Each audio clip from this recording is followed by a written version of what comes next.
Ladies and gentlemen, boys and girls, children of all ages, welcome to tonight's main event. We have Mayo Hosko coming at you at 60 frames per second, 4K resolution, no sugar, no filler, just real whole egg! Let's get ready to Lego! Hello, it's me, Mayo Hosko, coming to you at 60 frames per second in 4K resolution. No sugar, no filler, just real whole egg, and welcome to my channel.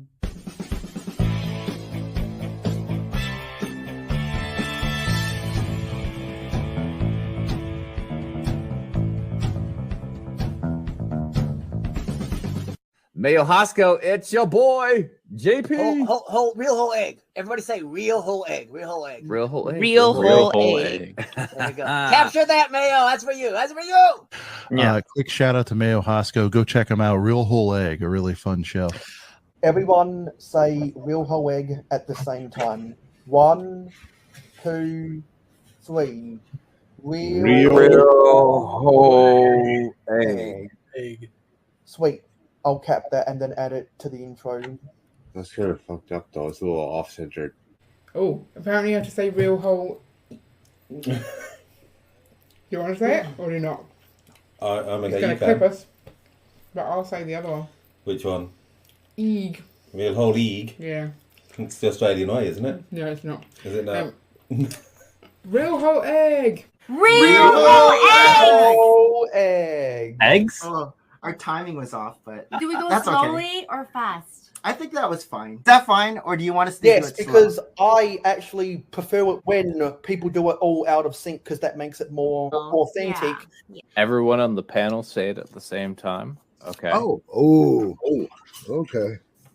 What are we saying again? Real whole egg. Whole egg. Okay. 1, 2, 3. Real Whole egg. Close enough. Real whole egg. It's not gonna work because we're gonna be it's gonna be delayed. I don't know how we're gonna do this now. Well, if you don't mind me saying, a little bit of no sugar, no filler, a whole lot of real whole egg coming up on these Fridays. Hello, Miss Zambi here, saying real whole egg. Mayo Hosko channel. Go check it out. Real whole egg. There we go. I don't know what else you want. Wait, why am I... Are you talking about like what goes well with mayo? Also, how did you even come up with the name Mayo Hosko? Like, do you just love mayo? I don't know. Real whole egg. Rolling into the chat, we got to give a shout out. No sugar, no filler, just real whole egg. Splat out. That's what I'm talking about. Mayo Hosko. Two whoop salute, Mayo. Welcome to the jankiness. For Mayo Hosko, I give you a real whole egg. Wait, where did all these other eggs come from? What in the name of the Emperor is going on? Everyone make sure to send in your videos of saying real whole egg and I'll add you to the intro. Thank you. What's the buzz? Stewie just said that. Take it home with you. Hello, everybody, and welcome to what might be the final episode ever of Real Whole Egg. So if you watched the previous live streams, then you know that RC has resigned as co-host of the Real Whole Egg stream, and as a result, with my job, I don't feel comfortable doing streams until I can find a regular co-host, or if someone wants to say, hey, let's do a stream together, then I will do that. So, yeah, I made 2 different videos about it throughout the week, and we're going to go through some of the comments today because some people were very supportive of my decision, and it's probably because they also have jobs, they also have families to take care of, and so they understand what I'm going through. Also, I've spoken to people who themselves have quit regularly scheduled live streams for various reasons, and I am now going to be one of those people because I don't want to have to wake up on a Saturday morning and be not in the mood for streaming, because there's 2 ways I will get in the mood for streaming. Either is I know that someone will be there as my guest for on-stream chemistry, or I will have a bounty of people watching, and by a bounty I mean double-digit viewers. And I've realized that I am not an interesting enough person to gain dozens of people who are committed every single week to watch me spit facts about Lego and build Lego sets. We've got the Monkey Kid Megapolis that I'm going to try finish building today. And I put out the invite in the chat if anyone wants to come on. But I am very selective with who is coming on based upon if I've had you on before and what my experience was with you before. And there's also the invite in the Jungle Instagram group chat. So this is going to be kind of a final hurrah, and we're going to get a little bit emotional at the end of the stream. So hopefully we'll have some fun today. And this is going to be, we're going to go out with a bang. So hopefully it'll be a good one. Hopefully all of you guys can savor the moment. And I'm going to enjoy finishing this set before I think about what I need to do to lodge my payment to collect my $1,000 paycheck. Yeah, and I was even doing calculations yesterday, and after I pay my taxes and after my agent gets their commission, I earn a little over 27 Australian dollars an hour, which I think is about $19 US an hour. And I like my job. I got my original contract expired yesterday, but because of the transition to upgrading software, they're going to keep me on to at least the 11th. Well, they said that the transition is going to be on the 11th of November, and I'm guessing they'll keep me on to the end of that week when to get me off of their books. And I'm using the money to go to England for Bricktastic in February. And I'm also using the money to put a little bit into my savings account and also to buy some sets in November, because I'm anticipating the Space Monorail GWP, and we're going to go over that a little bit again today because I'm really excited for that GWP. Anyway, let's put the music on while we're building this. So until we get guests on the panel who I want to be there, we'll put the music on, and if anyone wants to ask me any questions while I'm continuing to build the Monkey Kid Megapolis, I'll be happy to answer any of them. So let's go get the music.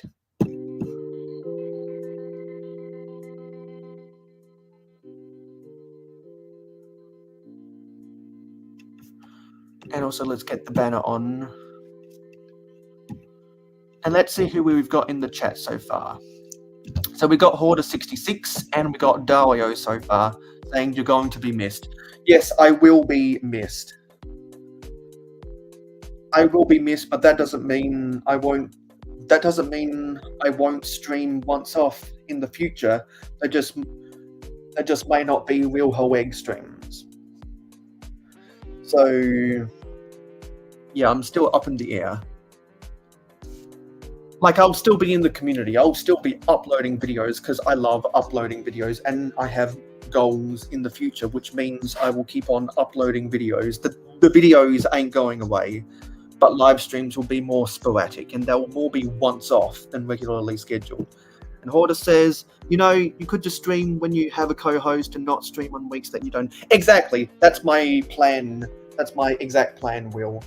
Because there's no point in me doing regularly scheduled if I don't have dozens of people clapping for everything I say to give me clout, or I don't have a co-host. So if anyone ever wants to do a project with me on my stream, then I'd be more than happy to take them upon that offer. And if anyone wants to replace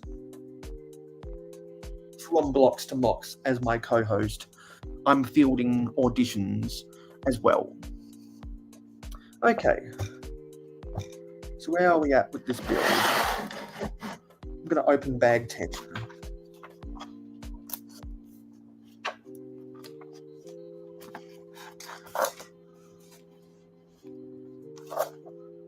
And I need to see where I left off last time in the build, because something ain't quite lining up.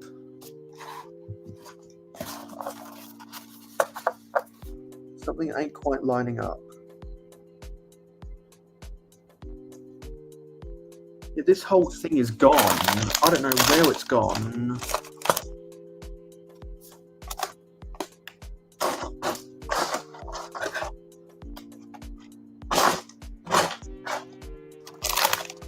I think it fell off somewhere.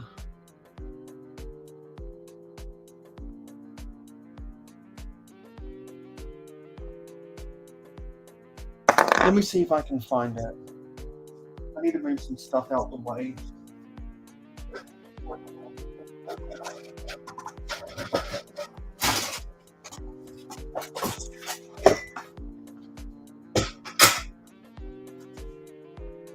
I got a fan in here if it gets hot.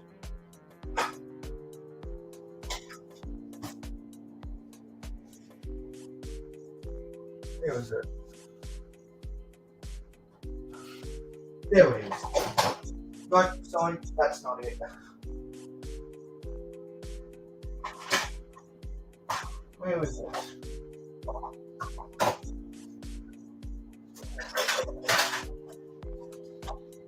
This is the problem when you just put stuff everywhere and things fall off.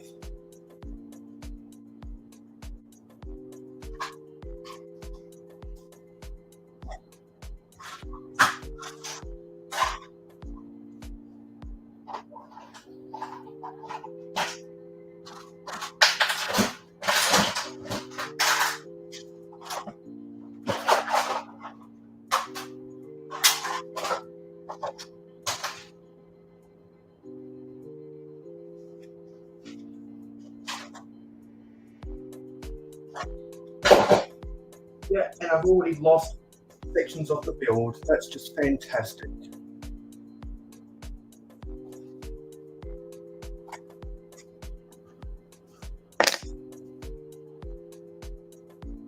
But I know that that goes there. See, I need to revisit this. Something's not right.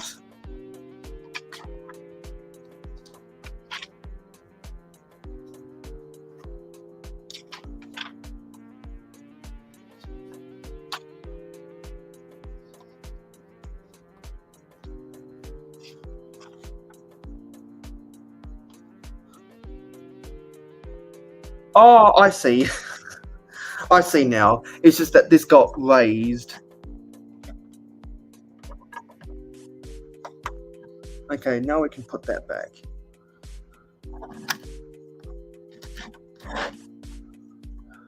Dario says, I feel like we would be too loose of a cannon to do a live stream. Well, you could always give it a shot if you want to. Because I don't think anyone has ever heard your voice before. Okay, so now let me put this back. Yeah, that just goes like that. Okay, let's get to bag 10.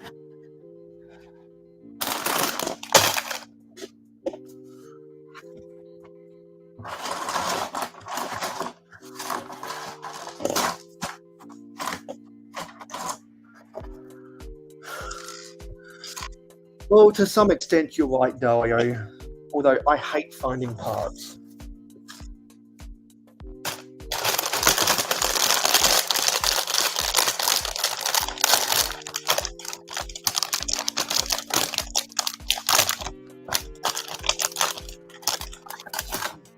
Hello, Macro Bricks.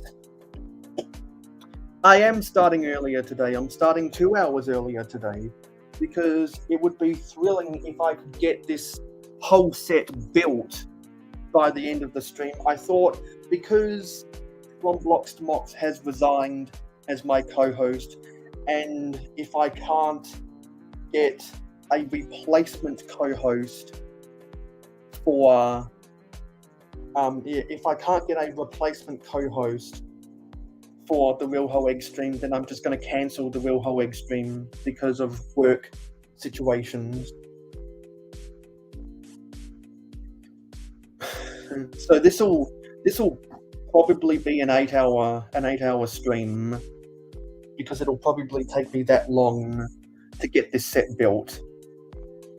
And we're starting at bag 10 right now. We're going to go out with a bang today. And so perhaps maybe you'll feel in the mood to come onto the stream when you get home from work. Because we'll be streaming well into the AM in the US. And while I'm building this, and while I'm solo, just by myself doing some chill building, you'll hear a lot of ASMR.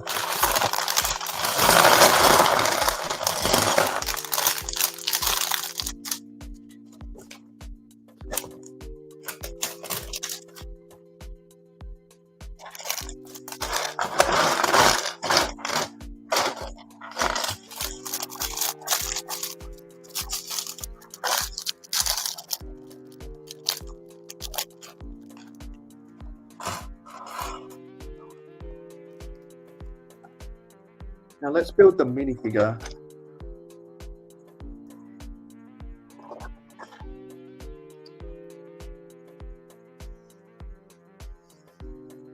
And even though I'm not a minifigure collector, I gotta say some of these minifigures have really good printing on their torsos. And I'm a city builder, so a lot of the really eclectic minifigures don't fit into my city at all, which is why I don't care about them. But whenever I see a theme that is not Lego City, that has a torso which I think can look good in a city, those are the ones I like.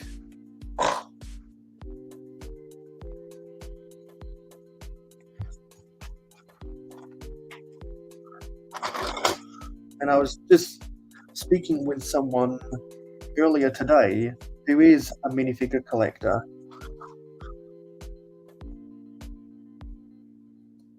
And there's a bunch of people I know who only collect sets for what minifigures are in them. And I've spoken about my thoughts about minifigures ad nauseum on previous live streams. If you go back and watch, this is episode 64 of Real Whole Egg. I did kind of cheat. I did a Star Wars episode that was episode 66. And another Star Wars episode That was episode 501. So technically, this is the 60. This is the official 66th Real Whole Egg stream, but I just did them all out of order to get the Star Wars numbers in there. That was when I built the UCS Luke's Land. Was when I started building the UCS Luke's Land Speeder for May the 4th be with you, before I went to Brickworld Chicago.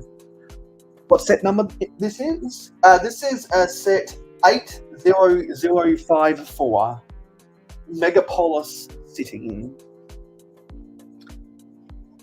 So you can pop set number 80054 into brickset.com and see all the stats about it.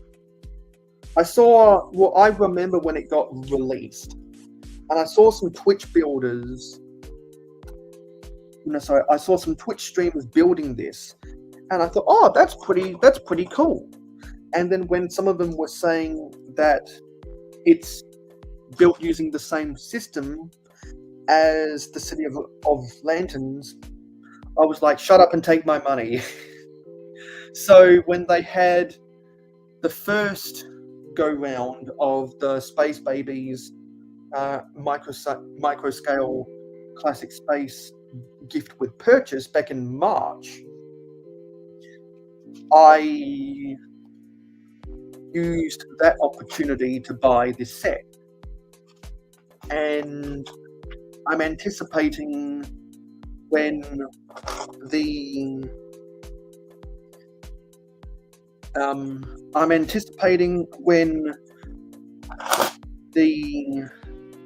Space Monorail GWP comes out in November. That's when I'll buy sets like the Medieval Town Square. That's the one I know for sure I'll be buying, and I may buy some other sets to get the Medieval Town Square as well. No, sorry, I may buy other sets to get duplicates of the Space Monorail GWP, because I'm sure there's an expensive set that I keep on forgetting about that I still need to buy, because I bought most of the expensive sets I've wanted for a while now, either with a gift with purchase or on clearance. Because I got this set that we're building right now. I got the Lego Friends Andrea's Mansion. Yeah, I got those as gifts with purchases, and then I found clearance deals on the Lego Sonic Green Hills Zone, the Lego Gabby's Dollhouse, and the Lego Modular Building Collection Natural History Museum on clearance. The modular I got 20% off. The Gabby's Dollhouse I got 25% off. And the Sonic Green Hill Zone I got 37% off at 3 different retailers. That was good to see. That was cool to buy. Hello, Purple Apples 101.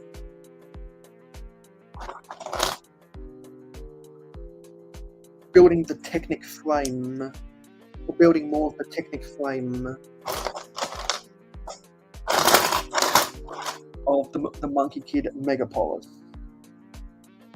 Oopsie, I skipped far in the instructions. Put the wrong Technic piece on.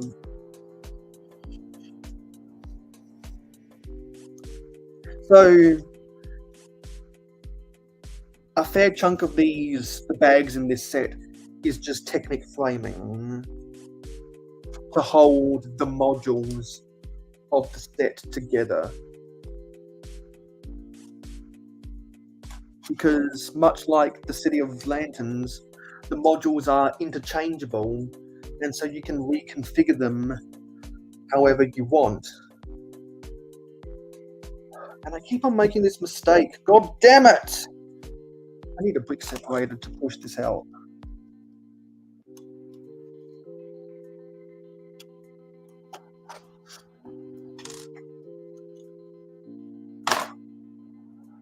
Because if you guys remember what I did with the City of Lanterns, I completely dismantled the Technic framing and lined all those shops out as like a strip mall, and I want to do the same with this, so I can just keep on adding to my strip mall in Asian Town. Because there's the hotel, the noodle house, the convenience store, the Lego store. Trying to remember. There was something else in the City of Lanterns that, when lined up, made a really cool looking strip mall. And I want to do the same with this. So any of the modules that are just stairwells, I immediately take apart and use them for parts for making other mocks, because they're not needed if you're using the strip mall configuration. And so to have them all lined up in a row looks good. And then what I did is I modified those from being 8 studs deep to be 6 studs deep, and I'll probably end up doing the same with the modules in this set. Hello, Johnny G. Mayo start early? Yes, I did. I started 2 hours earlier because since From Blocks to Mocks has resigned as co-host of the Real Whole Egg stream.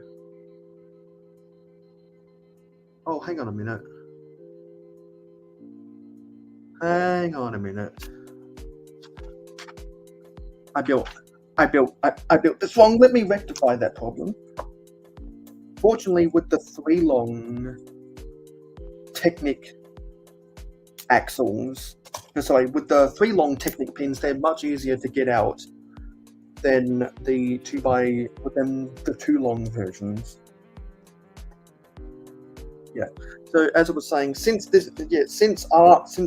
From Blocks to Mocks has resigned as co-host of the Real Whole Egg stream, and due to work commitments, I'm cancelling the Real Whole Egg stream and will only do live streams with people as once-off streams where you have to be 100% committed to doing a stream with me on my channel just for the hell of it, and if you want to have fun, or if you want to talk with me about a topic you want to discuss in the public forum, or if you want to ask me questions one-on-one, or if you want to pick my brain about Lego, then be happy to organize a stream.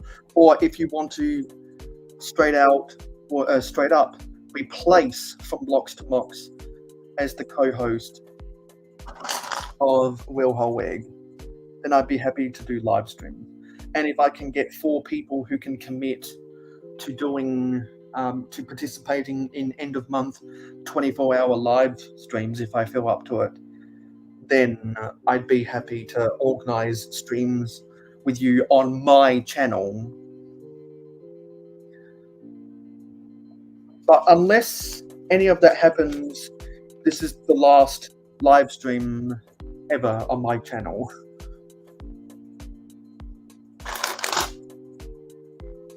So we're going to go out with a bang today, and my goal is to finish building the Monkey Kid City of... No, I always want to say City of Lanterns. No, the Monkey Kid Megapolis City. We're just building Technic framing right now.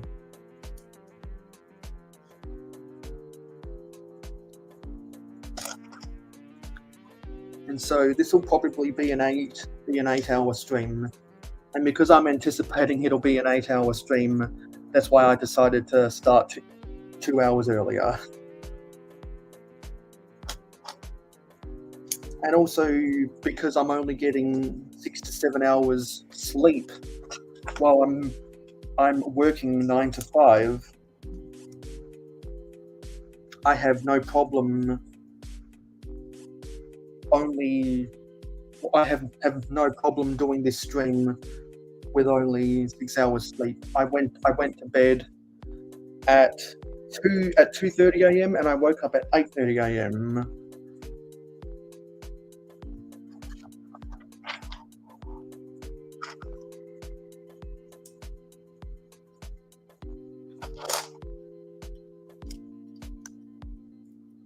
And so until we get guests on the panel, I'm happy to answer anything that anyone wants to ask me. But until I see anything worth answering, or any suggestions that you want me to talk about, I'm just going to be chill building.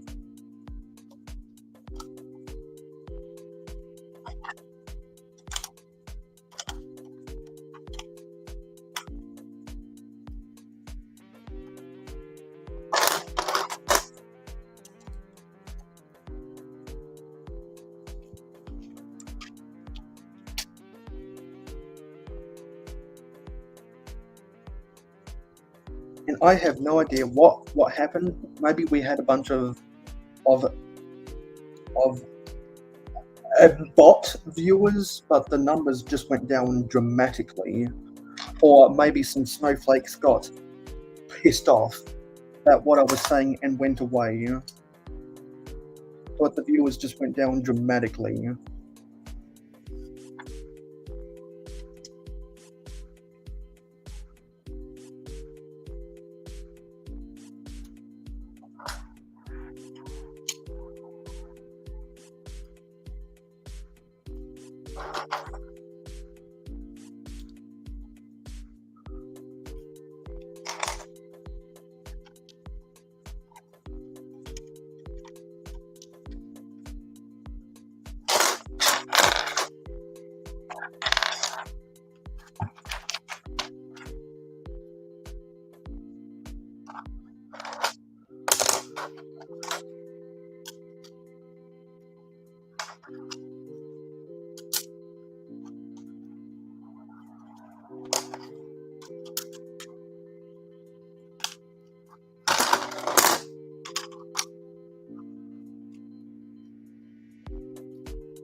I put this on the wrong end.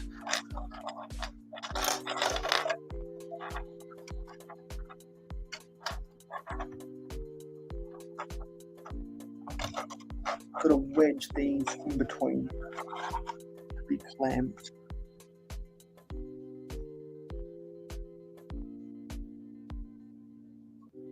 Actually, that's not right.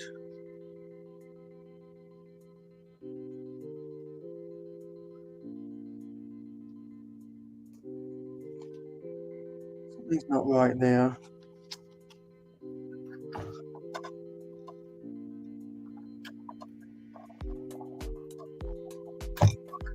Why is it saying to do that? Oh, there, that's a separate build. That's why.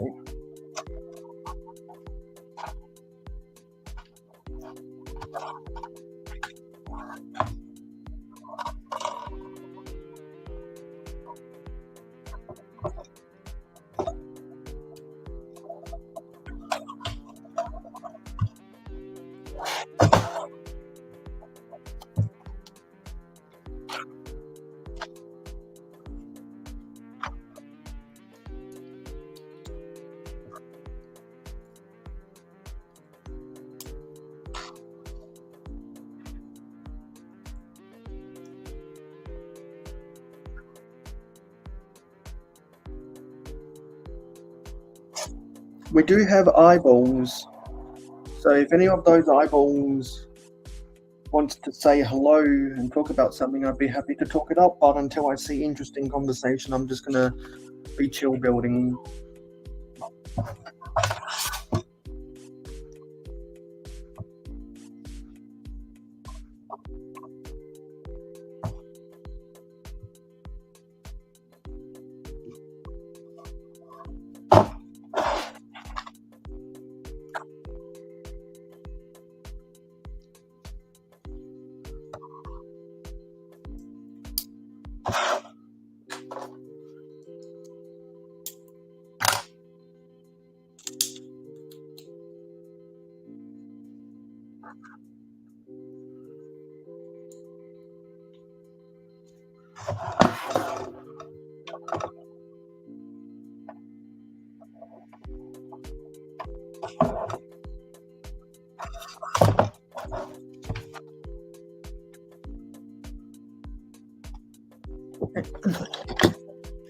Let me move this.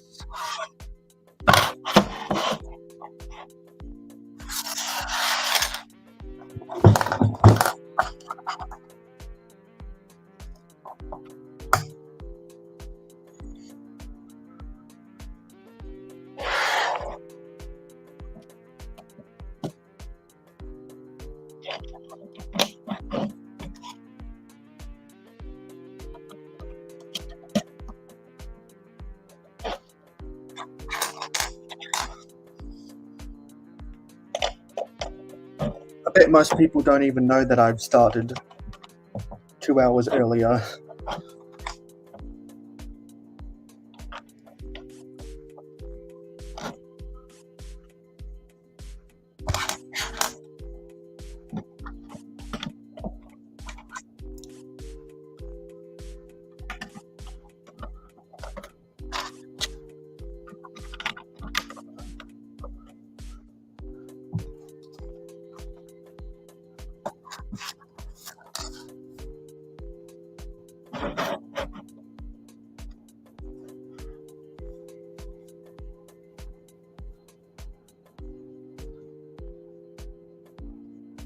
I'm going to check Instagram at various times throughout the day.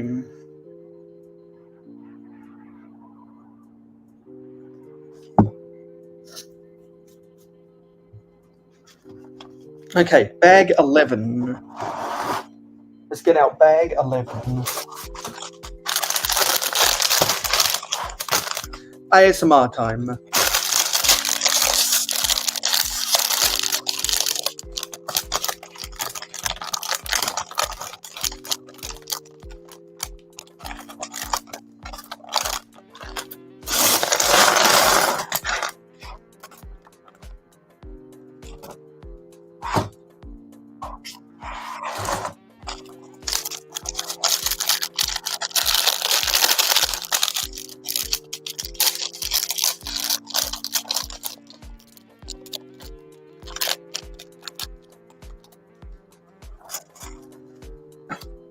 And by the way, today I'm wearing my SpongeBob pajamas because we all need sleep.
Let me angle this down ever so slightly more as we get into the weeds of this set.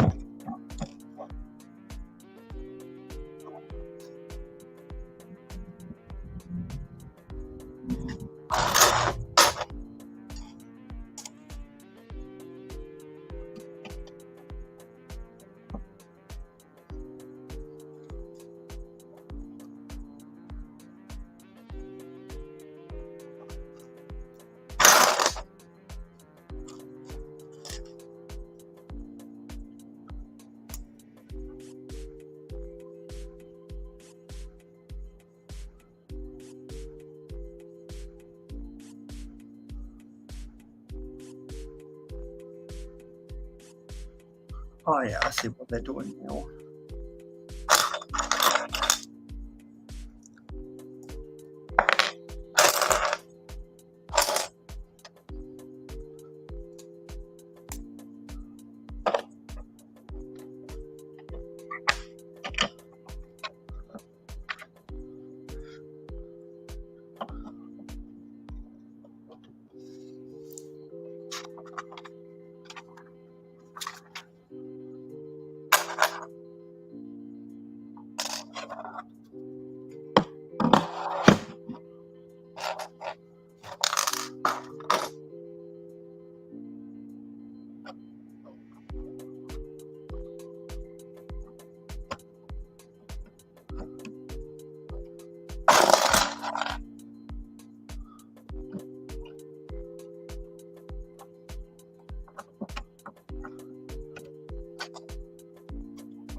Okay, now we've got some sticker action.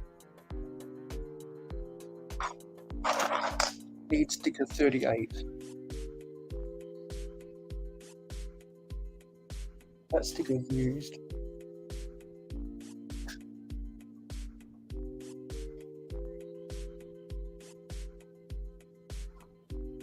Where's sticker 38? Here it is.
There's so many loud vehicles outside my house, tearing it up on their motorbikes and revving their engines.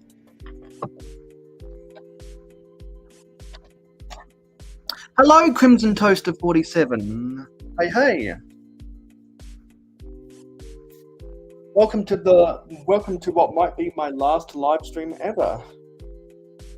We're going to go out with a bang today, which is why I got the invitation in the pinned chat. And if you're in the Jungle live stream, sorry, if you're in the Jungle Instagram group chat, then you also got the invite.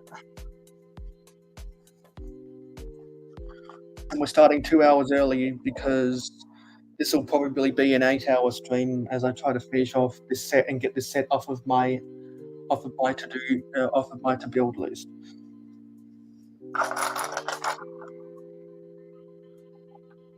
Because it's been on my to build list for far too long and I just want to get it done today.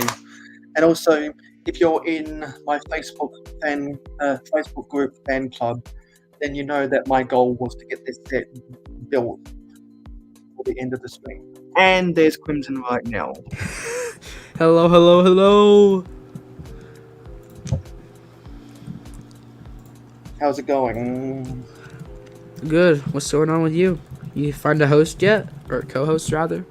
No, I'm waiting for anyone to send me an application or audition. I've had people make suggestions, but the people who they have suggested have not auditioned or applied. Oh yeah, that's right. Because Mayo's very by the book and professional. It's the most professional mayonnaise I know. Yeah, because I'm not going to stream if it's not worth it. He's the most professional mayonnaise I know. My former co-host from Blocks to Mox made it worth it. My first ever co-host, Macro Wix, made it worth it. He even predated the Real Whole Egg era. That was back in the day where everyone lost their job due to the Rona and had nothing else to do. Centuries ago. Then they all got their jobs back and quit the community. Well, as fun as streaming is, it's also important to have financial stability, so... Or you can make a whole stream and get hundreds of horny Star Wars fans watching where you just talk about shit. He's roasting a cob over here. I can roast. I can roast them because I'm friends with them. Okay, yeah. If there's someone who I'm not roasting, it's because I don't like them. Like if I just straight out call them an asshole, it's because I don't like them. But if I roast them, that's a term of endearment. Because my favorite quote ever about comedy is there was someone at the New York Friars Club doing the Comedy Central presentation of Jeff, whatever his last name is. It's the Jewish roaster, which we all know and love. It was one of those events. Someone said in the roast, "If you're not being roasted, it's because we don't like you." And I know that Chevy Chase was there, and no one was roasting him because they thought that Chevy Chase was an asshole. Fair enough. Yeah, so hello Oki. Says, sorry I'm late, made a video for my channel, and my friend GC. Well, nice to see you making videos. And I did hear that you reached a subscriber milestone. Good to see you here. We are streaming 2 hours earlier than what I'd normally do. So no one should apologize for if they're here if they weren't here at the start, but it's before the 2 hour mark. So I give a built-in excuse for anyone. It's good to see you back around again, Oki. As it is with Never Too Old for Lego. Says, what's up everyone? Mayo! Yeah, good to see you here, buddy. If anyone wants to come onto the panel, the invitation is in the pinned comment. But just beware, based on the experience I've had with anyone that comes into the studio, either I just straight up don't like you, or you're just trolling, or we've had awkward conversations in the past, or I know that someone's technicalities is not favorable to the standards I uphold on my streams, then I may not allow you to come on. But fortunately, only 5% of people who I've ever had on the stream fits that bill, which is a small minority. And also, hello to Stud Sidious. Says, are you streaming for a while? And yes, I could go for as long as 8 hours today, which is why I started 2 hours earlier. Because my goal is to finish this set. It's the Lego Monkey Kid Megapolis City set 80054. Also says, I still need to get the Lord of the Rings Rivendell set. I don't usually buy big sets. I just mock. Yes, exactly. As you know, which I do, but Rivendell is still amazing. Yes, because I could make the argument that the Rivendell set is the best set Lego's ever made. Like, I could make that argument. Same with the UCS Millennium Falcon, same with the Titanic, same with the Eiffel Tower. There's a lot of candidates, and if anyone in the chat wants to throw up either what you think is the best set ever, or what personally your favorite set ever is, then I will say, Mayo, I do think I have a contender. I don't know if it's the best, but I think I have a UCS AT-AT. Yeah, I was thinking about that, because that's the same $800 price tag as the Millennium Falcon, and it was equally as hyped as the new style UCS Millennium Falcon. But I think I hear way more people clamoring for the Falcon than the AT-AT. But the AT-AT is certainly up there. Well, I think part of the reason for that, though, is I think I would go on record and say that there's been more better AT-ATs than there have Millennium Falcons. Yeah. And I think that's part of it. Like, you cannot deny that the UCS Millennium Falcon is the best Millennium Falcon ever. Maybe the Dark Falcon for its uniqueness, but the only bad thing about the UCS Falcon is its price point, which is justified for being a humongous set. Yeah. Same thing with the UCS 8080. Same thing with the Titanic. Same thing with the Eiffel Tower. Same thing with the Rivendell. What are the good sets? Like those are the sets. Like those are the sets. I think that most people will argue for. But if anyone has an oddball set, I'd be happy to give my 2 cents.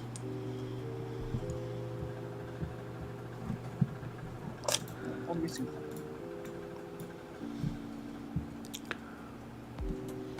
What am I missing?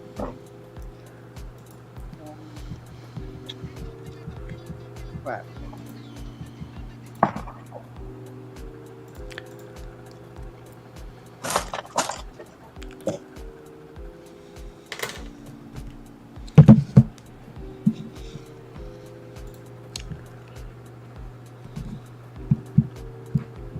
Oh, it's stuck in the bag.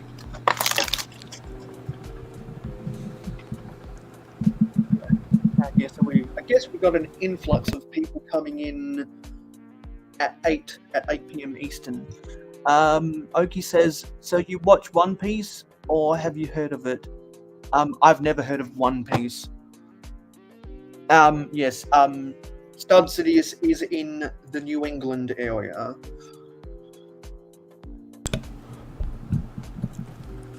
Oh, and Macro is driving now. So let me ask: Are you driving your regular car, or are you driving your work truck? Because if you just got off the carpentry job, then maybe you've also got a license to handle heavy machinery. Stud says, I get why collectors and investors save sealed boxes though, but if it's open, I say toss it. Well, see, my situation is, and I kind of rethought my strategy when I moved house the first time. I decided that the sets that I know I'm never going to sell, either because they're in bad condition, or I don't know where the hell those pieces have gone, or I don't think I will be able to sell, or aren't worth my time selling, I'm going to throw the boxes away. But for the sets that don't meet the criteria, like the Lego trains and the modulars and big sets like the 90th... Crimson just dropped out, or the 90th anniversary castle, then I will keep those boxes. So and some of the bigger Lego City sets, I've kept the boxes. The Star Wars UCS sets, I'll keep those boxes, because those types of sets are quick sells. That if I ever need to pay the bills for an emergency, if my house burns down, if I go into cardiac arrest and the premium on my insurance, the cover on my insurance is just several $100s more than my insurance premium, then that type of stuff I'd have to sell, and so I can get more with the box. But if it's something like a CMF or a polybag or those Lego Friend heart boxes, then that packaging isn't worth keeping for me.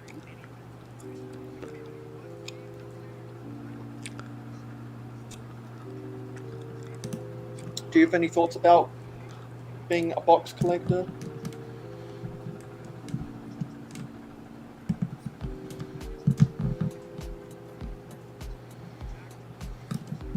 Crimson?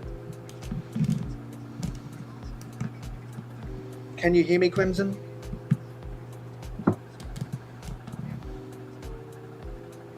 Crimson, can you hear me? Yep, sorry. I'm just focused. Yeah. Are you building your mock again? Which mock would that be? Well, just any mock, because I know that you've got a couple mocks going on. Oh, also, just before you say that, wanted to say, because I saw someone else. Hello, YOLO X. Say, I turned my backlog into an investment with one simple mental gymnastic. Yeah, Mark is headed home. Dario has one for sale. Which set?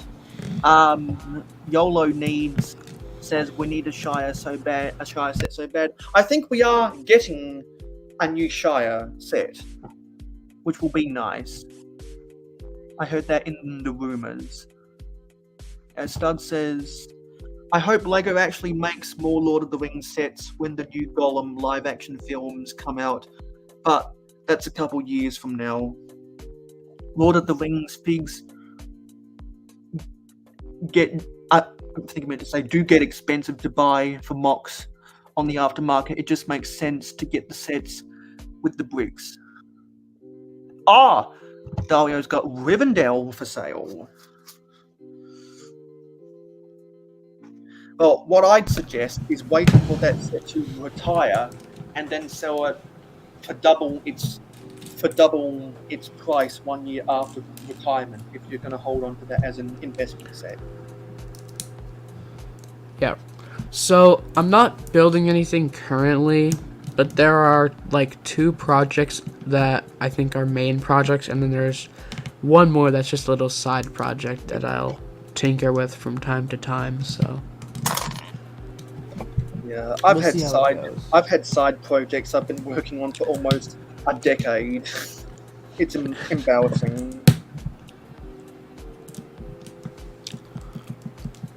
Yeah, so all of a sudden, I think when Crimson got here, the 8 p.m. Eastern crowd came out to play. Okay, so what I'm building, because YOLO just asked, is the LEGO Monkey Kid Megapolis City set 80054. I've been building it on various streams over the past 2 months, and my goal is to finish it today because this is my last ever planned live stream on my channel. Dario, teach me your mystical ways. Yeah, which is why please. we're going to go out. Which is why we're going to go out with a bang and try to finish this set. And we're going to get emotional at the end of the stream when we give the funeral to From Blocks to Mox.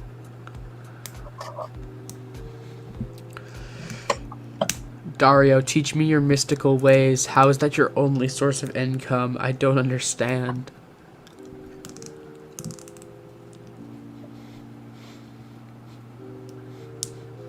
Ooh. You must teach me. Well, if that's your only source of income, then you must be making enough money doing it the way you're doing it. I know people who only sell a sealed set when it's been retired for a year. Is the Rivendell retired yet? Someone help me on that. I don't think so, but I'll check. But I don't think so yet. Yeah, it's his online funeral, YOLO, because he told me he's chasing the American dream, which means that he's going to be working more jobs at his landscaping company. He's chasing the American dream, and I'm chasing my own dream to get to England, which is why we both need more money from our jobs. Oh right, you're trying to go to convention. That's true. Yeah, I'm just gonna call it a funeral for the shock factor. Okay, so it is not retired yet. Okay, good. So anyone that still needs to buy it can do so instead of buying from the investors, because the wise investors will wait for it to double in value 1 year after retirement. That's normally what happens with the big expensive sets. And if anyone wants to, and don't forget, you can buy tickets to enter the end of year giveaway using the commands in chat.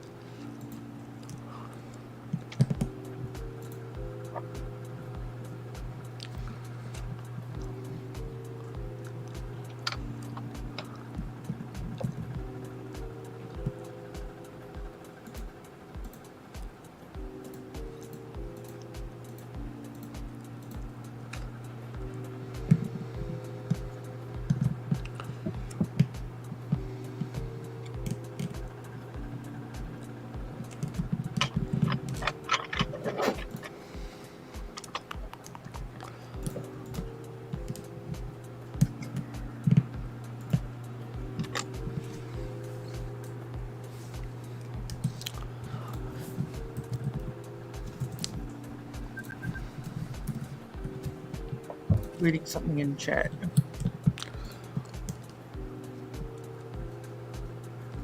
Tuvor says, so my mum's friend told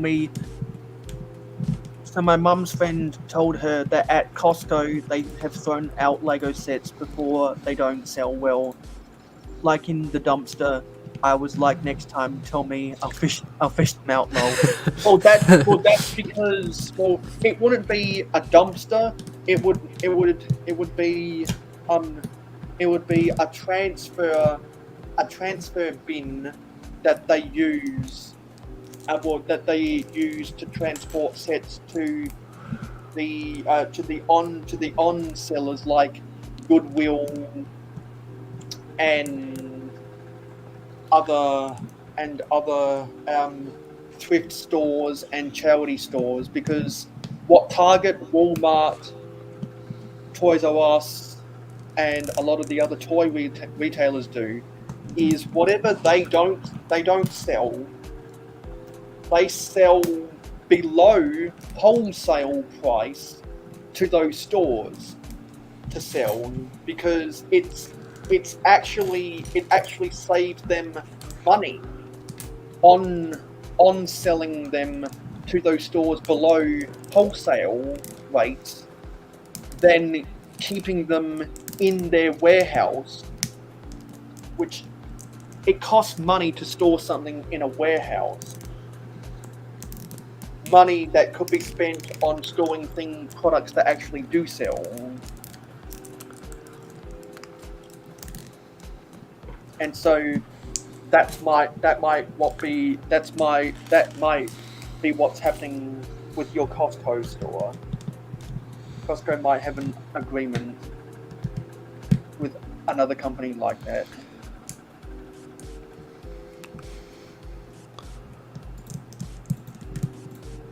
And if they don't, then that's a crime against the toy collector.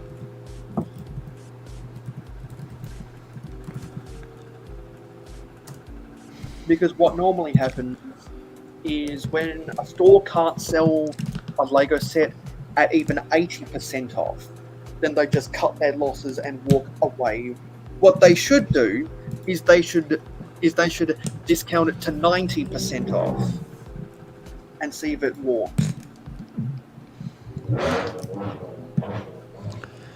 Yeah, but then if it doesn't work, then they're just doing the same thing like before. They're just holding it when they could be getting something better. So yeah, which is why I'm saying they should put sets. If a certain store is so concerned about that, they should clear it faster and clear it at a higher sale rate. Well, the only thing is, the fastest way to clear something is to get rid of it completely. Putting in a 90% off wouldn't clear it. It would just tempt people. But then if they still don't buy that, then that's just wasted money. But at least it'll be sold. I've seen Toys R Us back in the day sell poly bags for less than a penny because they were overstocked. Hello, Chris McWicker. not dual streaming on Twitch today. I couldn't be bothered setting up that.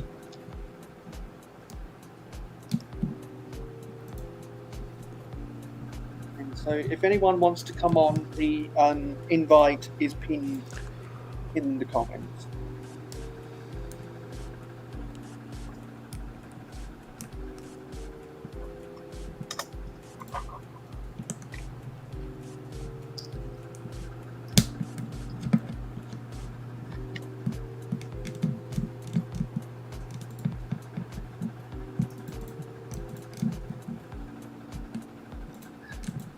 Delio says, when it comes to Lego, I would rather buy anything for 80% off and put the parts in my Bricklink store.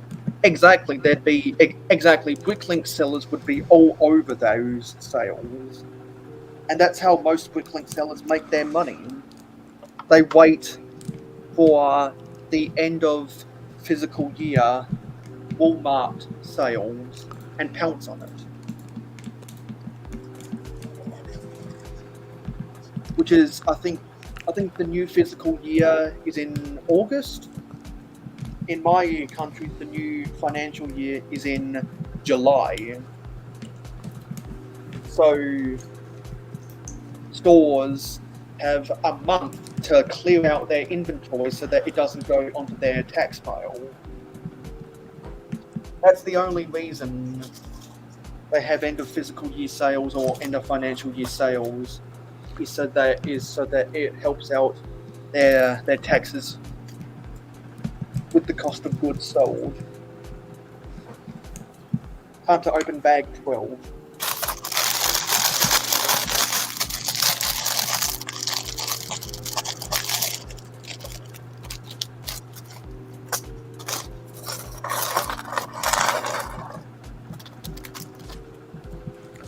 Mayo, have you watched the Monkey Kid show? Hell no. I haven't either. I was just curious if you had. I don't know anyone that has.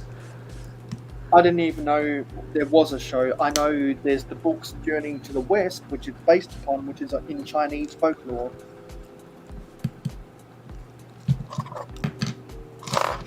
And I know there's a Ninjago TV show. I didn't know there was a Monkey Kid TV show. I know that there's a Unikitty and a Chima TV show. The Legends of Chima. No, Mayo, you're gonna make me cry on stream. Why? My poor baby, Legends of Chima. So sad. No, I just remember there was a there was a Chima TV show that was not popular at all. I don't think the Unikitty was that much popular either. Hello, Lego Team B. You know what? Just gonna take this time to do some things. So because Mark is driving home, we got this to play. I'm scared. Where are we? Where are we? PPP. The weed.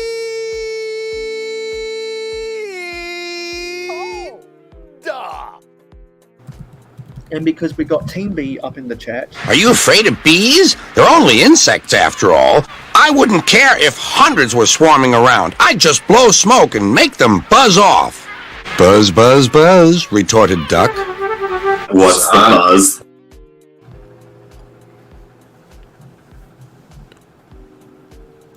And I'm just going to say at the 2 hour mark, because that's when we normally start my streams. I'm going to sing a tribute song to From Blocks to Mobs. So if you're coming in and out of the chat throughout this whole stream, which will probably be an 8 hour stream, then you'll definitely want to make sure to be here at the 2 hour mark, where I'm going to give an emotional tribute to From Blocks to Mobs.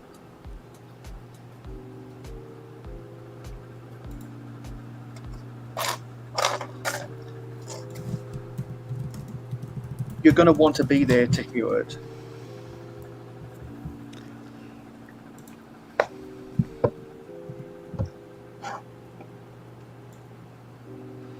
Twofold will be right back. and so will Stud. Says, I'll be right back. You probably join for a little bit later if you're still going. Yeah, we might. The maximum is we'll be going for another 7 hours. The maximum. Mayo, look who's here. It's our friend, the dog. Is that Clifford? No, it's the dog. I don't know who the dog is. The one from that certain witch set. Oh! From the Halloween stream. It's that dog. Yeah. Yeah, so if It's not anyone nearly wants- as creepy now, If unfortunately. anyone wants to be totally creeped out by a Belleville dog, go watch the last Halloween stream that we did together. Oh, that was something. Yeah, I think it was YOLO X that suggested we take a look at that set. I think it was.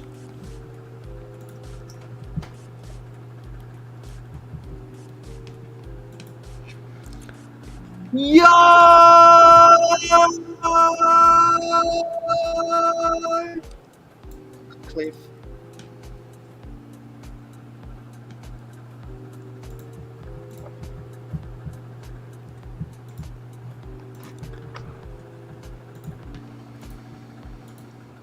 Clicking ain't easy when it clicking ain't easy, but it's fun when you're clicking those bricks with Mayo Hosko. Welcome to the Real Whole Egg stream, which will only be live when we have a co-host. Clicking those bricks with Mayo Hosko. And because Cliff is here, we gotta do this. Mayo is frozen on the stream. That is so hilarious. Look at him. Everybody's talking. He's frozen. Super focused, Mayo. Super focused. Look at him. Yep. If you move, you gotta give us Lego.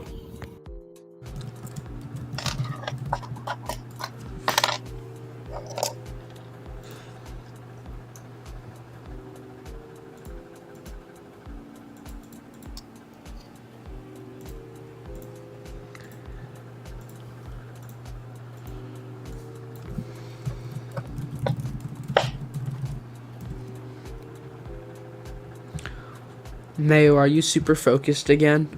Kind of. I'm super focused, but because I've got my camera in a certain way, I can see the chat flying by whatever there is. Because we got an influx of people who came in 10 minutes into the stream. And then we also got an influx of people who came in at around 8 PM Eastern. Because we started this stream 2 hours earlier than what we normally do, just because I want to get through this set before I eat my dinner. I had a big dinner last night, so I think that'll get me through the whole day without needing lunch or breakfast.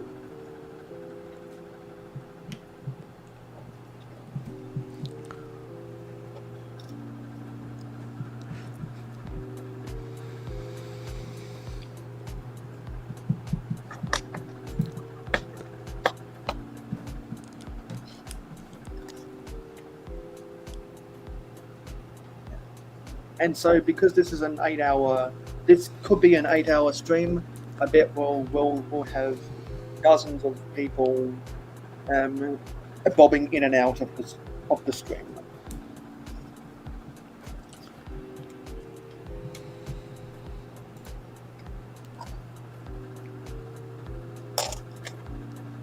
And you'll want to be here at the 2-hour mark, where I'm going to give an emotional tribute to From Blocks to Mocks.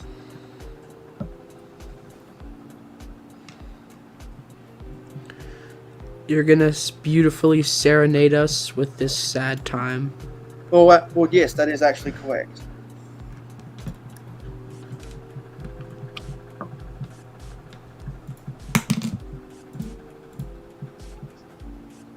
Stud says, considering I've been on your shows for years, I would sneak past the audition. Yes. Well, if you wanted to audition, be my guest, literally.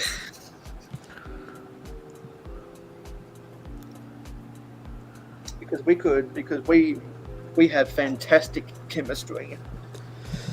Stud, all I'm saying as a fellow New Yorker myself, you could always just join right now.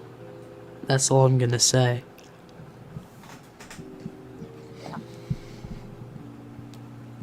Because I know that the suburb I'm living in is much beautiful than Bridgeport, Connecticut. And I'll leave it at that. Doxed. Dang.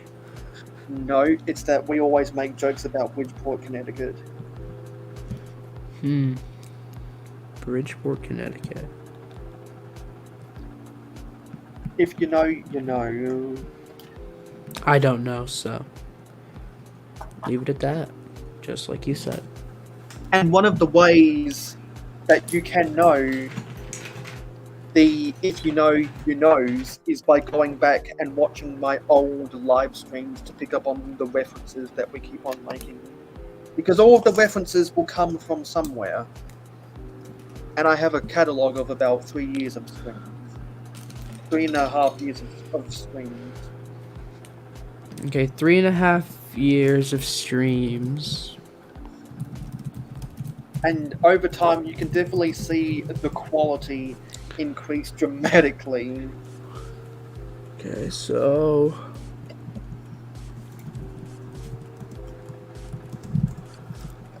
God says, even I roast ACOB and I'm on Team Star Wars fans. Be freaky and annoying, just the facts. Yeah.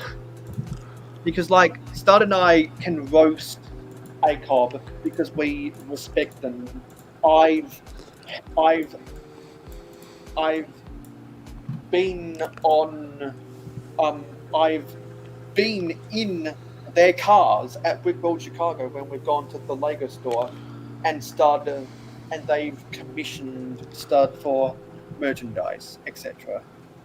Mayo, so you said 3 years, right? Of streams? Yeah, about 3.5 years of streaming. So let's say 3, we'll round down to be generous. There's about 53 Fridays in a year, which would bring us to 159, I believe. We'll subtract 39 because, you know, stuff happens. Then we take that and multiply it by 1.5, which I'm assuming is around the average stream time, which is even being generous. I'm thinking it's a little longer.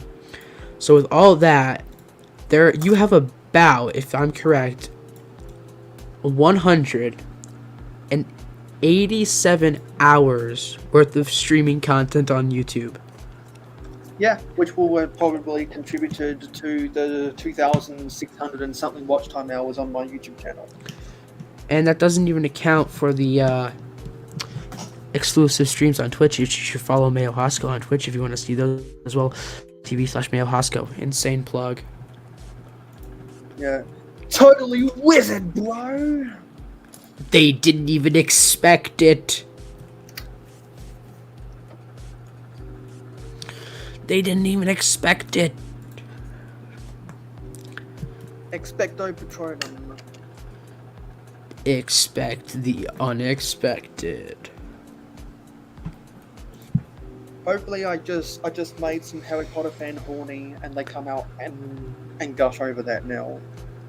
You know, I was watching old videos and remember the whole FTX scam? FTX. FTX. That was with Sam. That was with Sam Bankman-Fried. Cryptocurrency. At the Lego store one with crypto? No, he scammed multiple He scammed multiple billions and billions of dollars out of people who invested in cryptocurrency traded on FTX, and they all lost their money, and Sam Bankman-Fried went to jail for about 20 years or whatever. That's unfortunate. Well, while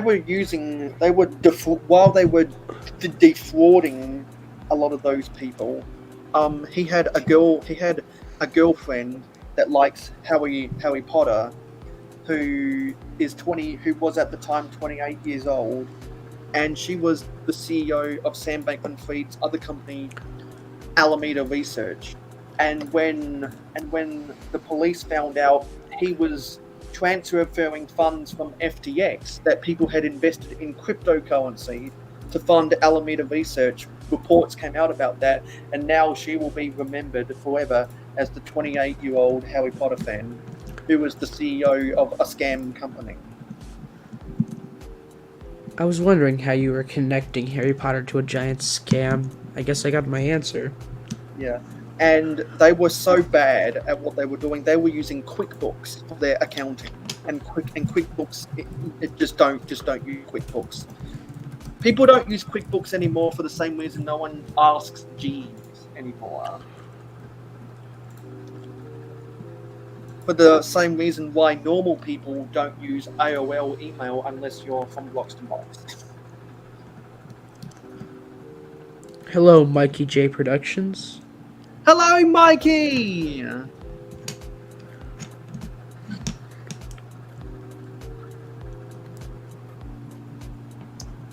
So if anyone wants to come on, the invite is in the pinned comment, and it's also in the it's also in the Jungle live stream. So I am in the Jungle Instagram group chat. Because we're going out with a bang. This is my last hurrah. Until I find a co-host, I'm quitting streaming.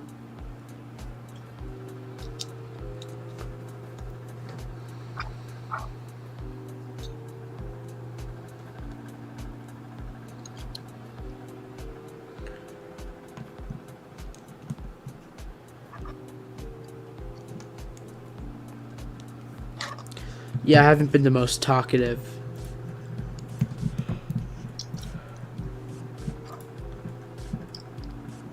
Which is why I have standards for people who want to audition to be my co-host. Well, that, and also I just haven't really been in the YouTube mood. Been a bit of a drought.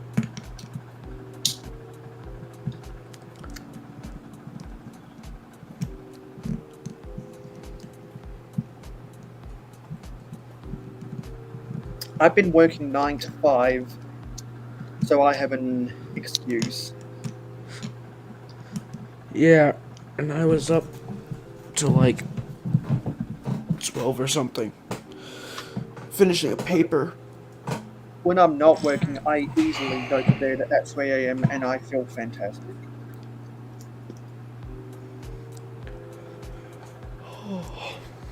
I need to do some building, otherwise I'm gonna fall asleep in my chair, which is a freaking foldable chair too. I love being awake when no one else is awake. I love being awake when the sun don't shine. I agree, because you're not gonna wake anyone up. They're all sleeping.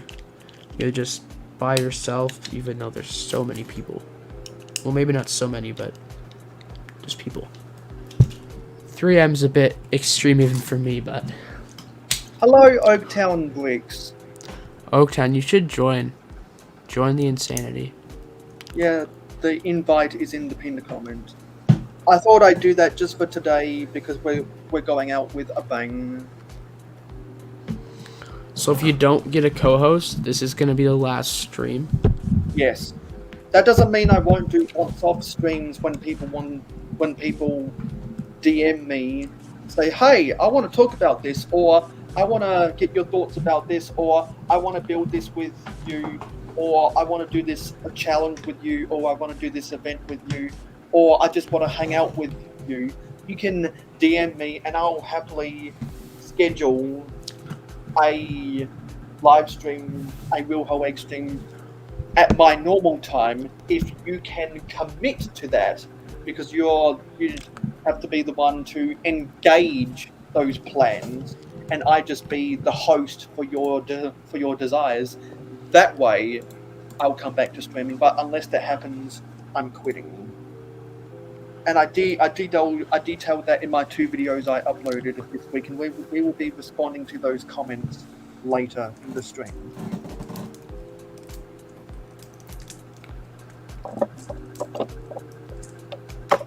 And this could be an 8-hour stream for all I know, as long as it takes to get this Monkey Kid Megapolis City set 80054 complete.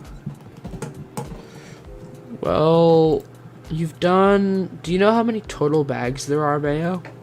No, but I know that book 2 starts at bag 16. Okay, so... This... Does it have 3 books or just 2? I think it's got 2. Okay, so there's probably about even on that, like 30 some bags. I started this stream opening bag 10. Yeah, so... And you just opened 12 a little bit ago, correct? Yeah, something's not right. So... Oh, yes. Unfortunately, Mayo, I don't think the math is working out for you that well.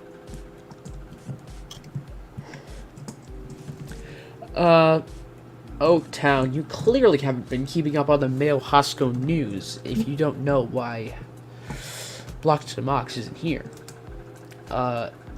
He is no longer with us on these live streams.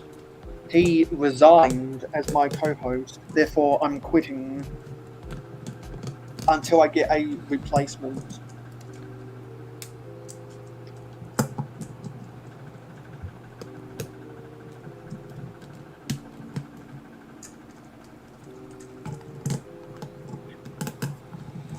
Bag 13.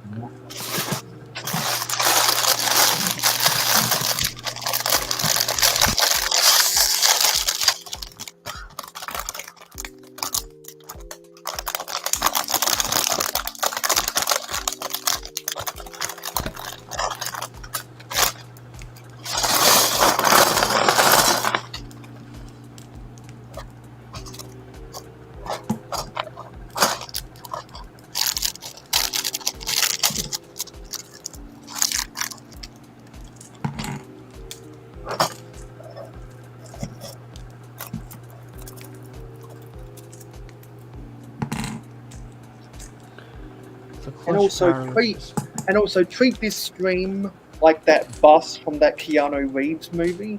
If I see the eyeballs get to 0, we're ending this stream. Dang. Harsh. Does that mean that there's a chance no one will ever see you, or more accurately listen or hear you serenade us with a beautiful melody? Well, that's up to the viewers. Let's see. This is a difficult task, but I believe we can do it. The viewers are viewers.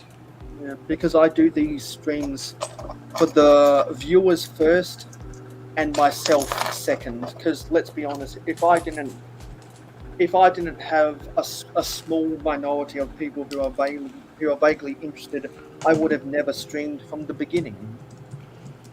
Fair enough. Because I am a videographer, I'm not a streamer. There's plenty of people who can get dozens of people to watch them talk about bullshit all night long, and they'd be happy clappers, and they make it in. I'm more proud. Whoa! I'm more proud of my videos than I am of my life.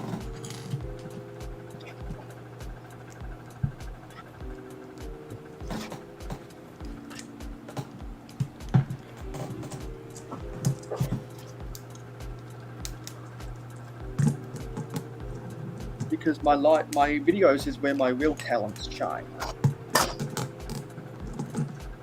He's an expert at video stuff.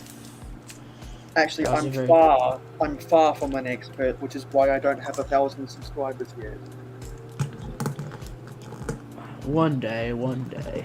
I mean, one was 800. I was there for that stream. I know that. Yeah. I was there when you hit 800. I don't remember what stream it was though. And then it took me 55 more subscribers to do my 800 video, well, my 800 subscriber video.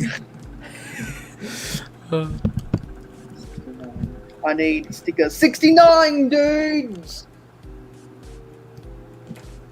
Nice.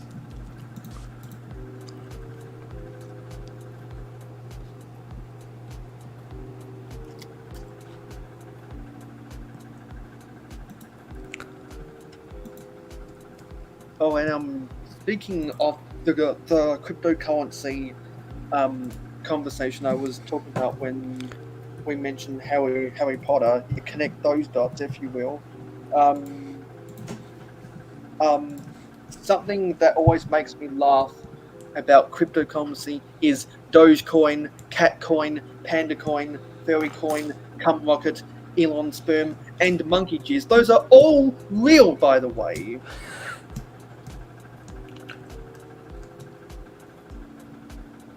I think Dogecoin is the most recognizable of them. But most of those other ones are shitcoin. Roasting the Bitcoin now. He's going on a killing spree. No, I said shitcoin. The Bitcoin is the best cryptocurrency because it has the most longevity. All of the other ones were literally created as scams. The only cryptocurrencies I trust are Bitcoin, Ethereum, and Dogecoin. I need 27.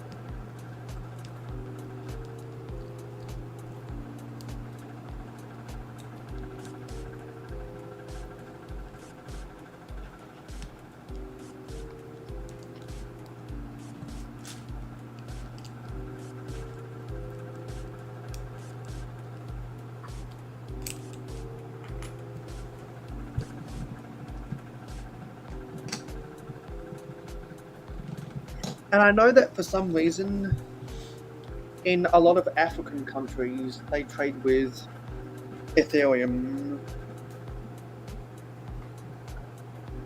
I think it's because their country's national currency has been crippled by hyperinflation. Like, I know that Zimbabwe has bad hyperinflation problems, like what Venezuela has. So a lot of Zimbabweans have resorted to cryptocurrency like Ethereum because it's more sustainable. Which is funny to say. And does anyone remember the scam that was Akon City?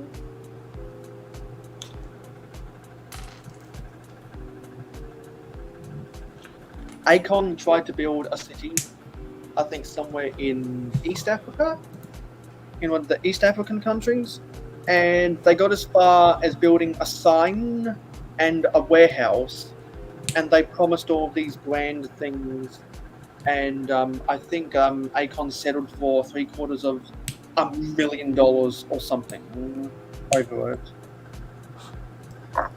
in court.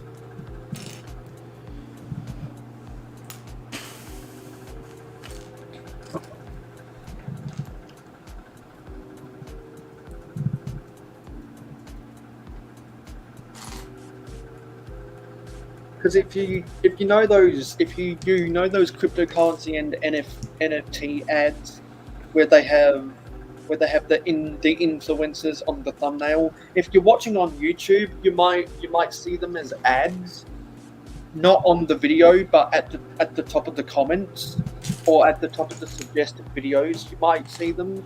They get these doxed images of influencers and celebrities who look like they're endorsing the cryptocurrency, but they're not. I know that Mr. Beast and Elon Musk, you see a lot of them a lot. And in my country, you see a lot of David Koch in those scams.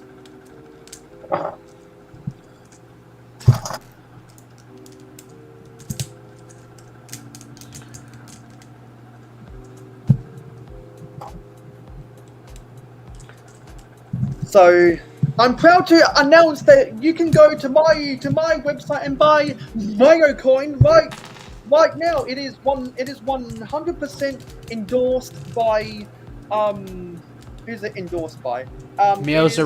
Mayonnaise around the world. It is 100% endorsed by Jason Kelsey and AJ Brown, and you should hit them up on social media to get the link to buy my coin, and it's 100% legitimate and totally 100% not a scam. Alright, I know what I'm doing. I gotta invest. I heard my calling, Mayo.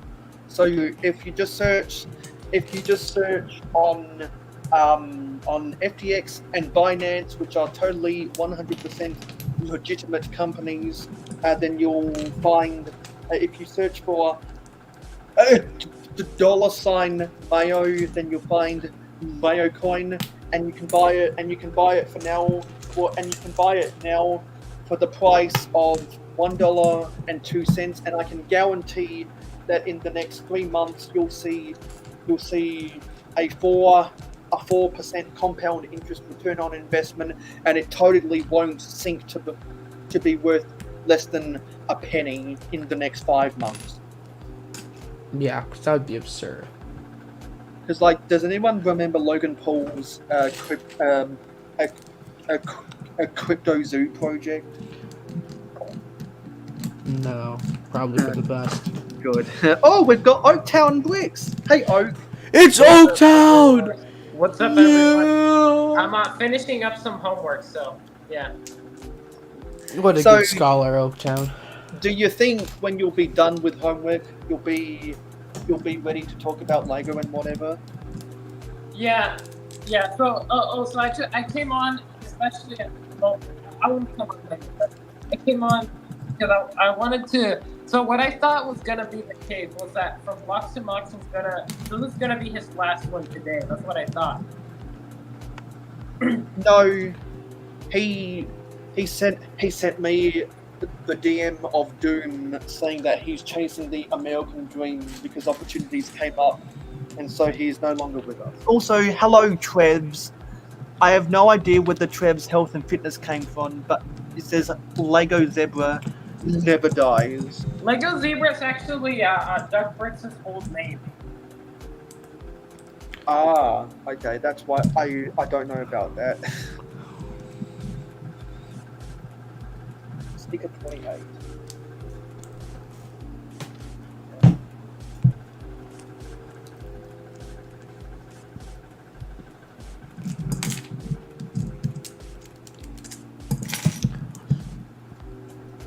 And if we don't Oaktown, how have you been? I haven't seen you in ages, I feel like. I'm doing well. How about you guys? Well, we'll get into that later. But I just want to say something. This I don't know why, but this sticker reminds me of a cryptocurrency scam. Why are you hung up on cryptocurrency scams, man? Because I've been watching a lot of Penguin Zero lately, who used to be called Moist Critical on YouTube. Well, everyone still knows him. No one calls him Penguin Zero though, right? No, he's still Moist Critical. Yeah, because that's what he is on Twitch. He's still Moist Critical on Twitch. He changed his name to Penguin Zero on YouTube, and I've been watching some of his old videos. Why did he change his name? Whether it's talking about those cryptocurrency scams or different gaming and movies, and they're quite entertaining. Why did he change his name? I have no idea.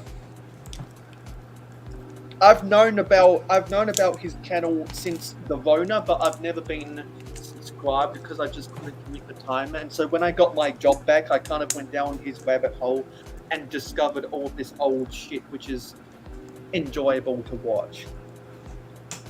Nice. Trebs doesn't like critical.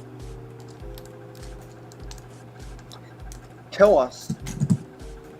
I'd like to know.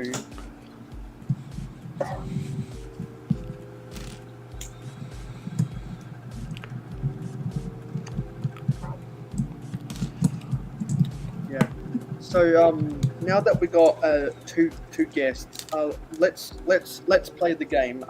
Does everyone remember the 3 questions? Hold on, let me rack my brain. Okay, one of them is, have you bought any new sets recently? How's your week been? What's the last one? I can't remember. Do you have any news? Do you have any news? So close. You want to answer that, Oaktown? Any news? Nothing. And then what was the other question? Have you bought any new Lego and how was your week? My week went well. My week has been going well, and I'm almost done with something, so that's good. And have I bought any Lego recently? Not since I posted my haul picture, my haul post on Instagram. And if you guys haven't seen it, I got a brand new. I got the Lego delivery truck, and also the 4+ USB train, and also I got 2 used Lego smaller sets. I got a used Imperial Shuttle from 2015, and I got a used Ewok. Yes. Wait, the Ewok Village? Yes. Wow, it's a little bit hard to hear because of your mic, but that's how much did you pay? How much did you pay for it? Ewok Village was $145. Oh, that's a contingent for deal of the century. Was it 100% complete? Yeah, it might be missing a beef piece or a 1x4 brown piece here or there, but I don't even think that. I haven't fully checked, but it comes with all of the minifigures and all of the main bases. It's basically complete.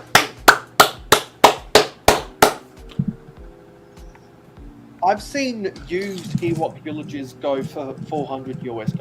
I've seen new in box Ewok villages go for $900 US.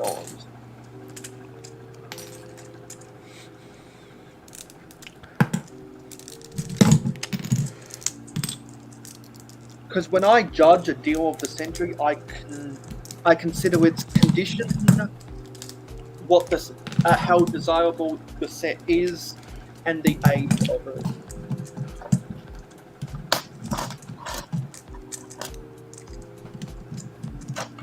And every now and then, I hear a contender for the deal of the century. And that's a contender? Yes, because I've never heard anyone buy a used Ewok village for almost complete that cheap before. Yeah, and again, I said it might honestly be 100% complete. I just haven't really checked, so yeah. But it does come with all the minifigures, that I do know, and everything's in great condition. Hopefully, for your sake, the seller was someone who didn't know what they were selling, or they were just trying to liquidate their assets. No, I bought it at a store, at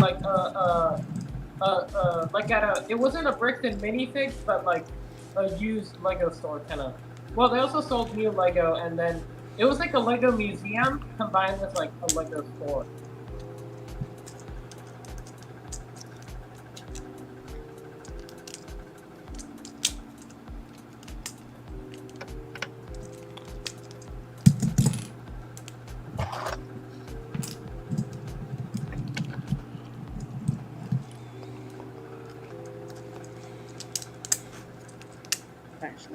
Well, because you know what?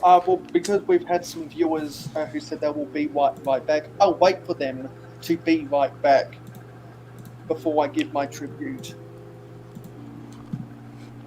I suppose then I'll answer the questions. We can get some time done there.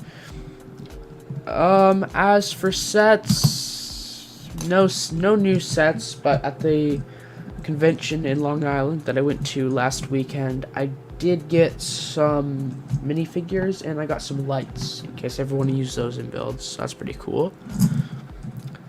My week's been okay. Nothing spectacular, but thankfully nothing terrible either. And for any news, thanks to all my viewers for 700 subs. Congratulations! Yeah, I haven't really Congratulations, Crimson. done anything with that. I probably should do a stream tomorrow to celebrate. Yeah. And then probably around 11 in the morning, not at night. Oh, so that would be 8 for me. Yeah. 8 in the morning. Yeah. It's Hello, just best. Z2. And Because then we got Z. Just pause that. Because we got Zisu here.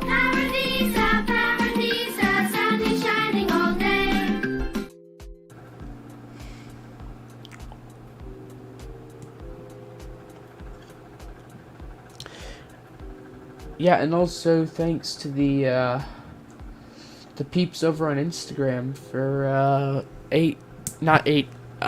84 followers. You probably will get 100 decently soon, so pretty cool.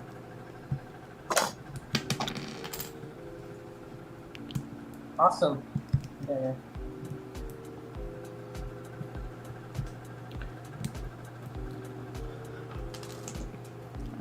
Zizu, it's actually pronounced Toaster of Crimson. Because that just sounds like I'm a toaster in blood when you say Toaster in Crimson, and I'm not blood, I am Crimson. Well, I'm out for blood. It's a good thing toasters don't have blood. There's a song that's called I'm Out for Blood, and it was playing, I think, on a Hyundai commercial once, and it's been in my head ever since. Because in Australia, it's pronounced Hyundai. In the US, it's either pronounced, depending on if you're in the South or not, Hyundai or Hyundai. And in South Korea, it's pronounced Hyundai. In the US, it's Hyundai. I think that you did say that, right? Yeah. I don't know. All I could think of was Hondas. Some Americans say Hyundai, other Americans say Hyundai. All I could think of when you guys were saying that was Honda, but that's a completely different company. Yep. Because Honda is better than Hyundai. For They sure, make, yeah. Make better cars. Because Honda's a Japanese, and Hyundai is Korean, and Japanese cars are better than Korean cars. Yeah, which is why Toyota and Honda are the most. They sell more cars than anyone else. Really, more than Nissan? A lot more than Nissan? Yes, because Nissan have terrible transmissions. Mitsubishi, their cars, they are built very cheap because Mitsubishi aren't just automotives; they're also electric appliances, which is why they have to split their operations, while Toyota and Honda are purely focused on cars. Mayo, Zizu asks if they have Honda in Australia. Yes, I would. It would be cool to own a Honda Civic as much as it would be cool to own a Toyota hybrid Camry. The best Ubers I've ever ridden in are hybrid Camrys or Priuses. Like, I have rode in an Uber Prius before, and it was amazing. It was so smooth. Buttery smooth. No updates on Adore build. The most recent update was in my last stream when I said that she's trying to get, well, she cleaned off her stream table, but then she put her backlog onto it. I then replied, perhaps we can do something in January. Let me check Instagram to see that. And you know what? Well, because we got Zisu and Stud Sidious up in here, if we can get if at least one more person comes out of lurk mode or whatever, then I'll give my tribute to From Blocks to Mocks. The serenade shall begin shortly. Yeah, we all miss Ruth, which is why I told her that people have been wondering where she is, and hopefully that was motivation for. Is Ruth adorable? Yeah, hopefully that was motivation for her to replace the junk on her stream table with the backlog on her stream table.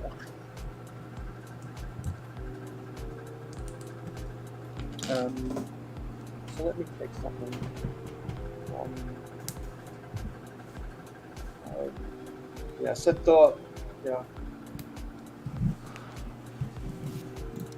Yeah, so her last message was, portions of my streaming are neater than a month or so ago, but the backlog has taken over. And then I suggested, when I get to 900 subscribers, we could do something over the summer.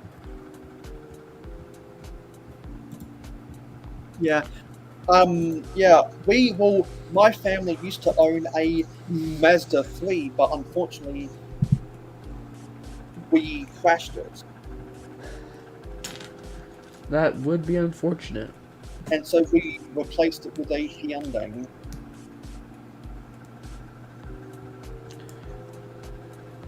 And at the same time, my dad's car was more than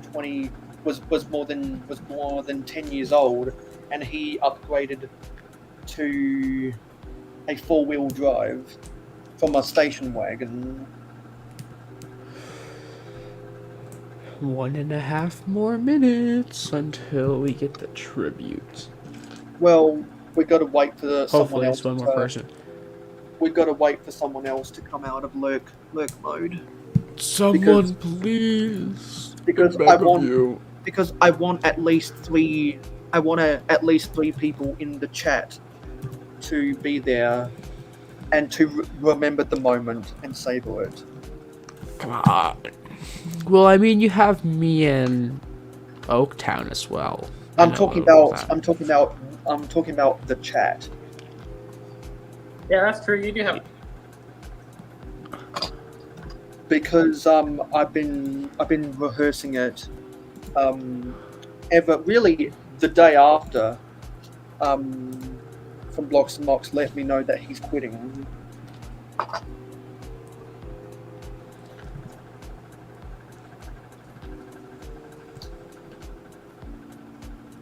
So everyone, go tell your friends who normally watch this stream to get up in here while I do the tribute.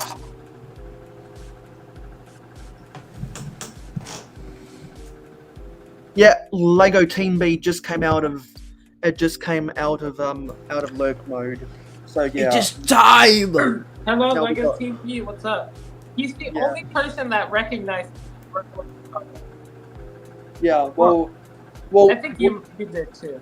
Yeah, so you know what the funny thing is, it was actually Holly on Film who introduced me to Lego Team B, because I went up to Holly on Film to say that I respect her content, and then she asked me if I had seen Lego Team B before, and when we were done with our conversation, then I got into talking with Team B, and now we are where we're at, and we've become friends ever since. And since then, Holly moved to Florida because her business operations work better there than here. So now she's an expat.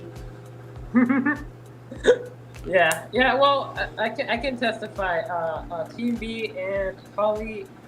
Well, Chris and Justine and Holly are super duper great people.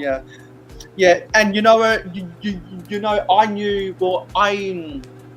knew about Holly's channel when she had 600 and something subscribers.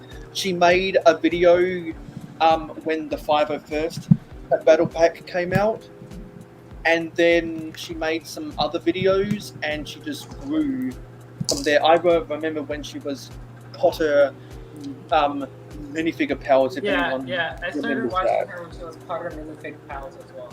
Yeah, yeah, And and that's so probably on yeah, and so we've got, and so I added her to my selfie collection at Chicago, along with M&R Productions, the boys from ACOB, London Bridge Bricks, and a whole bunch of others, which you can find on my Instagram page. And so that was all awesome. And so she made a Barbie dream house at Chicago, and that was fun. And like there was I could talk about Chicago all day long if I really wanted to. But what I will say is I'm glad I finally got through uploading all of my Chicago vlogs. So now I can move on to my video, which will be the truth about Wickworld Chicago. That's been on the back burner for over a year now. The truth of what? The truth about Wickworld Chicago. Oh, okay. Before I ask you what that's about, I want to address TV's comment. He says, congrats on the news head that I got. Thank you so much, TV. And then, will I go to Wickworld Chicago next year? I thought that, I wasn't sure at first, but I actually will be going. So, so if you're going, I'll see you guys there. Okay, yeah. And so, Mayo, no, wait. Yeah. So, before what I do, I'll answer the 3 questions as well. My week has been good because I'm earning that money. My news is that I got extended. Is that I got a contract extension, and I have not bought any Lego in 2 weeks since I bought the Sonic set. Did you know that I didn't buy any Lego in the entire month of September? Wasn't that because you were in Mexico? No, I was here in the U.S. I just decided to not buy Lego for a month.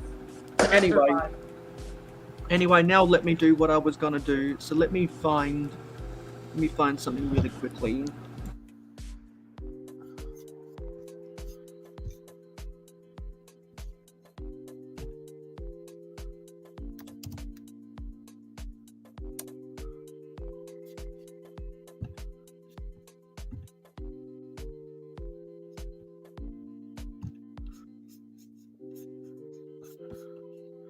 Let me get my share screen.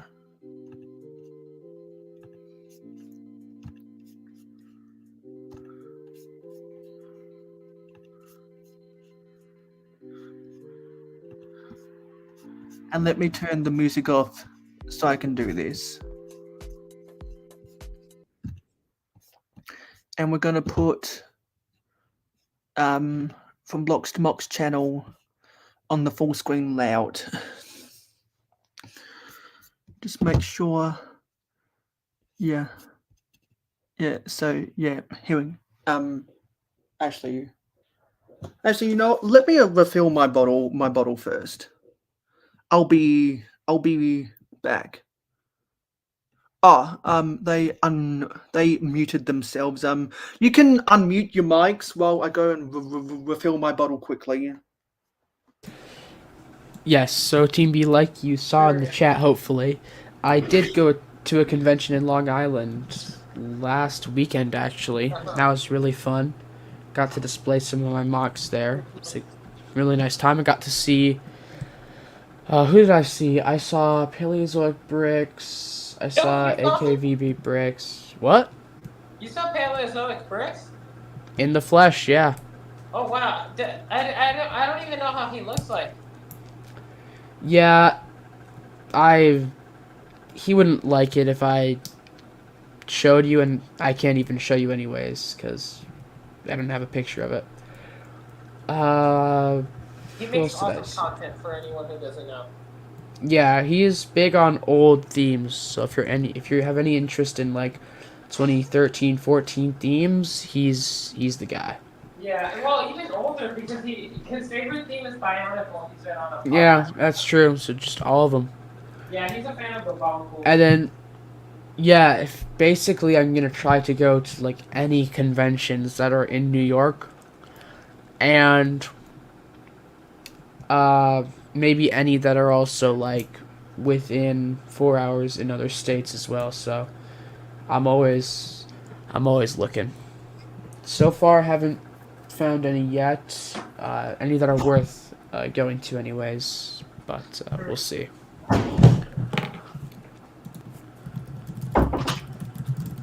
Okay, I got my water back. Well, I refilled my water bottle, and we got people chatting it up, which is nice to see. And my sister is going to the movies. I My didn't know that you had parents. a sister, Mayo. Yeah, I prefer not to talk about that because that's not the focus of my channel, and I've had some horny idiots try to troll her. And she's revving her engines going to the movies.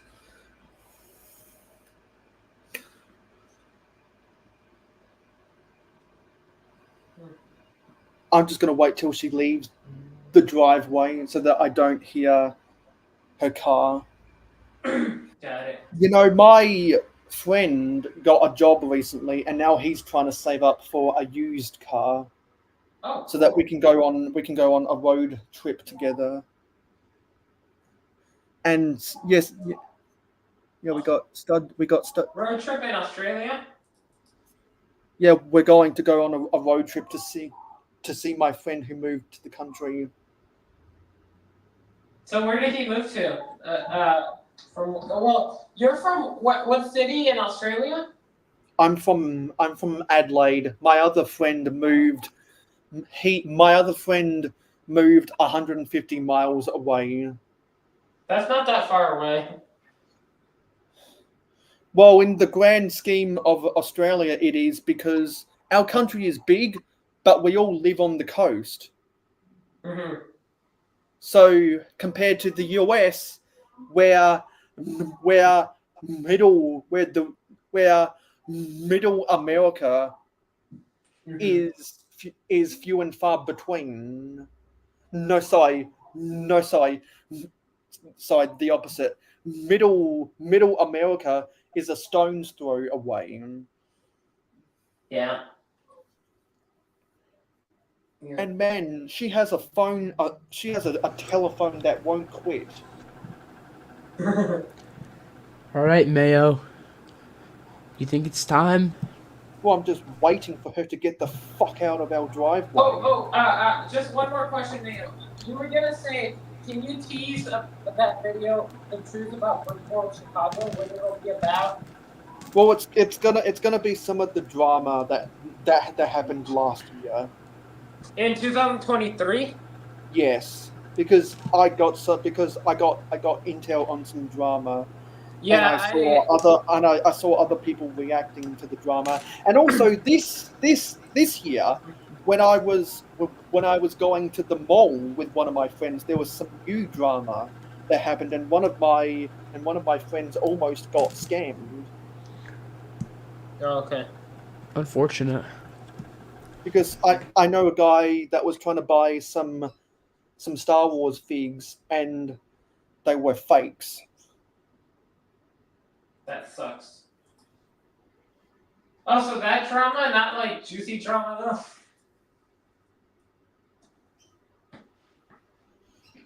though. Some of it's juicy. Some of it is kind of petty. Mm-hmm.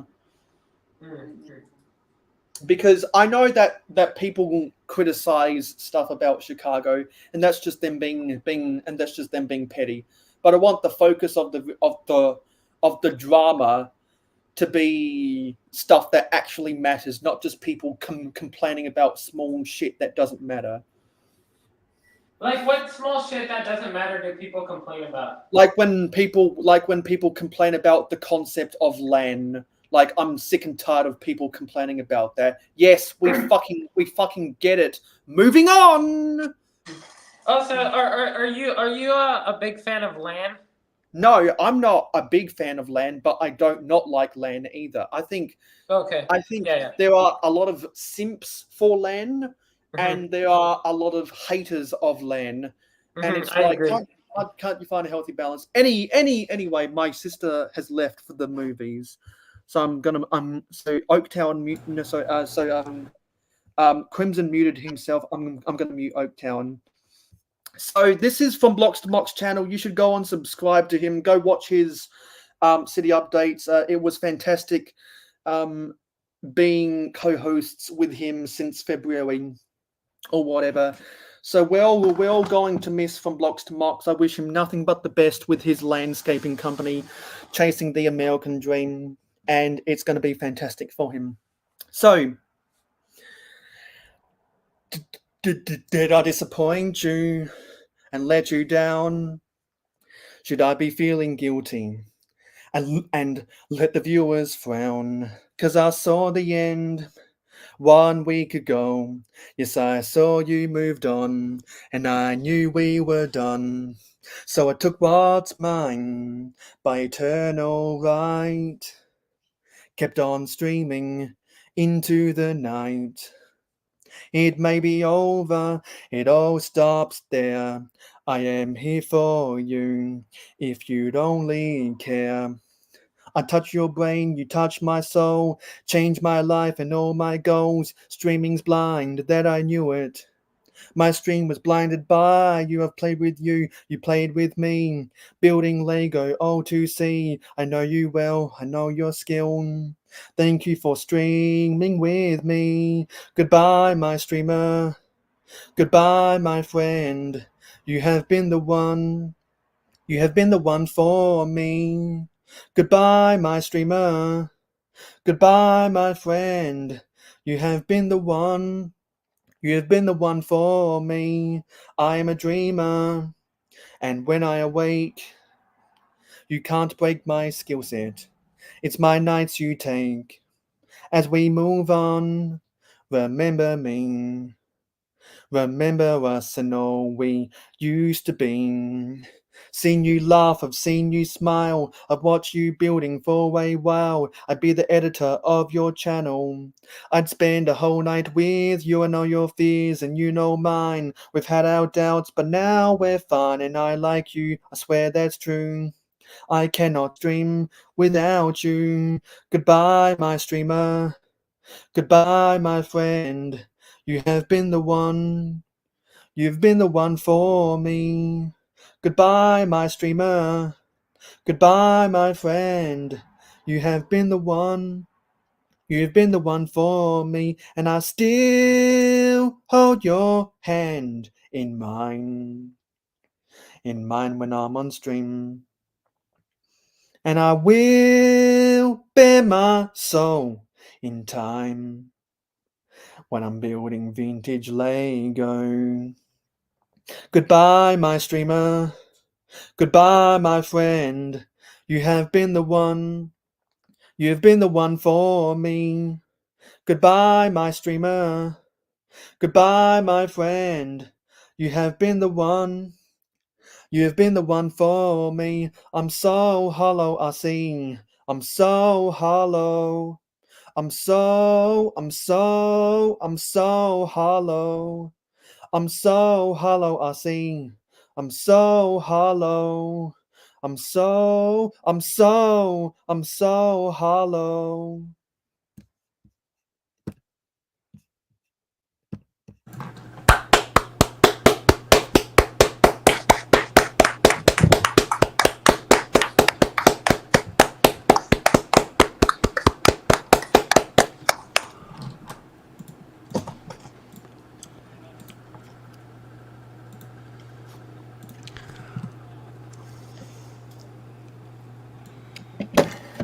Studsidious says, I have some search for hives that will melt some snowflakes. Oh, Ha, that's hilarious. Oh, I want to see that. Yeah, we'd all like to see that. Yeah, so I needed to pour out my heart into that. I've been rehearsing it for 7 days. Sidious, what baseball team do you root for? I know that you're a Raiders fan, which I am too. So Raider Nation, let's go.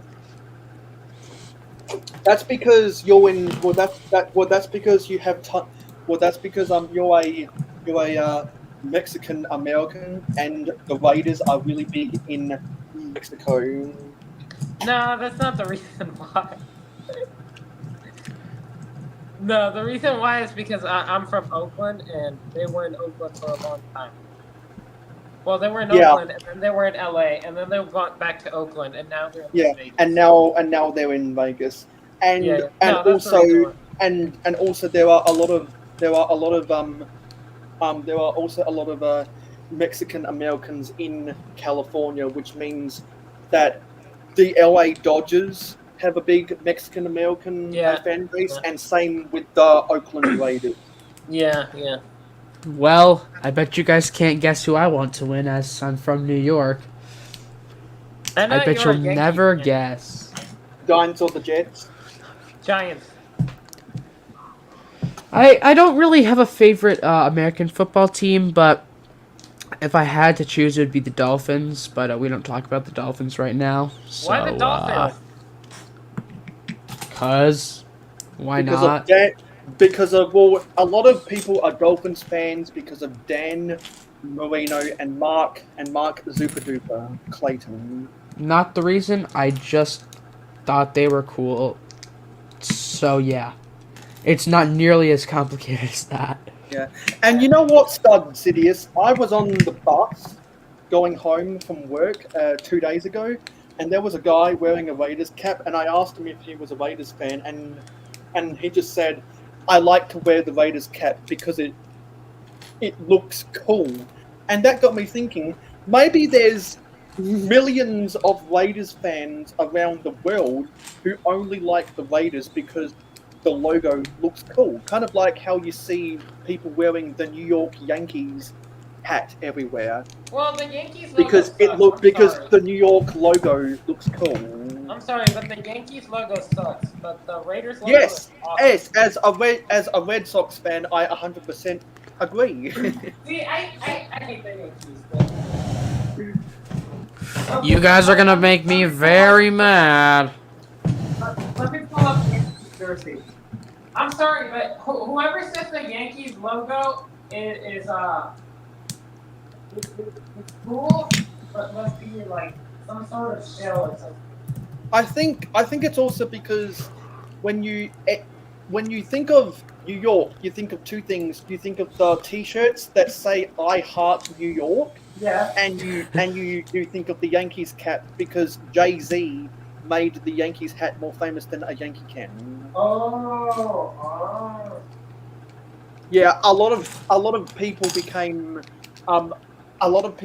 Yankees fans because of Jay-Z, and a lot of Koreans and Japanese became Yankees fans because of all of the Korean and Japanese imports that the Yankees signed over the past 40 years. And also because when baseball expanded into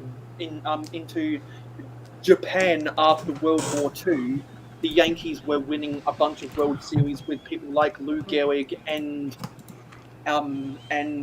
Mickey Mantle and Joe DiMaggio, or those legends of Major League Baseball.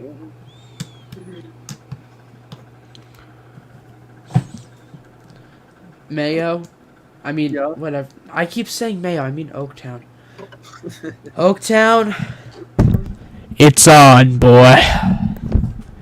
Even though we won't be doing anything and we'll just be sitting at the TVs watching the game, it's so on. What? The World Series. Dramatic music. Mayo, do you have any dramatic music? Yes, I do, but it would get copyright. I have the Major League Come on, Baseball. let's go Dodgers! Let's go! I have the Major League Baseball on Fox theme song on my MP3 player. Can't do it. Dang it. Bro, you literally have like the two. You literally have like the two most iconic baseball teams in the World Series. Well, I think the Red Sox and the Cardinals would like to enter the conversation. Oh, come on! Okay. Unfortunately, both of them suck right now, Mayo. No offense, but they're both terrible right Exactly. now. We both suck. I'm a Red Sox fan. My brother is a Cardinals fan. Okay. I think my brother is a Cardinals fan because back when he was back when he was 13 years old, that's when the great home run chase was happening in the summer of '98 between Mark McGuire and Sammy Sosa. Mayo, can I flip? Can I use my middle finger and use live stream? No. No, but you can use the R word if it's appropriate. R word, but no F word? You've said the F word multiple times already. I'm pretty sure it's fine. Yeah, we swear a fuck ton on this screen, but I draw the line at that guy who used the N word on my stream. I draw the line at flipping the bird, and I draw the line. And I allow the R word where appropriate, because some people use retard as an insult when it's actually only applicable to people who are mentally retarded or who are physically retarded. Like, people only think you can be mentally retarded, but the definition of retard is to have an impairment of something. So technically, if you're a schizophrenic, or if you have a Parkinson's a disease, technically you're physically retarded because you can't control your body at any given moment. Don't use that. Come on. Don't talk like that, man. But that's the definition. I know, but don't call people retarded. No, which is why you shouldn't use it as an insult. You should use it where it's scientifically applicable. It's kind of like how people try to use the word gay as an insult, and that's wrong because gay is a scientific term. There is proven biology behind that, and it's like people try to dig up words which have actual scientific appropriation and use it as an insult, and it's wrong. Like, Mayo, there are legitimate insults, like calling someone an asshole or a wanker. Mayo, can you imagine if people just started using the Latin terms of words as insults? Yeah. Or like one of my I would find that very amusing. One of my favorite insults was when we were studying Shakespeare in English in English class, and we had kind of a Shakespearean roast battle, and we could use we got a list of insulting phrases that Shakespeare used in his plays, and my favorite combination was unsalted pigeon egg.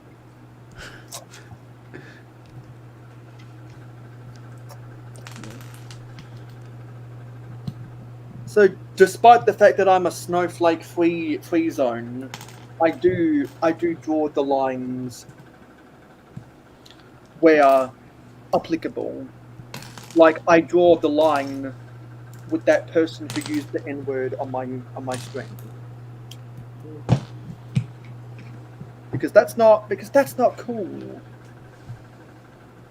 And they'll never be back on my stream as a result. I'm fine going onto their streams, but they're not ever coming back onto my stream. Stud says, I quit my career to make the latest fan get brand. I took a huge risk, but thankfully I picked up a good niche. Exactly, because being a graphic designer and working for an NFL merchandise team would go hand in hand, because sports merchandise sells really well, and the marketing teams are always coming up with new creative graphics.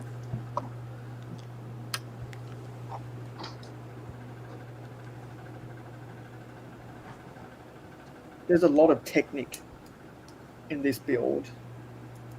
Technique does make things sturdy.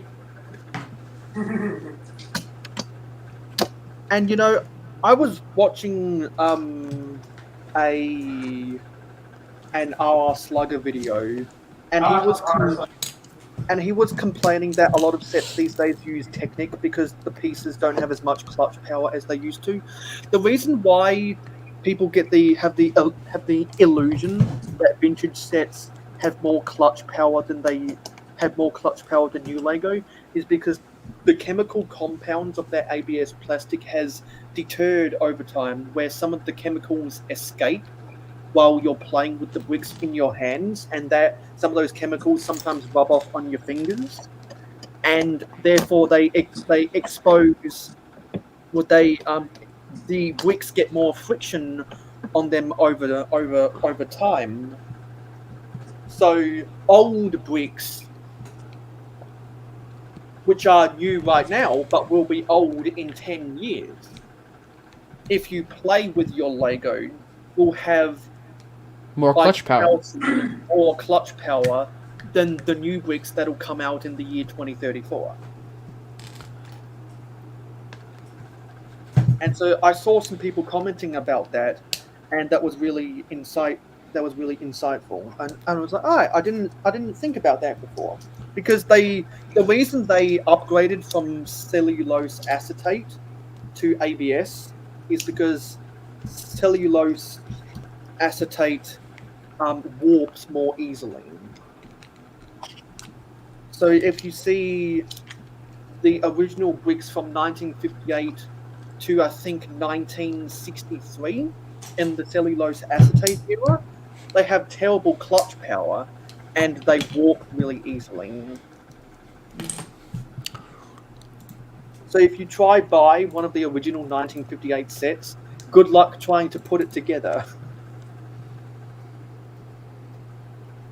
because you'll be frustrated as hell with the inferior clutch power.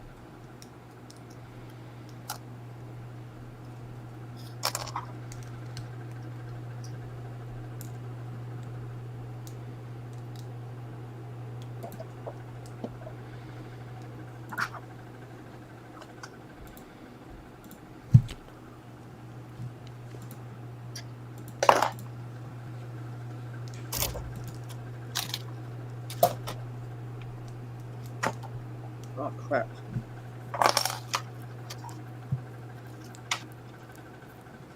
Oh yeah, here we are.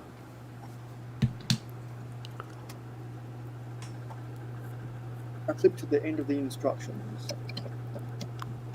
and I didn't mean to, but now we're back. Okay, time to open bag 14.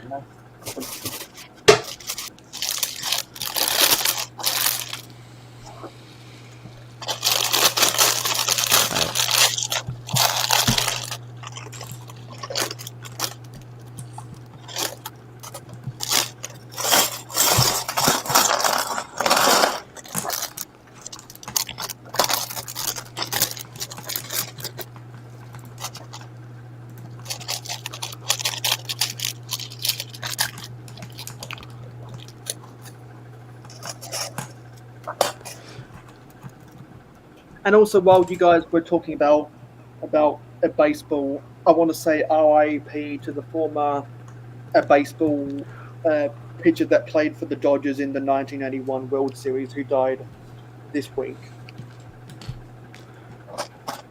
I forget his name, but because it escapes my mind right now. But he was a cult hero back in 1981 because he won the World Series, the National League MVP, and the Cy Young all in the same year. Yep. So, sorry, Mayo, but I gotta be heading out. If you're, I gotta go do a couple things. But if you are still here, which it sounds like you might be, since you said for 8 hours or so. Then I'll see if I can pop back in. Otherwise, yeah, it was nice. Talking for a while. Yeah, same for you, Mayo. Alright, and I'll see you guys later, chat. See ya. Goodbye, Crimson. Okay, Crimson is leaving. Is there anything Lego or anything that you want to talk about? Not necessarily. I'm almost done with my homework. Nice. What class are you doing for? There's this one. It's called Racism in the U.S. Oh, I took an indigenous studies class as an elective last semester, and I definitely learned a thing or two. I remember doing homework about that, and it paid off because I passed the class and C's get degrees, and now I'm graduating. My graduation will be on the 13th of December.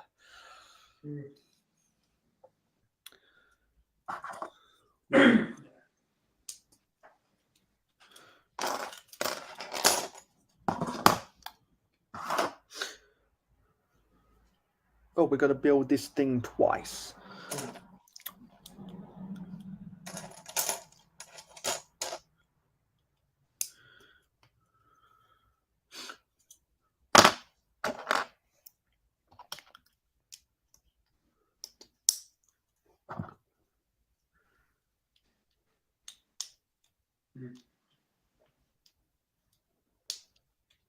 Oh.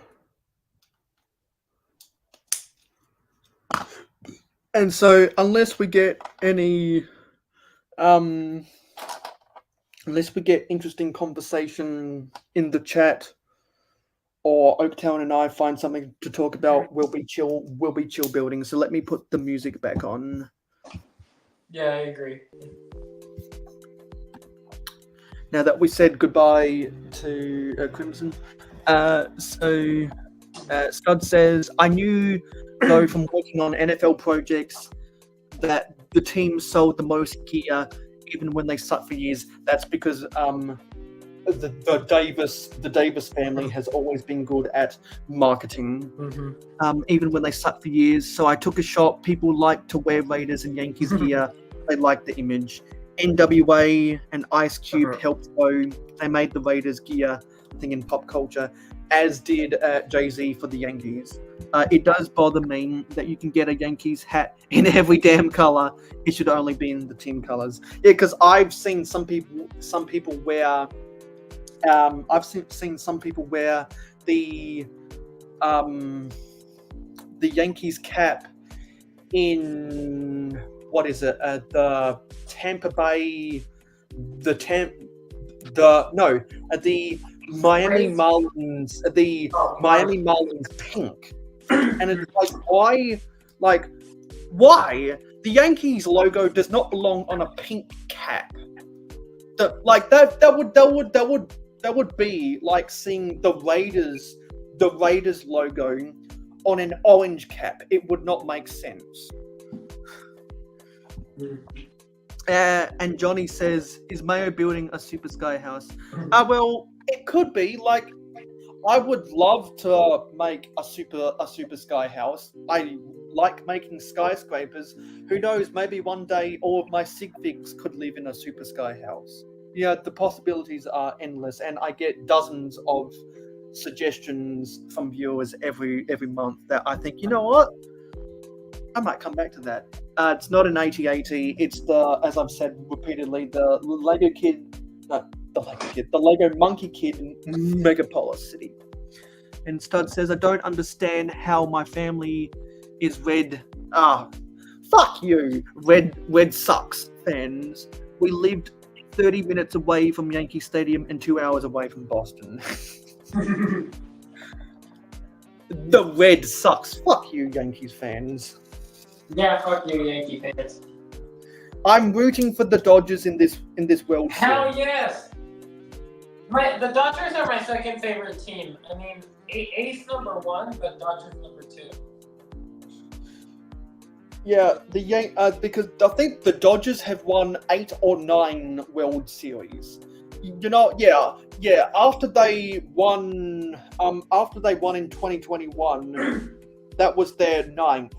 When the Red Sox won in 2018, the year after the Houston Astros a garbage can sign stealing, we got to 10 World Series. When the Cardinals won their World Series in 2011 with David Freese as their hitter, and everyone remembers when Joe Buck screamed David Freese's name, "Tied game," which was two seasons before the Game 6 of the NBA Finals between the Miami Heat and the San Antonio Spurs, when Ray Allen hit that 3-pointer, and Mike Breen yelled, "Bang! Tied game with 5 seconds remaining." Like, everyone remembers those, and because of that, the Cardinals got their 11th World Series. So you got the Dodgers, the Red Sox, and the Cardinals are all bunched together with a similar amount of World Series, but a distant second, third, and fourth behind the Yankees with 27. And the Yankees are so prestigious, in my opinion, the third most prestigious sports team in the world behind Manchester United and Real Madrid, that not having won a World Series in 15 years for the Yankees is a drought. Some teams have never won a World Series. Teams like the Dallas Cowboys, who always beat their chests out, haven't won a Super Bowl in almost 30 years. Yeah, and they haven't won one since what? No, honestly, it might be 30 years now since. Well, they haven't won since 1995, so it's been 29 years.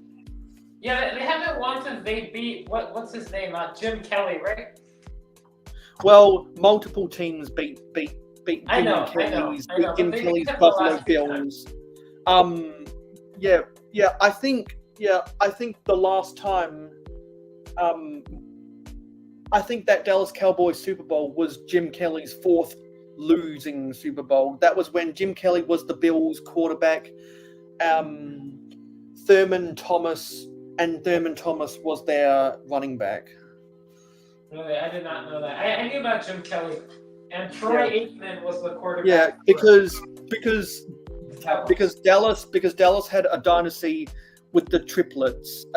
Joe Aikman as their quarterback, Michael Irvin as their wide receiver, and Emmitt Smith as their running back. And the delusional fans think Emmitt Smith is the greatest running back ever because he has the rushing record.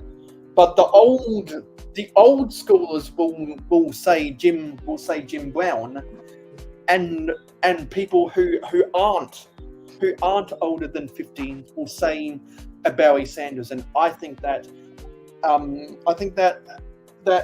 Barry Sanders, his peak was higher than Jim Brown, but Jim Brown won, I think, a couple Super Bowls with the Cleveland Browns when they were owned by Paul Brown before Art Modell took him over, and then eventually moved the team to Baltimore to become the Ravens. Yeah. So I always think peak value more than career value, which is why I think that Barry Sanders was better than Jim Brown, much like how Michael Jordan is better than LeBron James. LeBron James has Michael Jordan beat on the career value because he's been doing his thing for 21 or now 22 seasons. But Michael Jordan has the highest PER, which is player efficiency rating ever.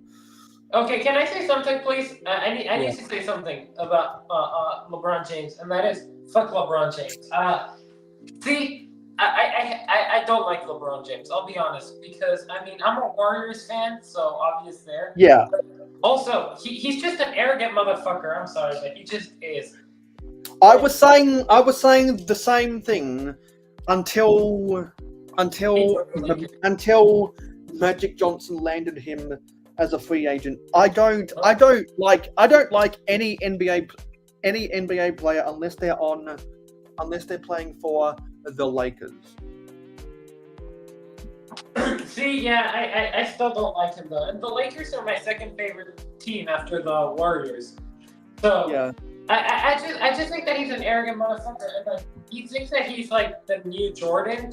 Also because, you know, he did Space Jam. And also he's like, you know, and it's like, yes, I know that you have the most points of any NBA player ever, but guess what? Show your rings to Magic Johnson, to Who has 5? Tim Duncan. Show them to Michael Jordan. Show them to Bill Russell. Show them to, I don't know. Yeah, because Tim Duncan, Tim Duncan, Magic Johnson, Steph Curry, and a couple people, they all have one more than LeBron.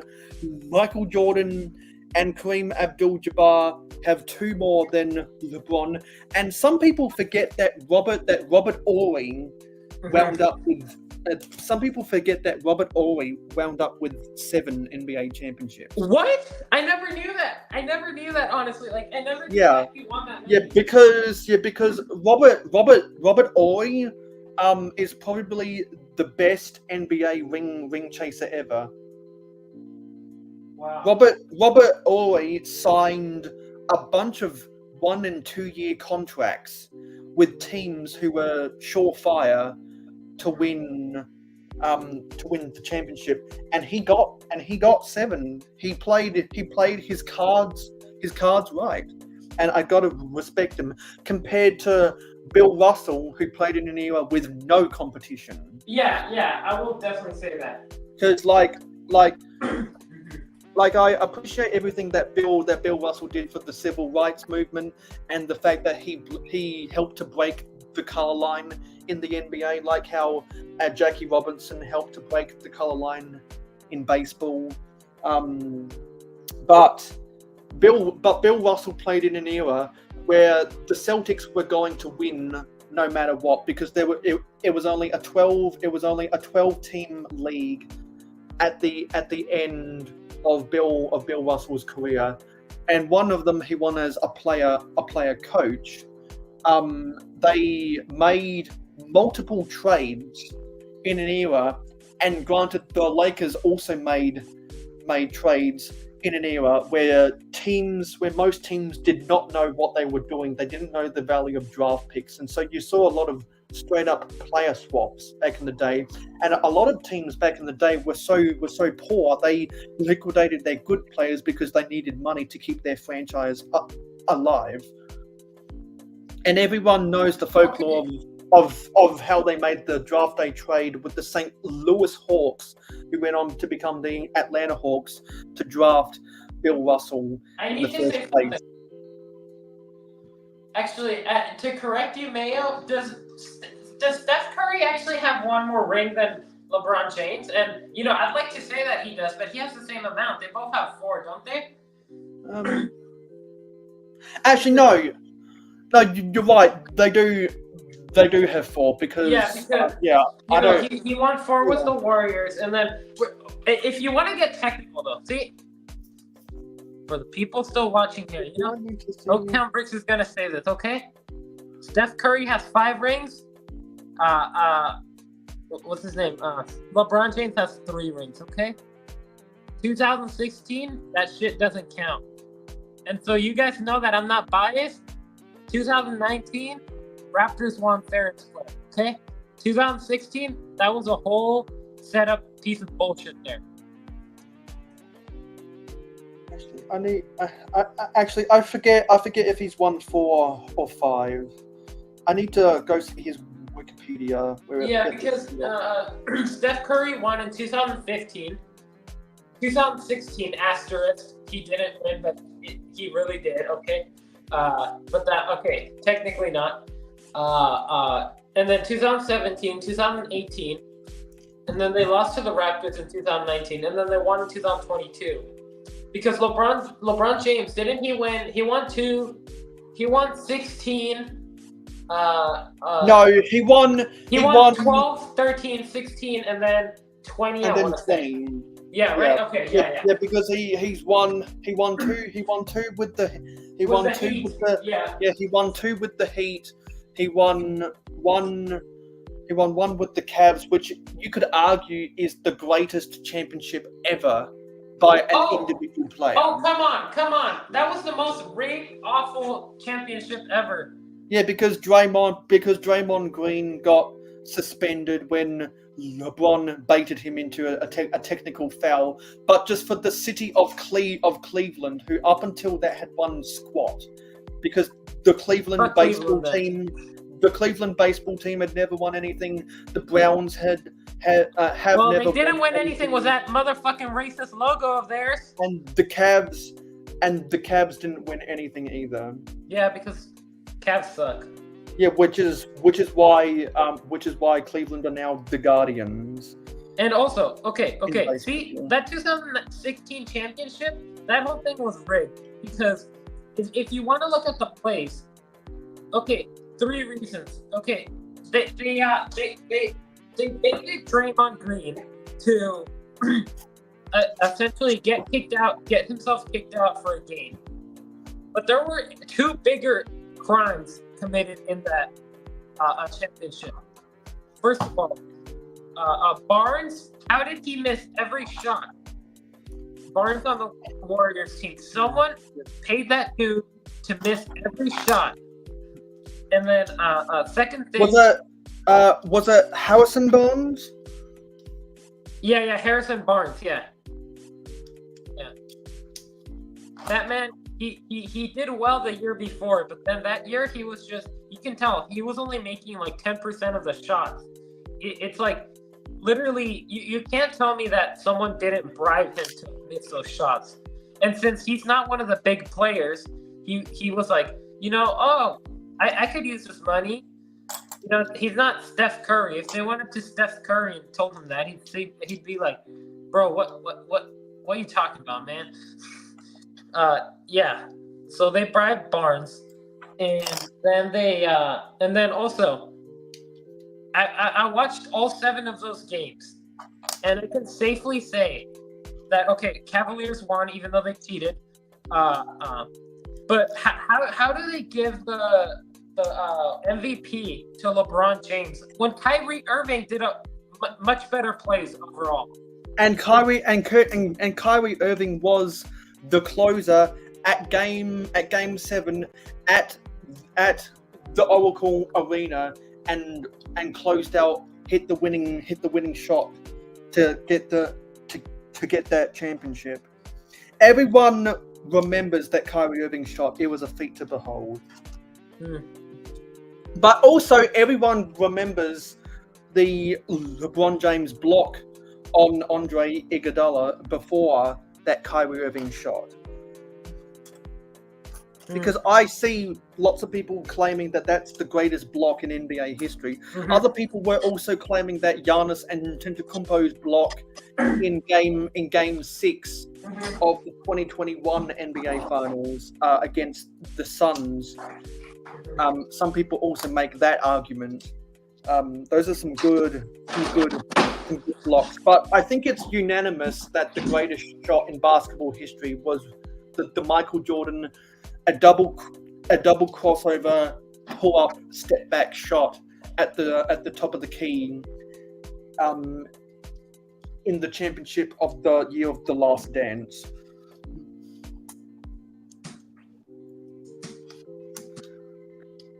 And I also hear some people say that the Jordan brand logo could be the NBA logo. I've also heard some people say that the silhouette of Kobe Bryant ripping off his chest could be the logo. But I don't think the logo will ever change now that Jerry West passed away last year. And I went to Los Angeles after Chicago to pay my respects to the Jerry West and Kobe Bryant statue.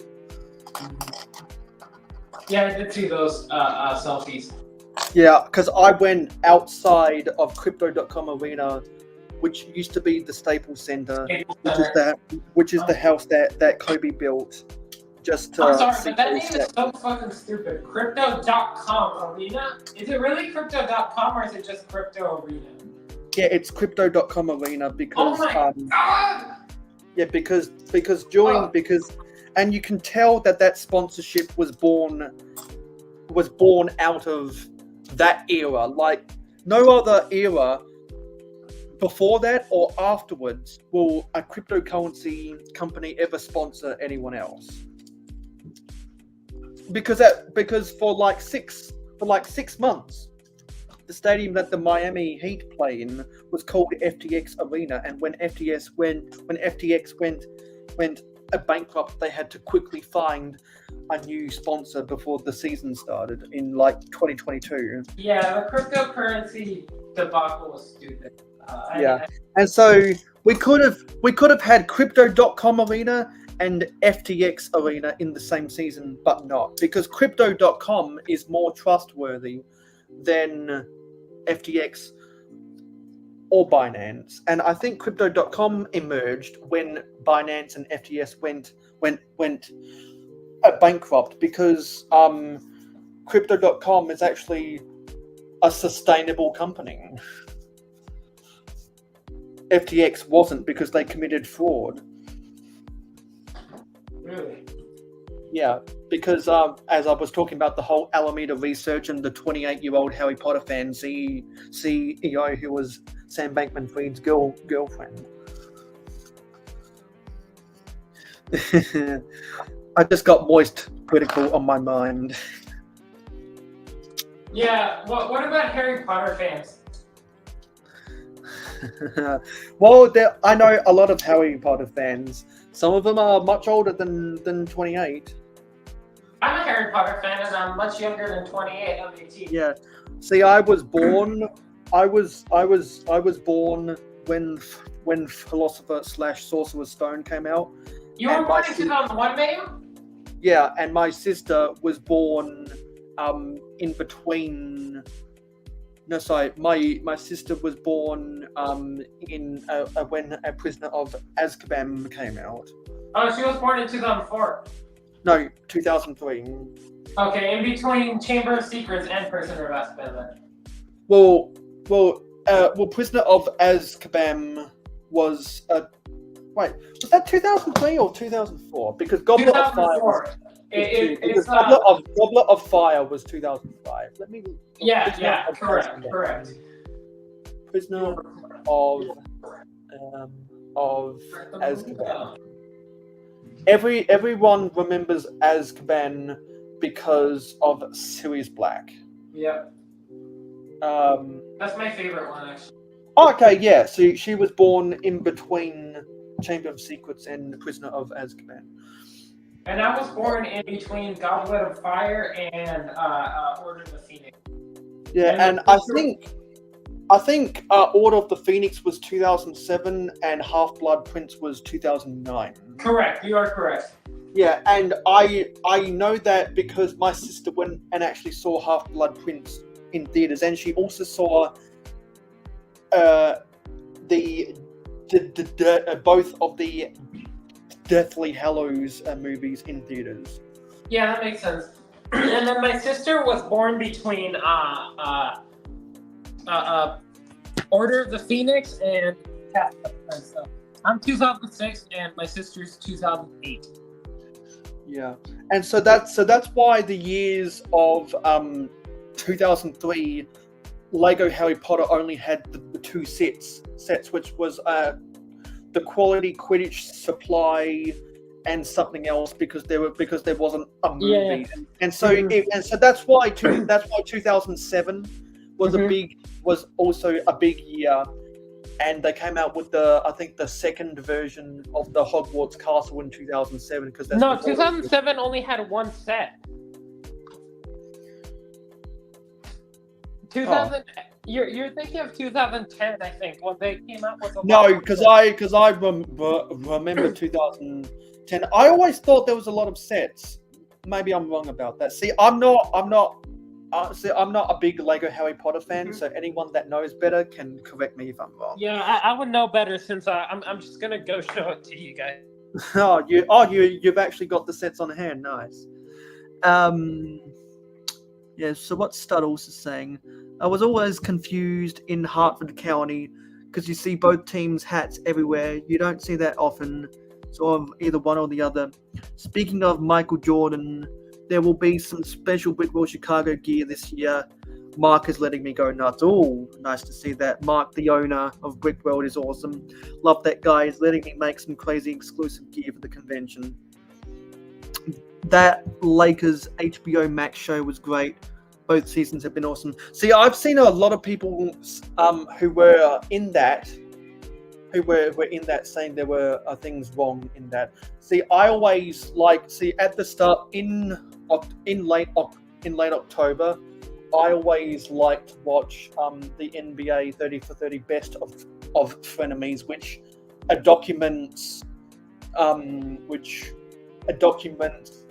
the when Magic Johnson and Larry Bird were in college, and then goes into their rivalry throughout the 80s. I love that so much. It's my favorite 30 for 30 that ESPN ever did. Best of frenemies. Because the Los Angeles side was narrated by Ice Cube, and the Boston side was narrated by Mark Wahlberg. Oh yeah, what was I gonna say? Oh yeah, so yeah, that was my dad's jam back in the day. So my dad, he grew up a lot with he was a Lakers fan. My dad was a Lakers fan growing up, and so he grew up watching those Magic Johnson and Larry Bird championships, and he says that he has a lot of fond memories of them. As you would, and if you were in the 80s at the time, that would have been that rivalry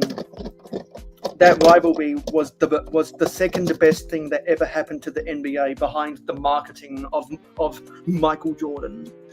Yeah, it sure was. I mean, from the little that I've heard, it sounded like it might have been the best era for the NBA.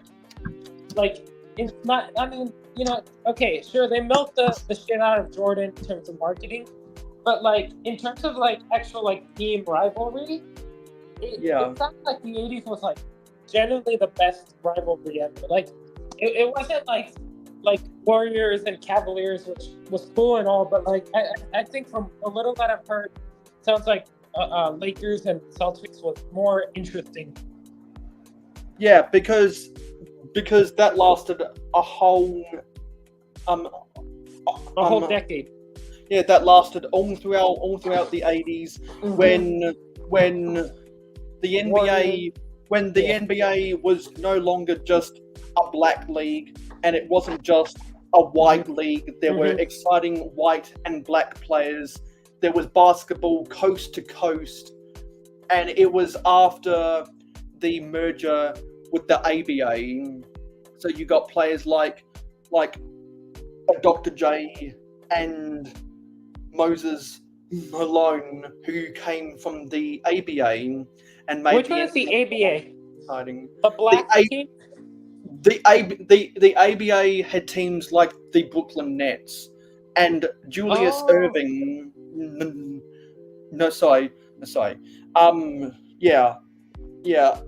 Julius Erving.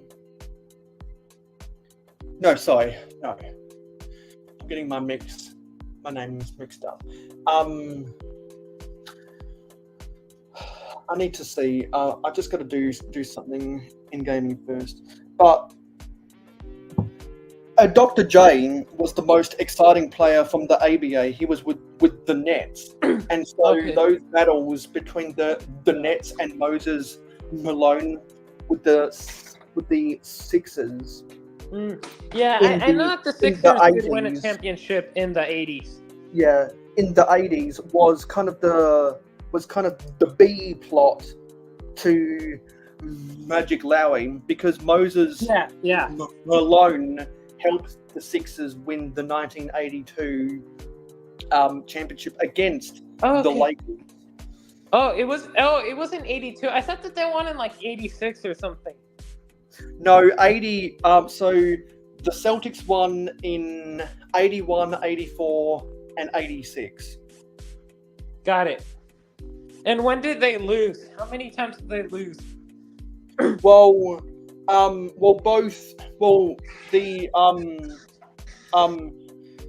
Lakers and the Celtics played in either one of those teams or both played in every single final in the 80s. So the Lakers went to 10, won 5, lost 5.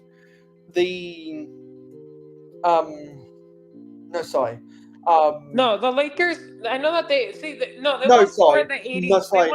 The Lakers won. The Lakers won 5. The Celtics won 3. The only teams that beat the Celtics in the Eastern Conference Finals were the 76ers and the Detroit Pistons. Oh yeah. I think the Portland Trailblazers beat the Lakers in one of those finals. I think I can't remember if it was a Houston Rockets team that beat the Lakers in one of those Western Conference finals. But either the Lakers or the Celtics were in every NBA finals in the 80s. Oh yeah, because see, what I was thinking was that from what I remembered, I thought that the Lakers had only won 4 in the 80s, and then won a 5th. No, they won 5 because they won 3 when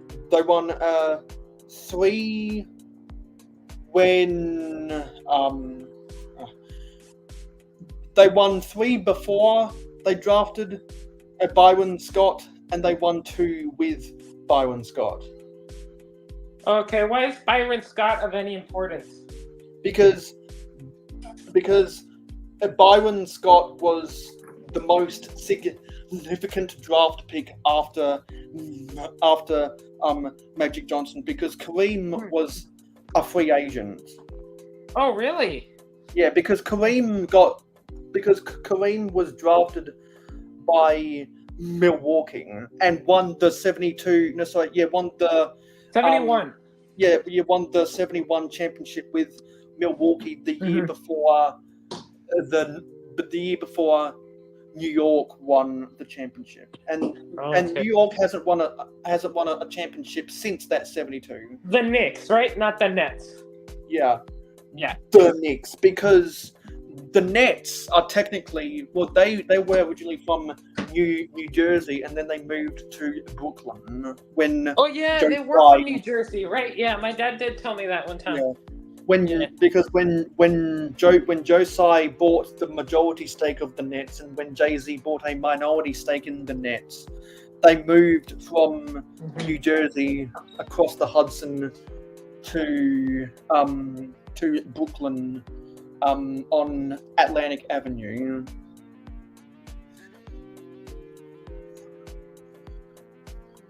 And they couldn't win a championship with James Harden, Kyrie Irving, and Kevin Durant, which ended the era of super teams. Yeah. Who was it again? James Harden, Kyrie Irving, and Kevin Durant. And okay, Russell Westbrook was not with them, right? No, because Russell Westbrook and Kevin Durant were with Oklahoma City before Kevin Durant went to the Warriors. I know. But who did Westbrook go to after? I know Durant went with the Warriors. Westbrook got Westbrook and Chris Paul were in a trade with Houston and Oklahoma City. Westbrook played with James Harden before James Harden went to Brooklyn, and the Lakers traded for Westbrook with Houston, and then because LeBron James and Anthony Davis wanted to play with Russell Westbrook, and that failed. So then Westbrook went to the Clippers in free agency, and then was traded to the Utah Jazz, and then the Utah Jazz traded him to the Denver Nuggets, where he's at right now.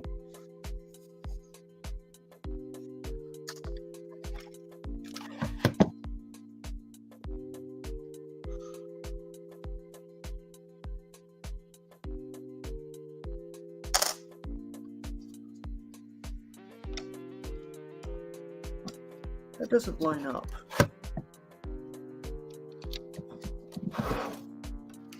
That doesn't... Oh, I put that in the wrong area. God damn it.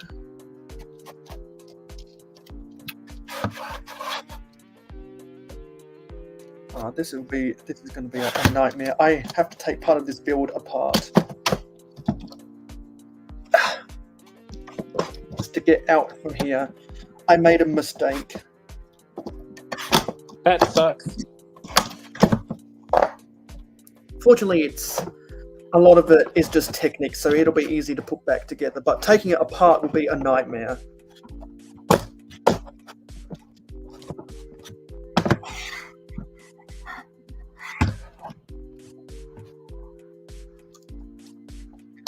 Mayo, I'm gonna stay on the live stream, but I'm gonna step away for like.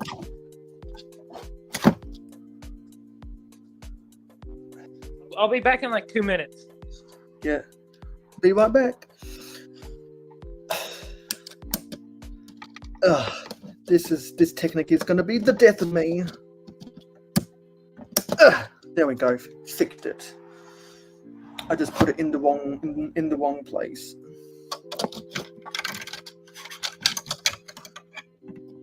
Yeah.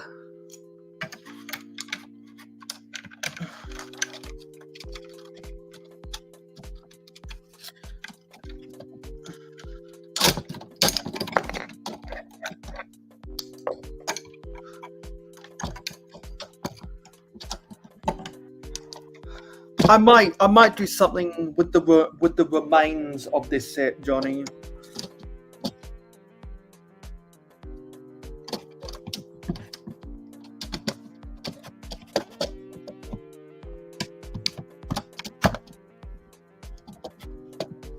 Because I got a bunch of these pieces which I really don't know what to do with.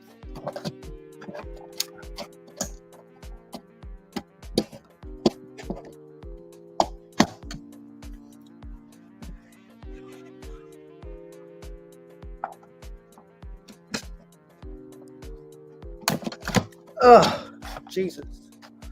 Okay, there we go. Now that's back.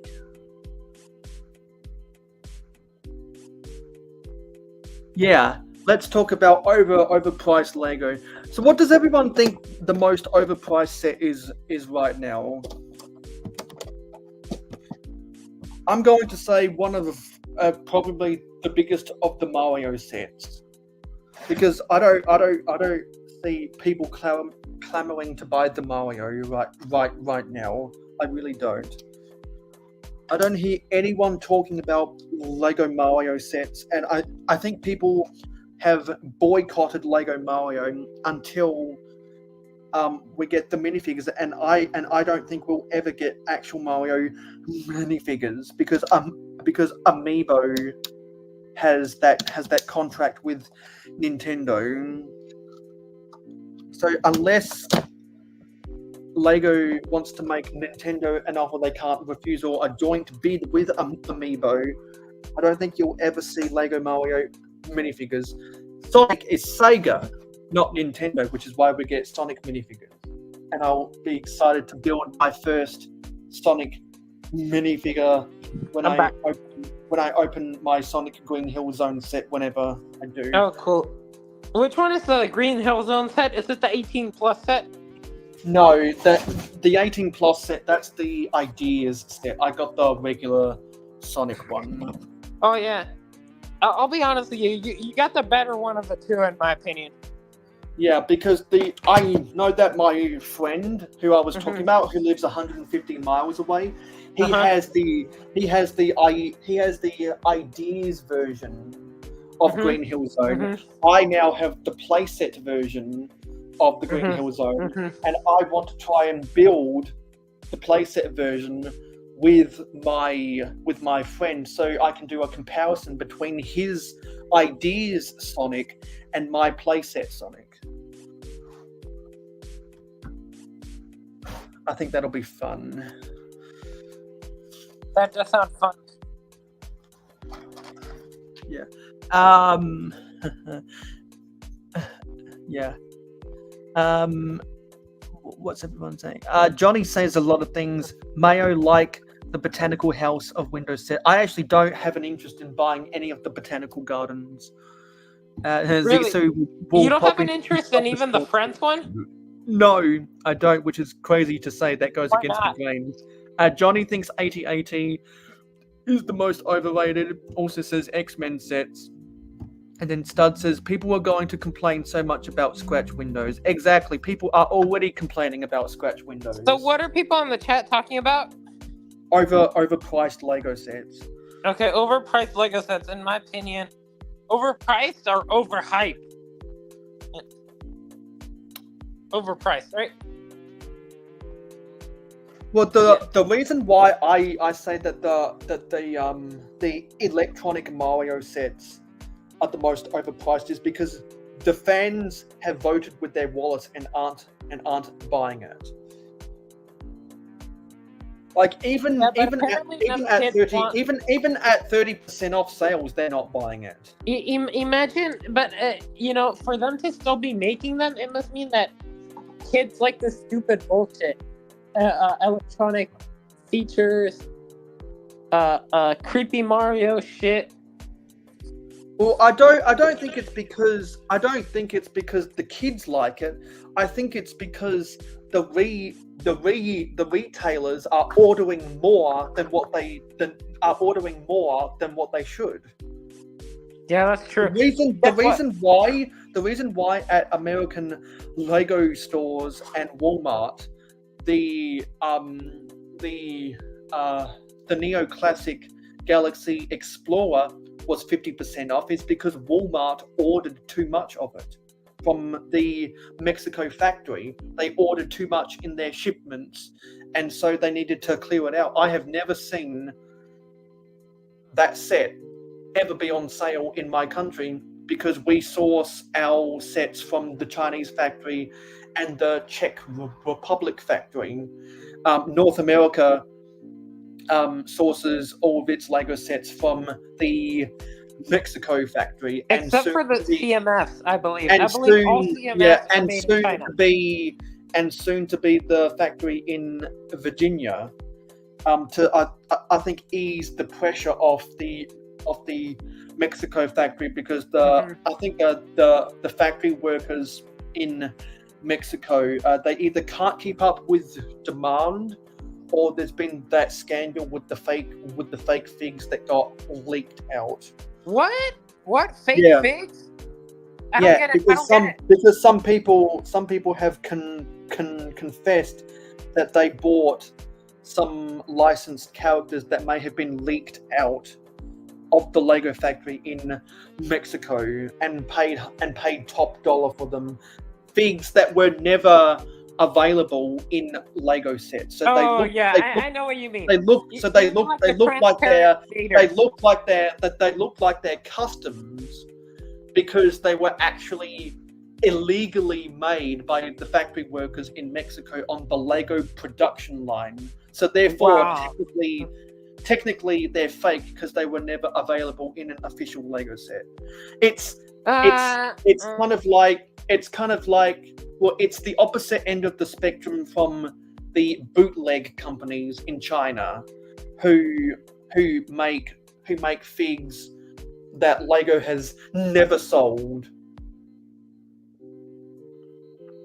And it's I think some of that, and I think it's also because Lego has can do more research and development at their Virginia factory than what they can do in the Mexican factory. So I think sets that are produced in the Mexican factory will be cheaper for the consumers than anything made at the Virginia factory, because Lego spent top dollar on making the Virginia factory compliant with the top level renewable whatever, because they're trying to take that renewable stance to make themselves look better than what they actually are. Because how renewable can you be when you're a plastic brick company?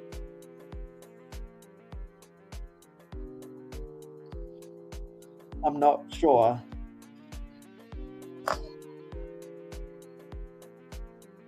But there's a reason why the Mexico factory has been profitable for years, because they're good at what they do there. That factory is so sus. I'm not gonna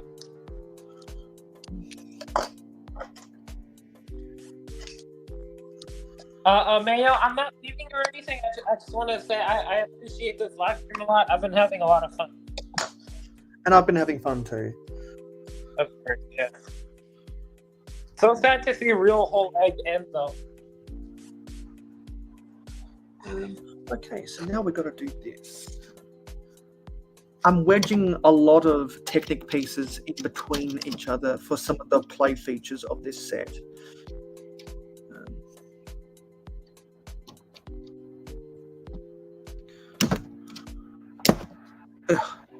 There we go. That's one. Now let's do the other side.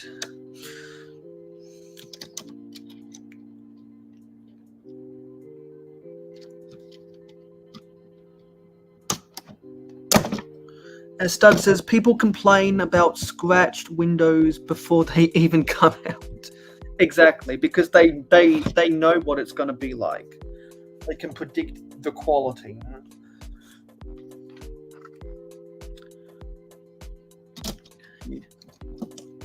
Now we've got to wedge these, clamp these into position.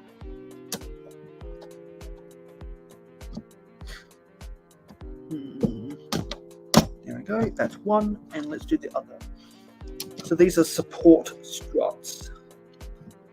And with what I was saying earlier, that it's not worth me doing streams without a consistent audience or a co-host. Having on-stream chemistry with someone like Oaktown counteracts there being only 4 eyeballs watching. Because, like, I made it very public in a group chat that I was going to be doing this, and dozens of people have seen that message, and they've done squat with it. Because... What do you mean? They either don't like me, they don't care, or they don't want to make the time. For what are you talking about then? I don't need to get into that. That's a private matter, and I don't want to expose those people. But it's just like that validates everything I've said about this stream. Let's open bag 15.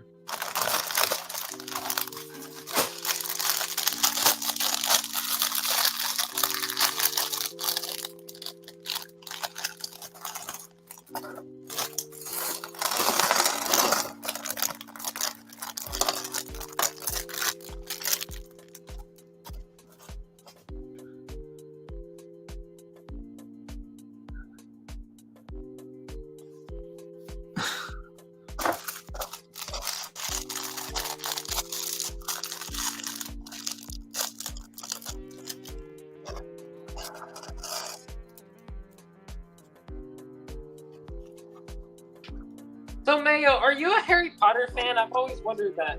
No. Have you seen all of the movies though? I've seen bits and pieces of the first 4. Because they used to be Saturday movie night in November, they'd show them. But then the network television sports contracts got bigger, and so they sacrificed Saturday night movie night for Saturday night sports, and they relegated movies onto their other channels, and it's very tough to find them. Don't you have streaming? No, I'm talking about network television. 10 years ago. Oh, okay, that makes sense.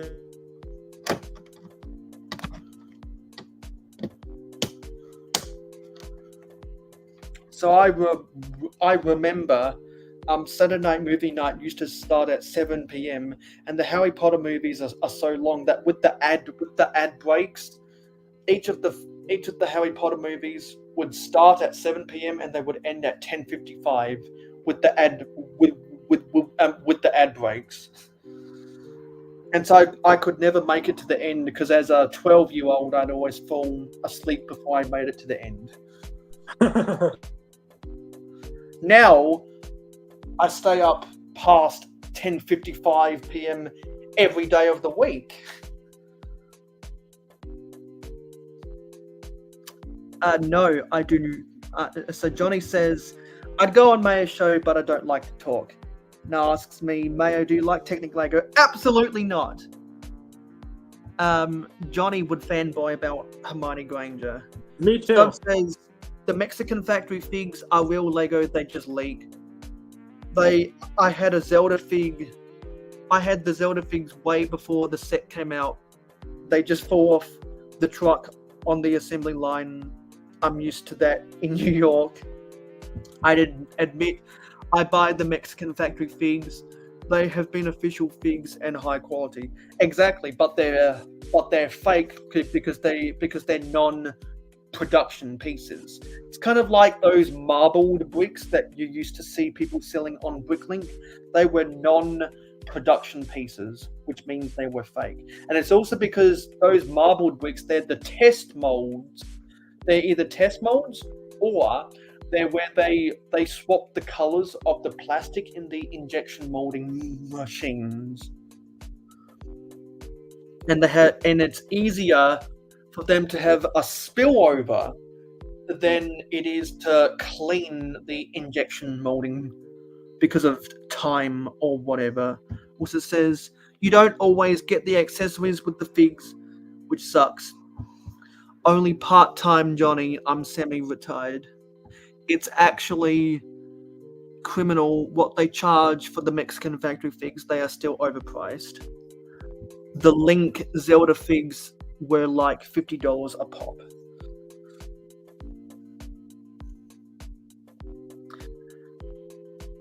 Yeah, and I've heard so many people talking about those figs and going back and forth, arguing, and I just sit there as a non-minifigure collector and watch everyone else talk about it, so I don't have to.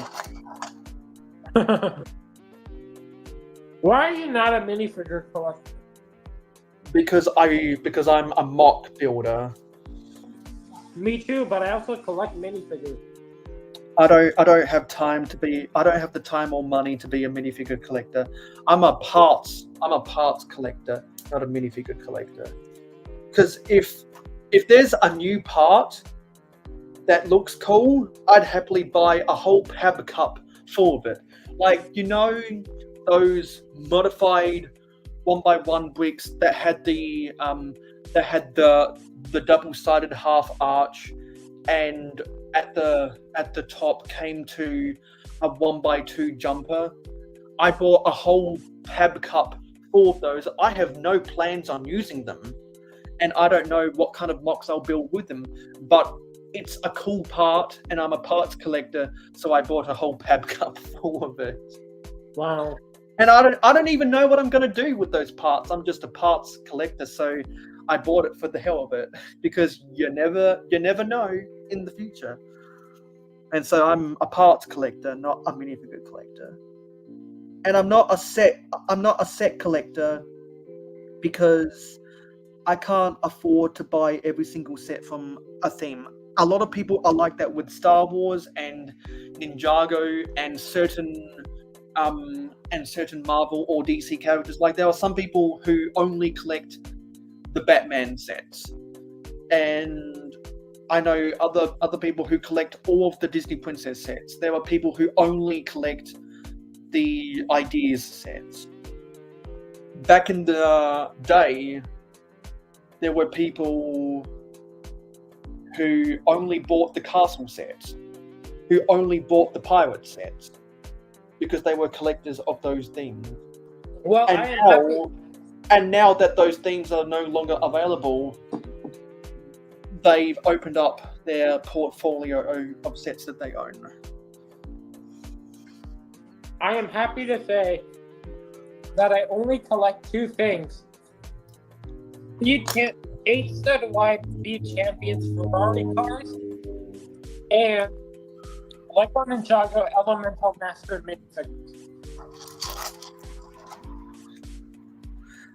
Even though I collect the straight building modulars and I don't collect the corner buildings, there are plenty of straight building modulars which I have no interest in ever buying. So I can't call myself a collector of. I can't call myself a completionist, but I can call myself a collector. Why don't you buy the corners? Because the way I use modulars in my city is I have them on the back wall.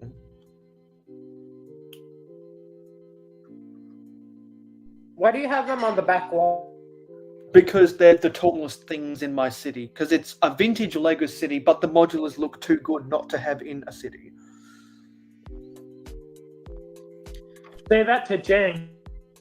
Yeah, well, because his city is a mock city, and it's no longer a city. It's a Lego version of a model train layout.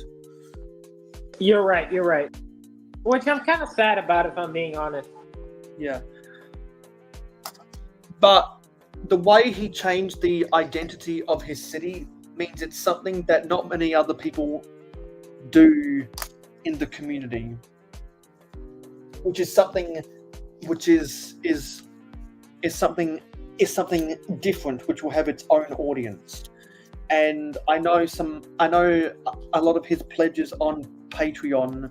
They swear by him. And they've created a cult. Some of them have created their own cult, directly inspired. Some of those people have created their own cult, directly inspired by, but not affiliated with Jang. Because Jang inspired a lot of people to build with Lego through his reviews. I mean, I do have to say I love Jang as a content creator. He's probably I'd say my favorite Lego YouTuber.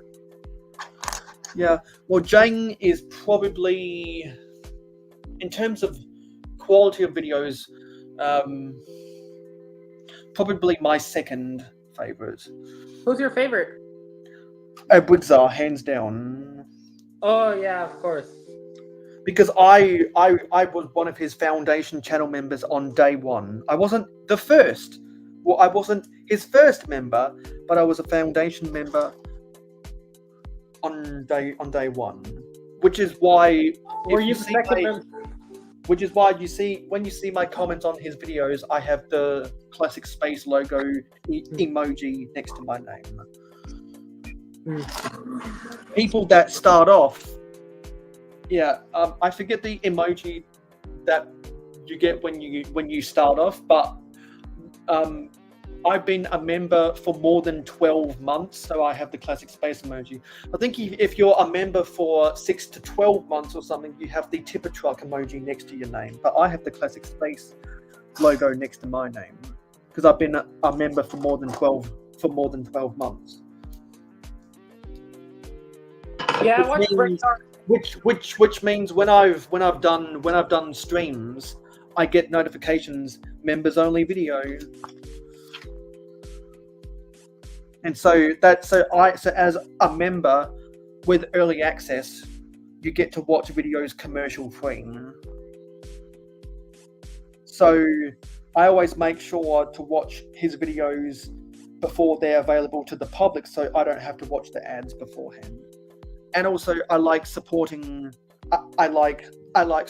him, and there's other benefits of being a member if you're willing to pay a little bit more extra money, which some people have and do. I just enjoy members only because sometimes he uploads stuff for the members 3 days before it comes. 3 days before the video comes out to the public. So I've had people commenting on my live streams, "Hey, did you see this thing that Jabbo did?" And I'm like, "Yes, I saw it 3 days ago." Because they're not members. It's always weird for me to see Jabo. Also, I specifically in his videos because I'm sorry, Jabo. I love your content, but I'm not a member. Yeah. But anyways, so like I see you guys, like you Mayo, comment like days before, and I'm like, what the hell? Yeah. So people like myself, Pastor Jensen, Marty Guire, Man23, Brick Trains, Jason's Bricks and 5, our friend Nate, Mr. Blue is a member, and there's a couple more of us. Whenever the video comes out to the public and you see that our comments are days old, that's how long you can tell we got the video early access for. Because there's a setting where if you have memberships available, you can upload it as a members only if you click a button. Some people made the mistake of uploading a separate video for their members and their friends because they didn't know about that setting. Okay, okay. See, Steadsidious, I appreciate that. IP Legos, the Lego minifigures are your favorite. Yes, they eat up IP fees. See, that's where I kind of feel like it's fucked up to say that because, see, the thing is, Lego spreads their fees, their budgets across however that they want to, whether it's, IP or not IP. So it doesn't mean that licensed themes have to have it better just because they're licensed. And the original themes get the short end of the stick. So I'm actually happy that Lego continues to put a good amount of money into unlicensed themes. I guess that also those licensing fees cost that much money though. Yeah. Okay, I have a rant, and that is that why? And oh man, it really pissed me off. Actually, hang on. I know something we can do for that before you get on your rant. This one is running! Rotten eggs! It's rant time. Lego also make many hot ginger MILF and thick ladies. What the hell, Johnny? Tell me a time when Lego made that. Anyways, okay. So my rant. What was I gonna rant about? Oh, now I remember. Okay, why are people like, oh my god, we need original themes to come back. We need more original themes. Lego's becoming too licensed, and the original themes that we have are lame. Why do people say the original themes that we have are lame? Why don't you support them?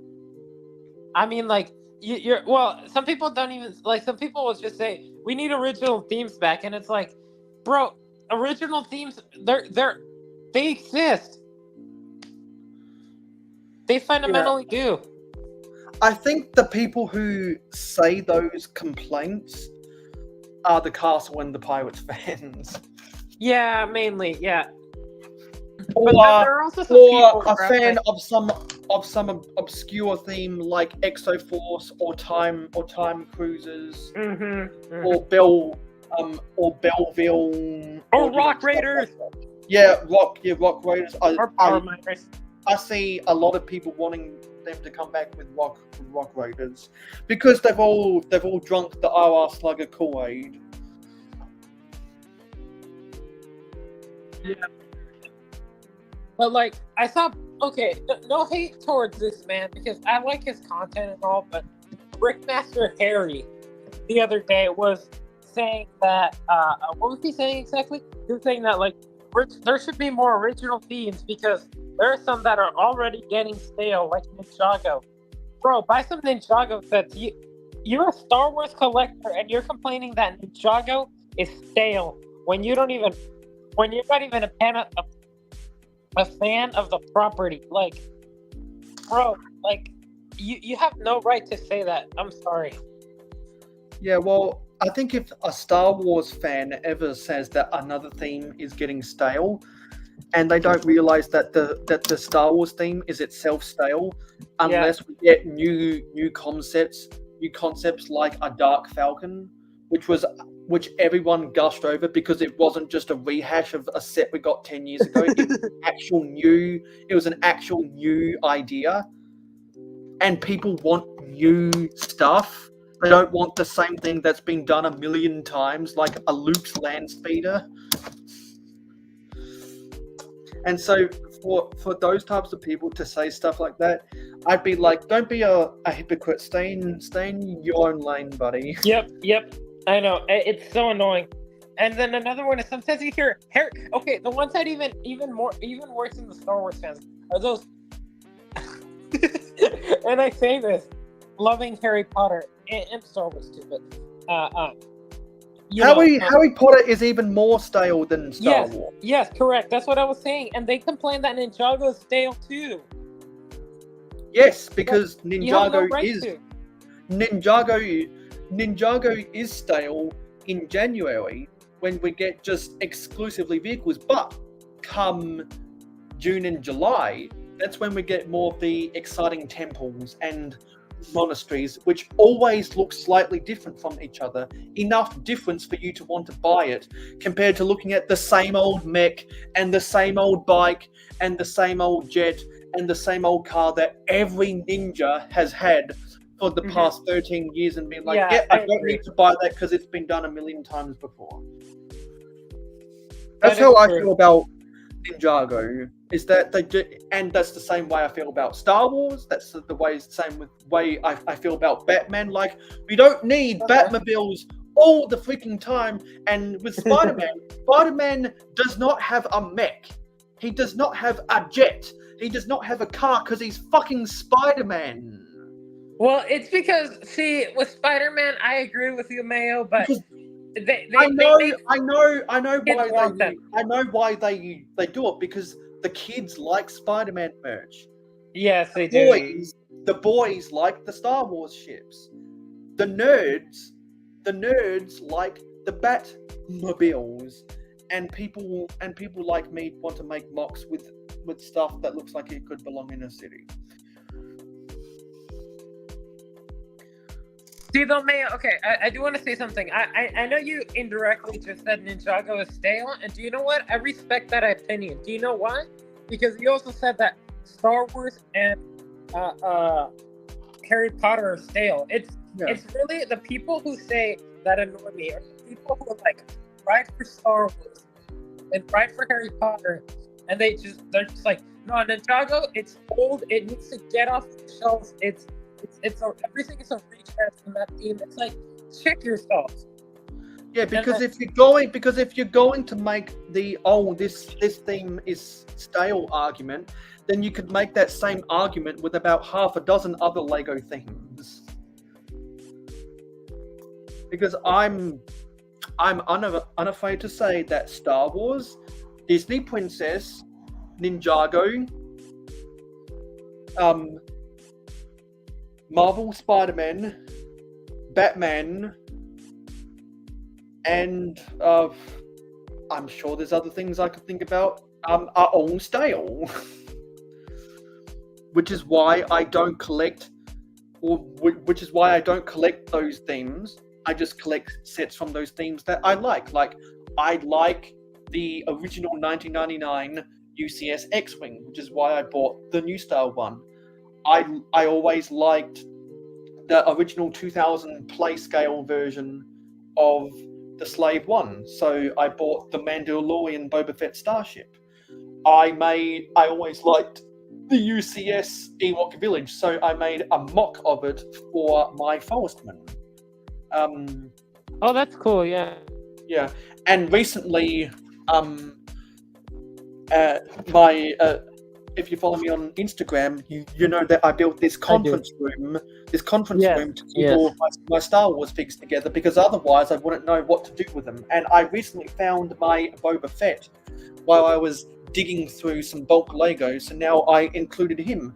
And when I find my C-3PO, I'll have him standing in the corner because it's a nice way, it's a creative way to keep my Star Wars figures together rather than them just sitting on an overpriced brick shell, a display case, which just sits there and collects dust, which just sits there and collects dust and not look pretty in an actual scene from the movie. What's up with that? Like, I'm never going to buy anything from Brickshell, and I'm never going to buy these fucking acrylic cases that people store their figs in. I think Brick Wizard is another one of the brands that sells the acrylic cases. Yeah. I just Sidious. I wasn't. I know what you were saying. I understood. I know that you like the figs. Yeah, and so as a non-minifigure collector, I'm not interested in that. But the minifigure collectors, that's the target market for Brickshell. The only reason I have display cases that I put some of my more treasured vintage figs in, and what I keep the Halloween Series 14 CMFs in, is because they were gifted to me. I would not buy them on my own. They were gifted to me. Yeah, And no, so, I agree, Sidious. The original themes do have better minifigures. Yeah. I really do agree. Because I remember the episode of ACOB where they got Titanium J on, and they were and the hundreds of horny Star Wars fans were getting all up in their arms about how much more detail there is in Ninjago figures compared to Star Wars, and then they were complaining about the inaccuracies. And I said two things about that. Is that it's a crime that they don't invest the money in arm and leg printing, but it's also because Lego gets a lot of concept art from Star Wars movies and TV shows that don't end up making the final cut of the movie or the final cut of the TV show, which means it's inaccurate. Like the way, like you might have a belt, or you might have a scar, or you might have a button on your shoulder pad that doesn't make it to the final cut, but it was a part of the concept art, so it's on the minifigure version of it, even though it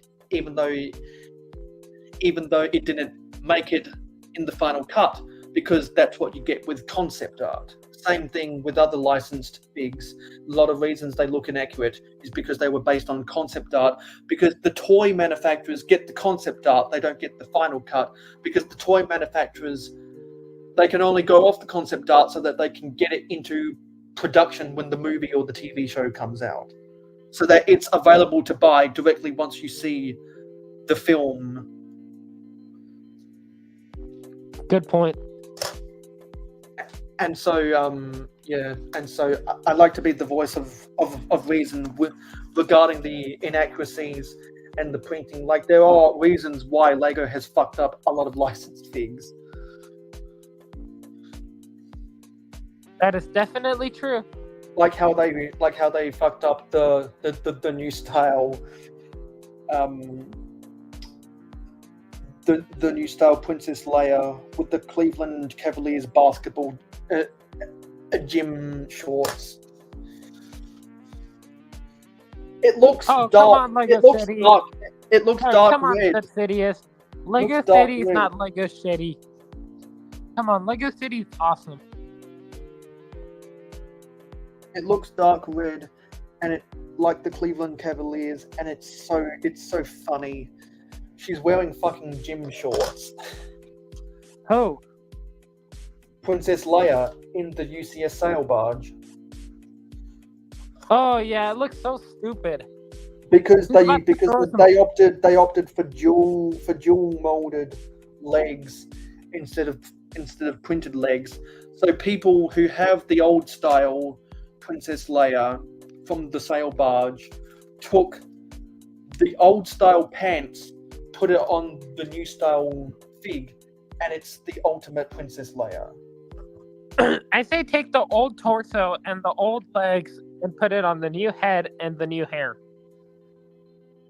Yeah, people were also doing that, and it was purest customs, which made the figure, or which made the character look more accurate.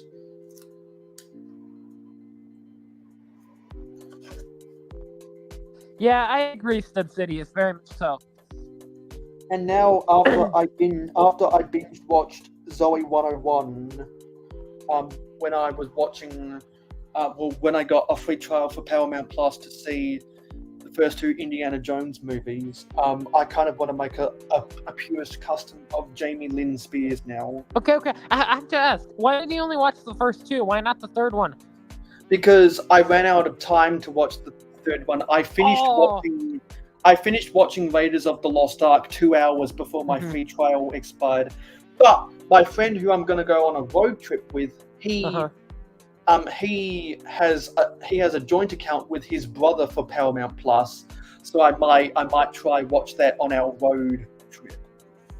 I might try watch the Last Crusade, because the Last Crusade is my dad's favorite because of the Holy Grail. Yeah, the Last Crusade is also my favorite. Then I'd say Raiders of the Lost Ark. Then I'd say what's the name of that other one? Temple of Doom. Temple of Doom is my favorite because of the mine scenes, and I like Willie Scott more than Marion Ravenwood. No! How can you? Yeah, because as a critic of film, Marion Ravenwood is an objectively better character than Willie Scott. Oh yeah. But as a fanboy, for various reasons, I like Willie Scott more. Like the dynamic that Marion had with Renee in Raiders of the Lost Ark. With who? With the dynamic she had with Bella. With Renee Burlock in Raiders, that was good film. And there's more depth to her character than Willie. But why do you like Willie more? I think I'm just gonna quickly say blonde. What? I'm just gonna quickly say blonde. Oh, blonde. Yeah. Why? What does that have to do with anything? Oh, I'm horny for blondes. Oh, okay, got it. Like actually horny. Got it. Yeah, so I'm not going to get into that. That's why I want to. That's why I've got a project to make a custom arts and crafts project of Sharon Shoehorn's head from the Lego Movie. A nothing character in the film that was the main minifigure from the Lego Movie set Castle Cavalry, which was the first. I think when Stephen from the Brick Show reviewed the Castle Cavalry set from the Lego Movie, I think that was the first Lego Movie set I saw being reviewed on YouTube, and then I saw both Briggsar and Jane Briggs review some, and I think I saw Just Too Good reviewing back when they were Just Too Good Euro Bricks reviewed the Just Too Good had the name Just Too Good Euro Brick? Yeah, in the year 2014, Sarah was called Just Too Good Euro Bricks. I never knew that. And so I knew. So at Brick, it was really cool. At Brickworld Chicago, I knew Just Too Good as Justin in 2023, and this year I got to meet Just Too Good as Sarah.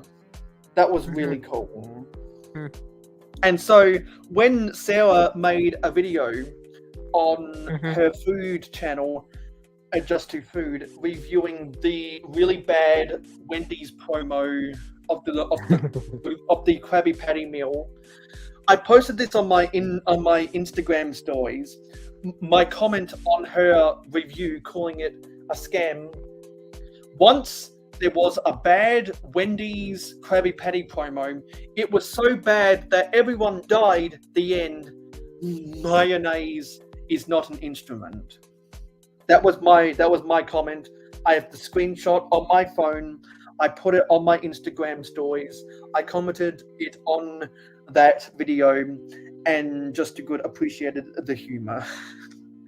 Yeah, because Sarah already knew you from Chicago, right? Because, and so it was really cool to see her before and after her transition. That was really cool. And so I saw Just Too Good's review of the Lord Business Lair back in, I think it was 2015, when I got around to watching that review, because there was two waves. The first wave was worse than the second wave. The second wave had the metal bead sea cow and the double-decker couch. And from the Lego Movie 2, I bought the triple-decker couch, which I still have built in a box somewhere. They did a triple-decker couch? Yes, for the Lego Movie 2, they made a triple-decker couch because the original double-decker couch was so successful. It was a $40 Australian set. I think it was a $30 US set back in 2019, and I bought it. Because the double-decker couch is so iconic, and it was a steal at $20 US back in 2014 because it included 5 characters: Emmett, Wildstyle, Vitruvius, Metalbeard, and Unikitty, I want to say. Correct me if I'm wrong about that, anyone who owns the double-decker couch. But yeah, I bought the triple-decker couch because I missed out on the double-decker couch. I remember going into the stores in 2014 after I saw the Lego Movie in theaters and looking at the first wave of Lego Movie sets, and I was like, yeah, I don't need to buy these. And now I regret not buying the ice cream machine set. And I regret not buying the Castle Cavalry set, although Sharon Shoehorn is pretty cheap on Bricklink. She's cheaper than some of the other characters from the Lego movies. Like, Vitruvius is hella expensive. The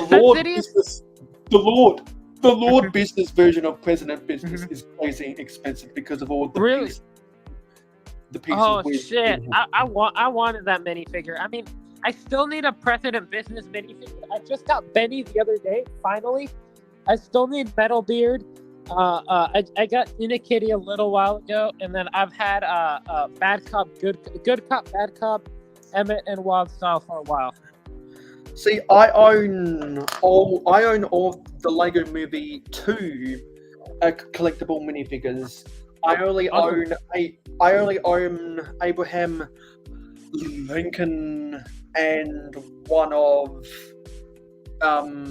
of the robots from the first CMF series. Oh man, you didn't get the William Shakespeare. No, I wish I had that, but at least I got Abraham Lincoln. Abraham Lincoln is definitely the cooler one of the two. Yeah, I think Abraham Lincoln was the best CMF from that series. For sure.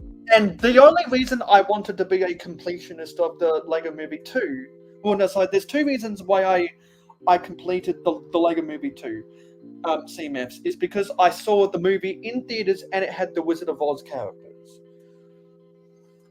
And then because it had a Dorothy, the Tin Man, the Scarecrow, and the Cowardly Lion.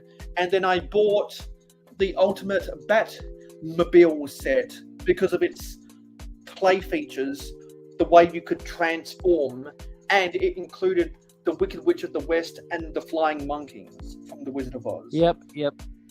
So I own all 7 of the Wizard of Oz minifigures. Did you? So even though I don't like the Wizard of Oz, even though I don't like the Wizard of Oz film, I grew up with it, and I have those memories from my childhood. I've never seen the Wizard of Oz ever in my life. The Wizard of Oz is one of the most important pieces in Hollywood history because it broke the color line from the silent films of the 20s to the dramatic films of the 40s. Like the 40s, when Marilyn Monroe was at her peak, was after the 30s during the Great Depression, when silent movies were still going strong, but they weren't as popular anymore. And so all of a sudden you get the Wizard of Oz, and I think it was the first cinematic movie to be filmed with color cameras. It broke the color line in 1934 or whenever the movie came out. Oh, so that movie was never in black and white originally? Well, the scenes in Kansas were filmed in black and white. The scenes in Oz were filmed in color. Oh, okay, got it. So the scene with the tornado and Dorothy gets knocked out cold on the floor, and when she imagines that she's being sucked up into the tornado, that scene is in black and white. And then after the scene where she taps her ruby red shoes, there's no place like home, and she wakes up. She wakes up to see her family, and then it goes back to black and white. And she says, and you were there, and you were there, and you were there, because the three farm hands on their dirt farm in Kansas played the Scarecrow, the Tin Man, and the Cowardly Lion. Got it. Yeah, so it makes if you've seen the movie before, you know what I'm talking about. Yeah, and so I don't particularly like the movie. It's not a movie that I need to see again and again, but I have those memories, so that's why I spent the 180 Australian dollars to buy the Ultimate Batmobile, plus the $100 and something to get all of those CMFs. I think I bought... Are there any movies that you do like? Yes, I like plenty of movies. The movies that I saw in theaters, I saw them for good reasons. WALL-E is by far my favorite movie of all time, and then I like and then there are a lot of franchises where I only like certain movies from those franchises. Like which one? I don't like, for example, I don't care about Indiana Jones or Star Wars, but I really like New Hope and Temple of Doom. How come? Just because of the action and the scripts in those movies. I don't like the Marvel Cinematic Universe, but I like the Guardians of the Galaxy trilogy, and I like and now that Walt Disney acquired 20th Century Fox, whenever Deadpool has his own film in the MCU, I will go to the theaters and watch it, which is why I saw Deadpool and Wolverine in theaters, and and now that it's now that it's being released on Disney Plus, when my contract expires, I'm going to go watch it again on Disney Plus because I like that movie so much. It's on Disney Plus. Johnny G will understand what I'm saying, but with the hair that N-Pop Girl had from the Lego Ninjago movie CMFs, and with the hair that the Cotton Candy Cheerleader had from the Videos CMF Series 1, There's a character in Deadpool and Wolverine who has that same type of hair, and it's all in pink. And it's which character is it? I forget her name. It was just one of the NPCs in the apartment. Isn't it Yukio? Isn't it the girlfriend? Yeah. No, it's not. It's no. It's the not, girlfriend. I don't think it's the girlfriend. I think it's the friend girl. She has that same N-pop girl Lego Batman movie version of Harley Quinn cotton candy cheerleader hairstyle that I like to collect. Yeah, no, it's one of the lesbian girls. Yes, it's one of those. That's what I was trying to say. You just interrupted me. Yeah, because I was in the theaters, and those 3 Lego figures were the first ones that came to my mind when I saw her in the movie. And what's weird is that I once saw someone at a grocery store with that same hairstyle. Really? Cool. Yeah. And so Johnny knows I collect that hair piece. So whenever I see someone with that hair in real life, I get excited inside. It's kind of like when I see people with the beehive hair in real life. Which because one is the beehive Lego has made plenty of minifigures with the beehive hair. So to see some girls actually with the beehive hair makes me think, oh yes, I like the minifigures that have that hairstyle. It's kind of like how I joke that my fringe looks like the Superman hair curl.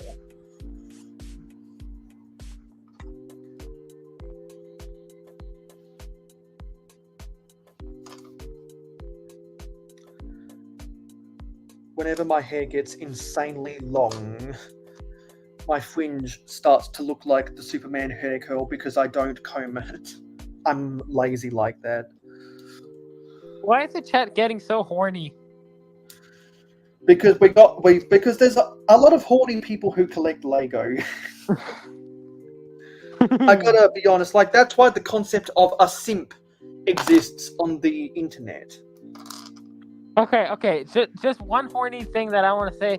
Johnny G, Hermione Granger definitely also gives me Technic Crane. End of story. Yeah, end of story.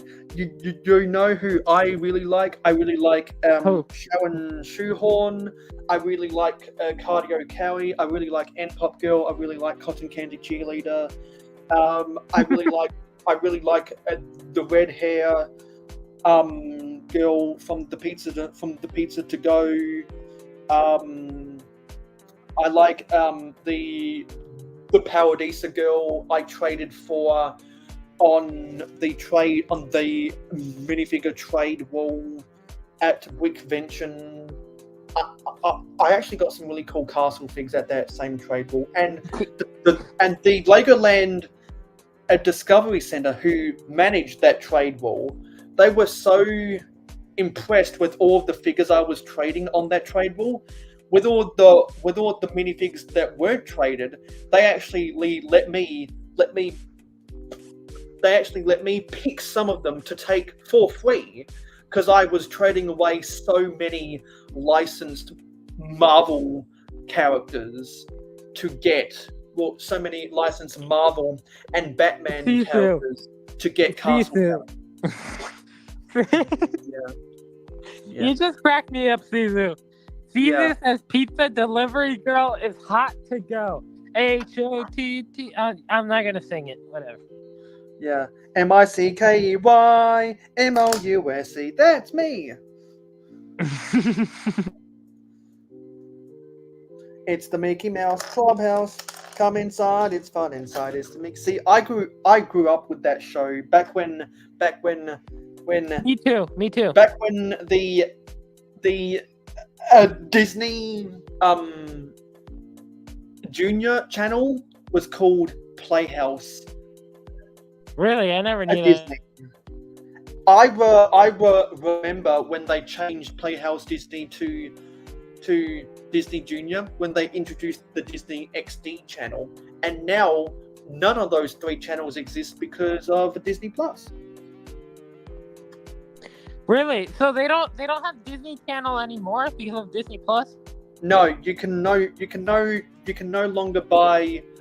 Well, you can no longer buy the Disney Channel in a cable TV subscription because of Disney Plus. But you can still watch Nickelodeon on cable TV, even though most Nickelodeon shows are on Paramount Plus. So there's no more Disney Channel on TV? No, you can only watch. In the US, there still is, I think. You can only Walt Disney, I think, pulled the plug on the Disney Channel in 2021 to get everyone to pay up for, get everyone to pony up for Disney Plus. Viacom. I saw Disney Channel the other day. No, it's not on TV. It would have been someone pirating Disney Plus.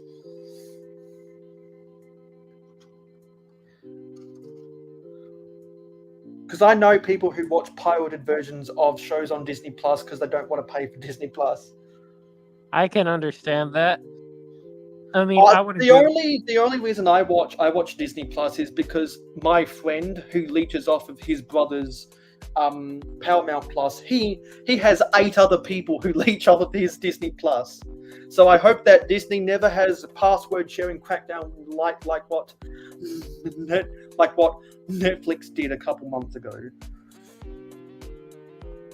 Because if that happens, my days of watching stuff on Disney Plus are over.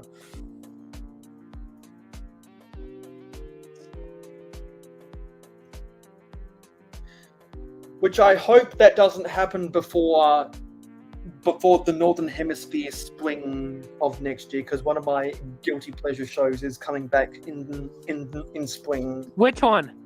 I'm not. Well, if you know, you know. I don't know. Yeah, so therefore. Oh, come on! I want to know. I want to know. No, what I'd suggest is go back and watch previous episodes of the Jungle stream on the Click and Cliff channel. Oh, come on! I don't have time to do that. Well, I like to drop little nuggets of information on other people's streams and then talk about the times where I drop those little nuggets of information on my own streams as an incentive for people to go back and watch old live streams on my channel and other people's channels.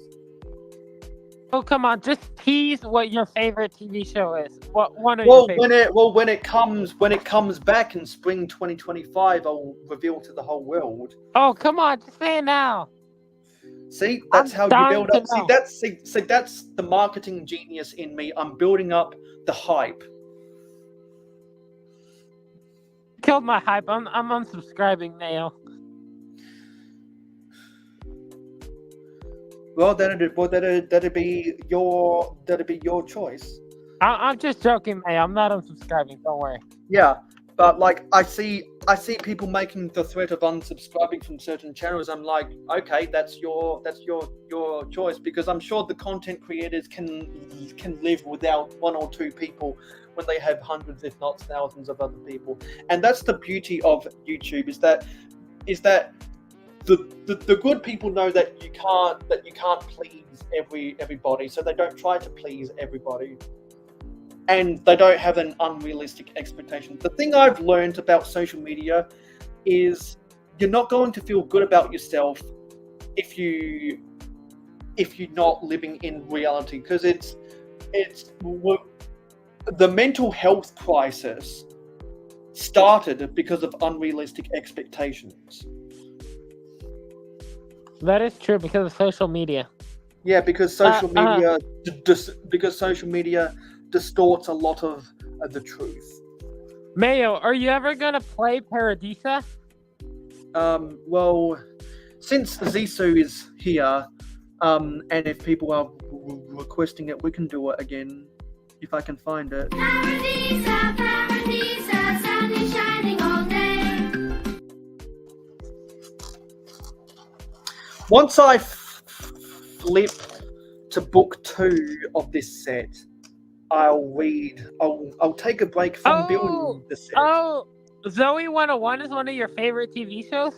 Yes. Okay. I grew up watching Zoe 101. I never saw Zoe 101. Yeah, I grew up watching Zoe 101, and so when I'll give you guys another story. So when I watched, hang on a minute. Oh yeah.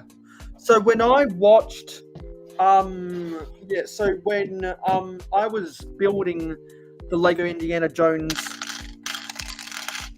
Temple of the Golden Idol, I'd said I'd go back and watch Temple of Doom because I knew it was on Disney Plus. And other people convinced me to watch Raiders of the Lost Ark. And then I realized in November, Disney and Paramount ended their shared rights for Indiana Jones. So Disney has the rights for Dial of Destiny, and Paramount has the rights for everything else of Indiana Jones. So to watch my beloved Temple of Doom and to watch Raiders of the Lost Ark, as suggested by some of the viewers like yourself in the chat, I signed up for a free trial for Paramount Plus to watch both those movies, and I took the opportunity to go back and binge watch Zoe 101 in the process.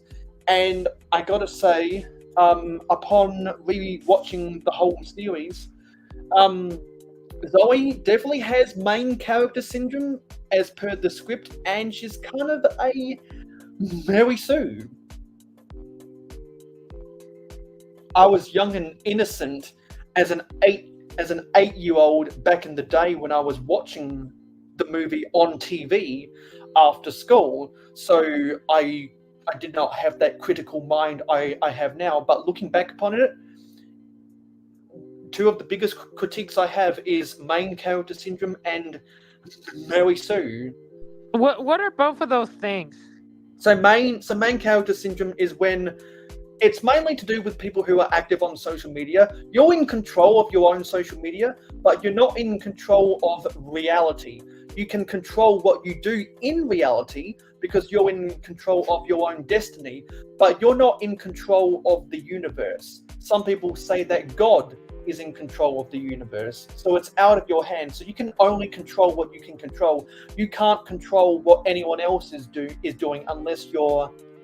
unless you influence your friends or your family, or you're someone with enough power in the media that you can get people to agree with you. So to have main character syndrome is thinking you can control things that you can't control. So for example, I'm a fan of the Philadelphia Eagles, #FlyEaglesFly. I can control when I watch games from the Philadelphia Eagles, but I can't control whether they win or lose. So for me to go onto social media and ranting saying they should have won this game, and not because they didn't do X, Y, and Z, but just because I want them to win, that would be main character syndrome. Or to say that this thing should happen because I want to. I should be allowed to do this because I want to. That's main character syndrome. And to be a Mary Sue, to tie it back to Star Wars, because this is the best example of being a Mary Sue I've ever seen anyone talk about, is how is Rey able to fix the Millennium Falcon better than Han Solo in Force Awakens? How does someone who's completely unrelated to the Millennium Falcon, how does Rey know how to fix Han Solo's ship better than Han Solo? That doesn't make sense to me. So you could make the argument that Rey is a Mary Sue because she's too good to be able to repair the Millennium Falcon. What do you call men who are Mary Sue? What? The male version of a Mary Sue is Mary Sue. It's a gender neutral term to describe characters in TV and film. because it's kind of a character trope that you see in a lot of movies, and I think that Zoe 101's character, Zoe Brooks's character, Jamie Lynn Spears as Zoe Brooks in Zoe 101 suffers from main character syndrome, and she is a Mary Sue because that's the script in the TV show. That was a part of the script written and produced by Dan Schneider, and everyone knows what happened with Dan Schneider. Jared from Subway. Yes. Oh, yes. Yeah. So, yeah, I just thought, yeah. So that was my new take upon rewatching it, but also, man, Zoe 101 gave the career to so many people because Victoria Justice got victorious out of Zoe 101. Erin Sanders got the role as I think as Camille in a Big Time Rush because of Zoe 101. I'm not gonna lie. Austin Butler got a whole lot of cameos in other Nickelodeon shows and or movies after his contract with Viacom ended because of Zoe 101. And there were just a bunch of other. Also, Drake Bell was in an episode of Zoe 101 while he was filming Drake and Josh, and that kind of jump-started his music career, even though he filed for bankruptcy a few years ago. I never knew that he did. I'm not gonna lie though. Victoria Justice also gives me Tectic Crane. Yeah, and also he's the craziest thing about all of it. Without Zoe 101, we wouldn't know about Victoria Justice. Without Victoria Justice getting we wouldn't be able to sing When I Make It Shine. Exactly. Without Victorious starring Victoria Justice, we wouldn't have gotten Ariana Grande. Without that is true. Without Ariana Grande, we would have never gotten. No. I'm not done here. I'm not done here. Without iCarly, we would have. No, sorry. Without Drake and Josh, we would have never have gotten Miranda Cosgrove. Miranda Cosgrove. Without iCarly starring Miranda Cosgrove, we wouldn't have gotten Jeanette McCurdy. Without Jeanette McCurdy, we wouldn't have gotten Sam and Cat starring Jeanette McCurdy and Ariana Grande. Without Victorious and Sam Cat, Ariana Grande wouldn't have become a music sensation, who has topped charts, who has topped the billboards so many times, and makes good music so good that her concert was targeted of a mass shooting in Las Vegas. Like, you make a concert that people want to go to when you get fools trying to kill people.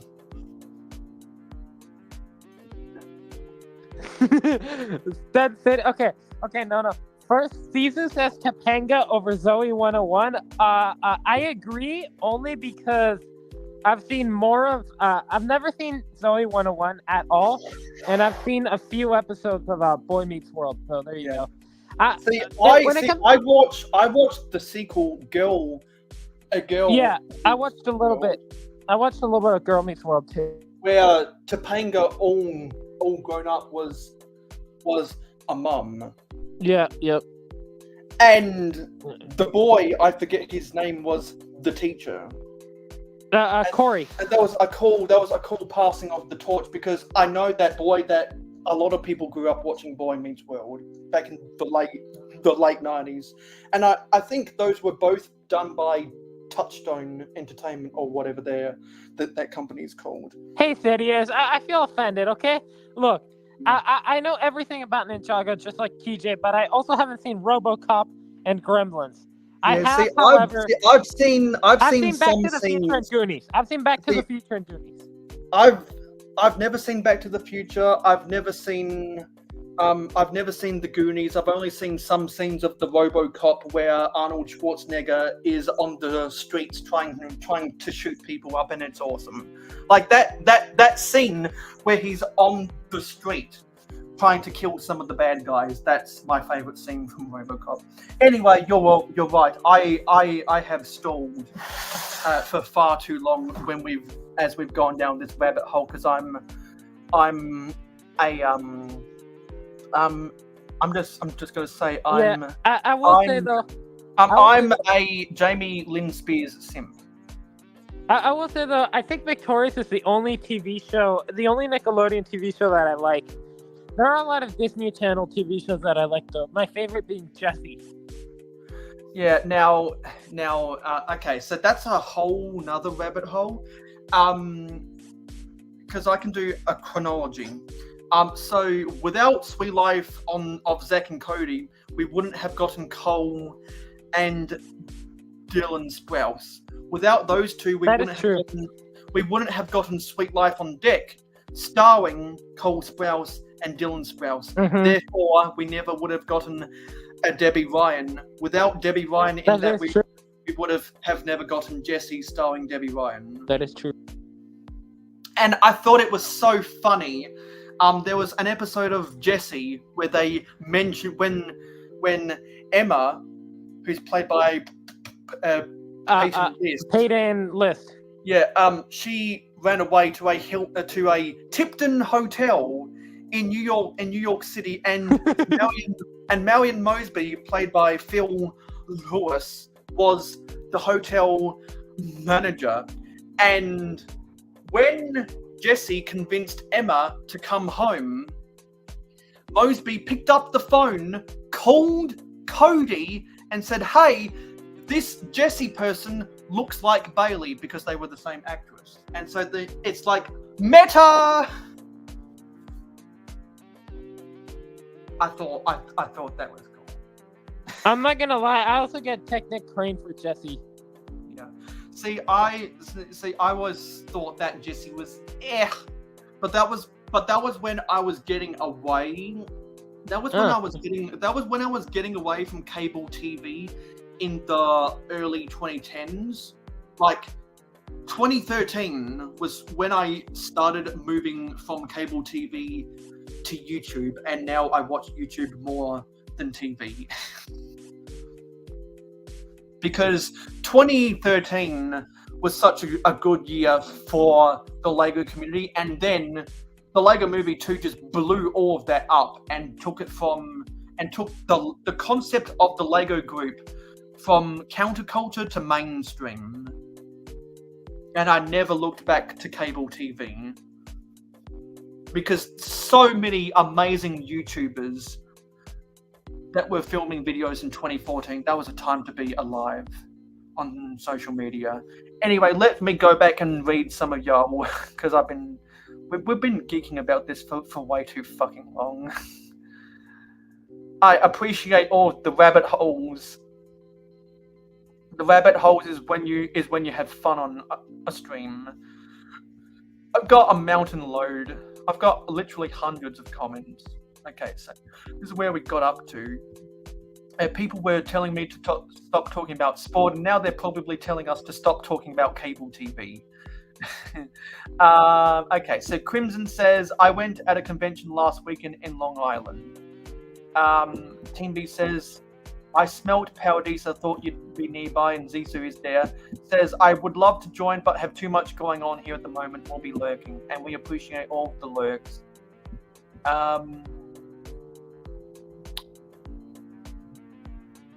Stud says, I don't watch baseball much because it can be boring. I agree, unless you're there live, but the Yanks are in the World Series, so it's insane. Exactly. It's going to be, in my opinion, the best World Series. Go Dodgers. The best World Series matchup since the last time the Yankees were in the World Series. Just because the Yankees have so much gravitas in baseball. Yeah. if you can manage to work in some work to carry on, you'll have nailed it. I don't get it. Yeah, so Crimson likes the Yankees, you like the Dodgers. I like the Red Sox. My brother likes the Cardinals. My friend who lives 150 miles away, he used to like the Nationals, but when the Nationals turned to shit, he realized that because me and my friends like the Red Sox, he jumped on the bandwagon. Yes, my appreciation of RC is commendable, and I will sing it again. Who is RC? Oh, from Blocks to Blocks. RC is from Blocks to Blocks. His stage name is Richard Cranium, which is a synonym for dickhead. Yeah, and he's saying Red Sox instead of Red Sox because we're rivals. No.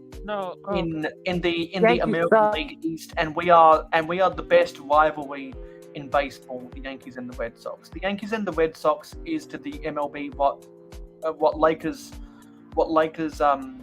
Celtics is for baseball. What Cowboys Steelers is to football. Johnny loves the Monkeys. That's a band. Okay, now we're up to where I was at. The idea is botanical, modular, looks cool, but $300 for a bunch of scratch windows would piss me off.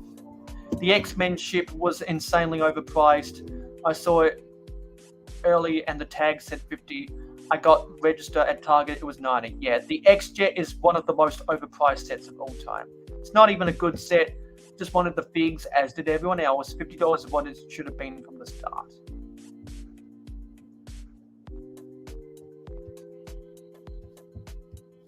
Okay, then people were talking about the Mexican figs. Yeah, here's the new stuff. Stud says a bunch of things. I'm fortunate that I can't stand clones. It drives me nuts how the T-Folds on ACOB complain about clones. Sean knows it drives me nuts. But one Zelda figure did come without a skirt, and yes, I was angry. I'm a picky jerk when it comes to figs anyway. I admit, but people complain so much about clones. I like how Jabbo makes being a nerd, old, and into Lego look cool.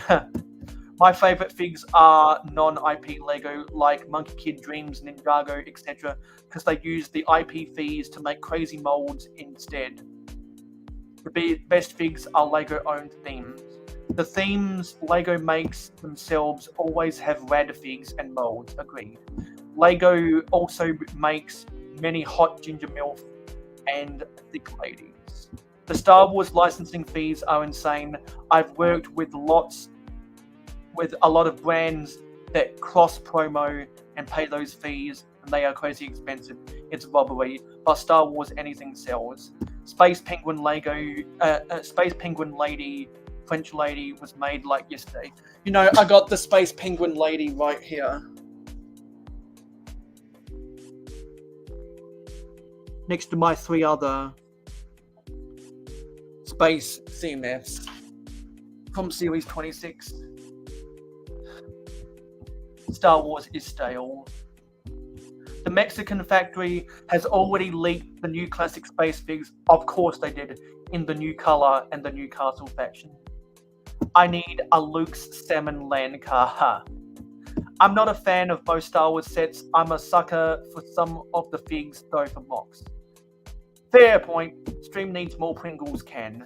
Well, if you want to see Pringles can, this is my can. This is my can that has dark red. You can't see that at all. Dark red 1x2 plates in it. Superman die. Bust out the KFC bucket. I've got no KFC buckets for you right now. They're all in drawers holding... Well, one of them is holding some minifigure parts. One of them's holding my brick separators. Yeah, that ain't gonna happen. That ain't gonna happen. That ain't gonna happen. I had KFC for dinner last night. At the end of the day, it's individual subjective taste, but I love the figs in the original LEGO themes. They are usually way more detailed and creative, in my opinion. Exactly. And stud wasted is wad on a not green head, Jason like a sucker. I like the crazy-eyed Legos ladies of the 90s. They're hot. Yeah, because they were experimenting with new face printings from 1989 to up until when the licensed characters got the flesh heads in 2004, and so there was some really wacky eye printings back in the days, because that's when we got pupils for the first time. When I see AFOLs complain about City like Star Wars fanboys do about clones, it's funny. I think City sucks, but it's not aimed at me. People get so pissed about City. I do too, because I'm a vintage fan. I prefer Town over City. Johnny asks me, can you show us the cover of your instructions so I know what your car park looks like? Yeah. This is what the cover of page 2 of the instructions looks like. That's what the final set is going to look like.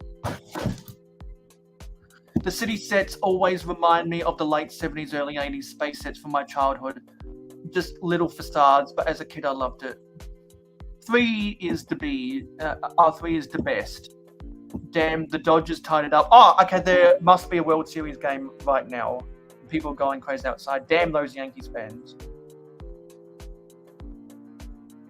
Oh, I'm not going to watch it in the car. I'm going to watch it at my friend's house who has Wi-Fi. I wouldn't want to chew through my friend's phone Wi-Fi. That'd be a crime on his phone plan. We stopped talking about sports. Yeah, you already said that. Started stuck in bed recovering from knee surgery. Exactly. I see athletes getting knee injuries all day, every day. LEGO Shitty occasionally makes good vehicles, I admit that, but the buildings suck. Agreed. I know it's meant to be that, though, at a kid's price point.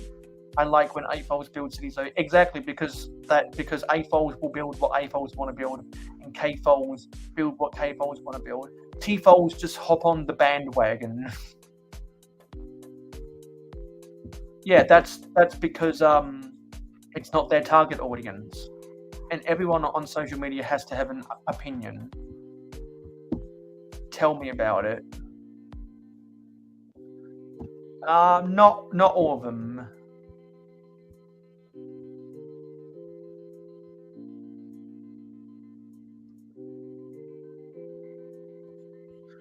I disagree. It's crazy people do that. I've seen people with black streaks all over their face from smoking pills. Crazy, yeah, which is why I'll just let everyone know. Don't do drugs, kids. No, I'm building the megapolis. So we played Paradisa for y'all. Yeah, ha ha ha ha. Let's say, yeah, ha ha ha ha ha ha. Dirt farm, that would be easy to grow. I should start a dirt farm. Yes, you should. And you should take photos of it on your Instagram. It wasn't that long. Lots of rambling. We did.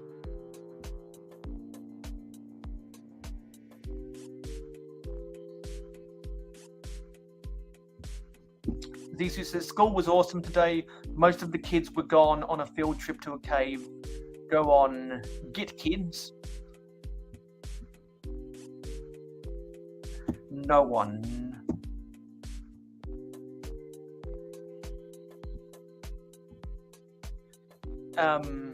It's a conspiracy, man!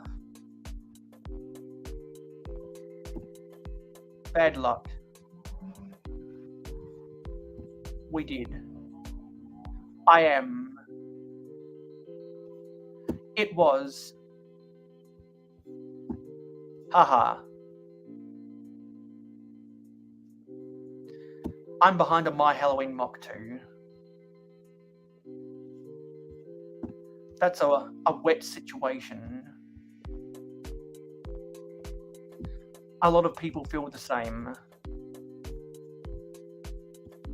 I still can't believe they made a retailed R-rated film, but Disney loves cash, and Deadpool, the former B-level comic hero, makes cash with normies now. Oh, that's funny! Yeah. A Baby Yoda who was once the child, who is now Grogu.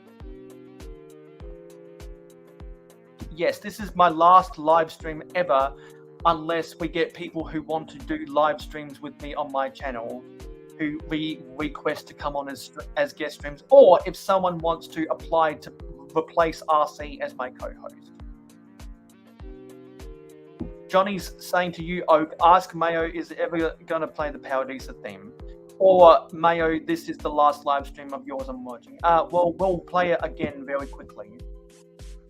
Paradisa, Paradisa, sun is shining all day. I never... Wait, did Jamie Lynn Spears call you, Zissou? Yes, we should, and you're happy to... feel free to either audition or apply to be my new co-host. Stud says, I remember when Rob Liefeld couldn't even draw Deadpool's feet. He was always a rad character, but normies had no idea. Now he's popular like Spider-Man, Wolverine, and Batman. Agreed. Everyone make sure to stay hydrated. Macro's back. He's got his bottoms up. Stud says, I miss the old Nickelodeon days when they aired the black and white classics like Leave It to Beaver, Lassie, Dennis the Menace, etc. That was back in the Nicktoons era, back in the 90s, with stuff like Rocko's Modern Life, Invader Zim, Real Monsters, Ren and Stimpy, all of that other stuff. Yep, we hope everyone is all good with everyone. My rambling brings all the boys to the yard, and they're right, and they're like, it's better than yours, damn right, it's better than yours, I can teach you, but I have to charge on my Patreon. The old Nick at Night with the classic black and white shows were the best.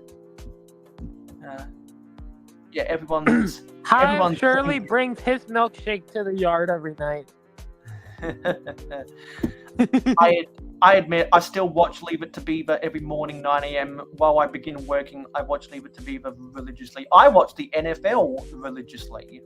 Really? I thought that you didn't. I thought that you weren't that big into the NFL. That has to be sarcasm. It's not. Oh, I like from September to September to January. I'm all about that NFL. And after the second half of February is so lame because NFL season is going on. It's not quite NBA. It's not quite NBA All Stars.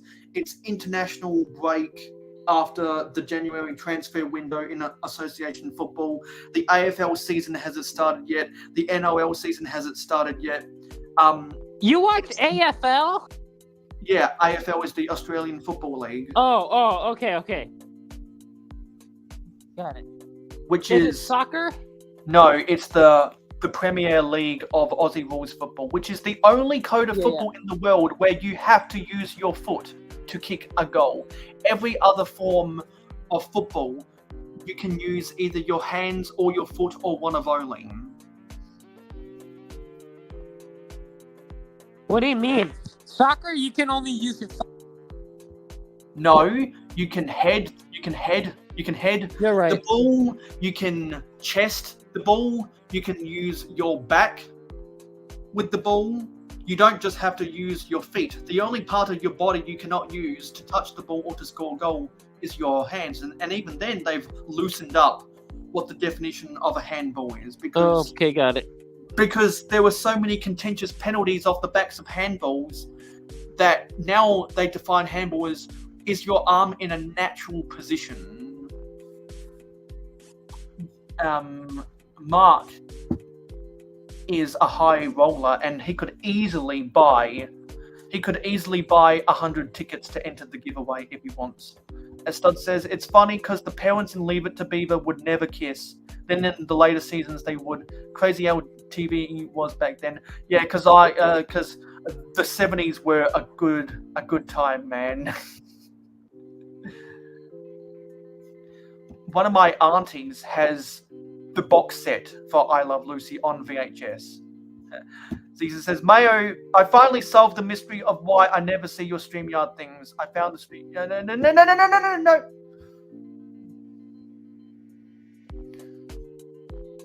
You know that a teacher's lounge would have a sweet alcoholic trolley. Exactly. It's always been on computers. That's how I'm streaming off of my Mac.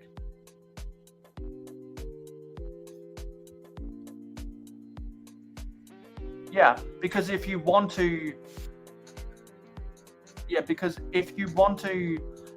enter, well, if you want to enter giveaways of which you will not find on Dusty Bricks' streams, then just by watching you earn currency to buy tickets for giveaways. I haven't seen any of those. I haven't seen any of that either. Because I found tutorials to do it myself, that's why. And Macro is a high roller because he watches a lot of my stuff.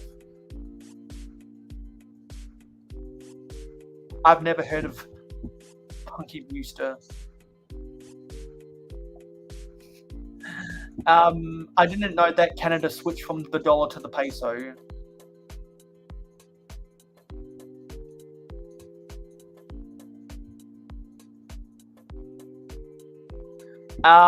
No, because I'm gonna go to I gotta finish my Halloween mock after this stream.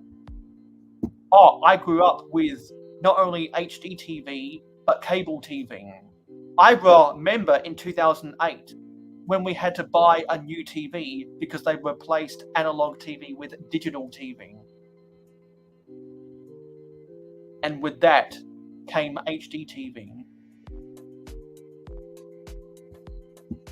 I know a lot of my family grew up with Gilligan's Island.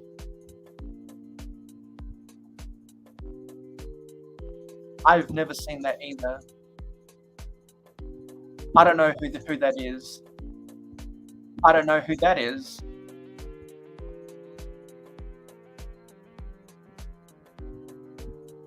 I will. Did somebody say Paradisa? Paradisa, Paradisa, sun is shining all day.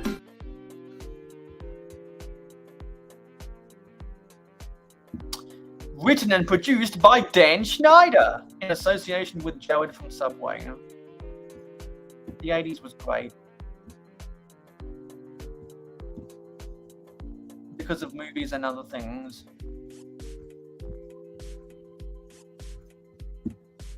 Show me that picture via our DMs.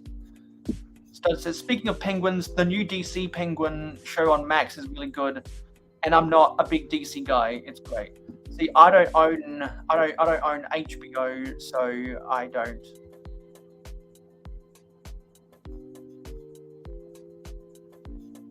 It would be where you're at because it's piggy in the middle in your state.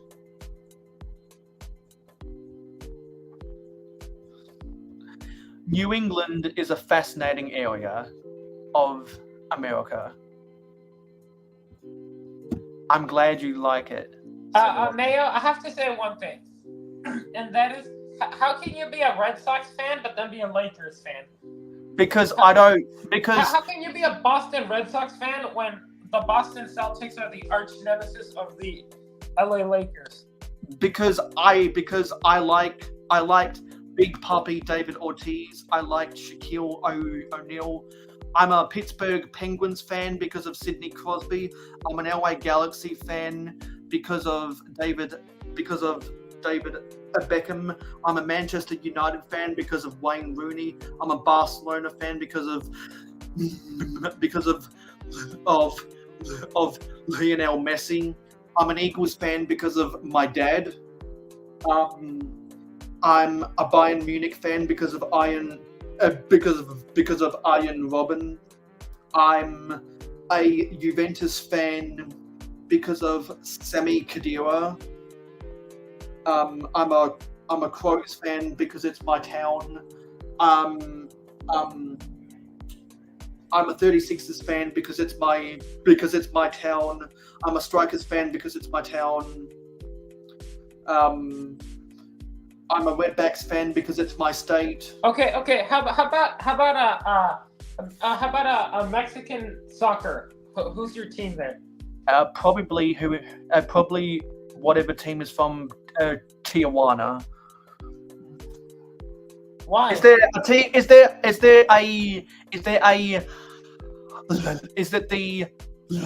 the Liga Mas, which is the Mexican competition? Is it Liga Mas? It's Liga MX. It's Liga MX. Okay. It's league.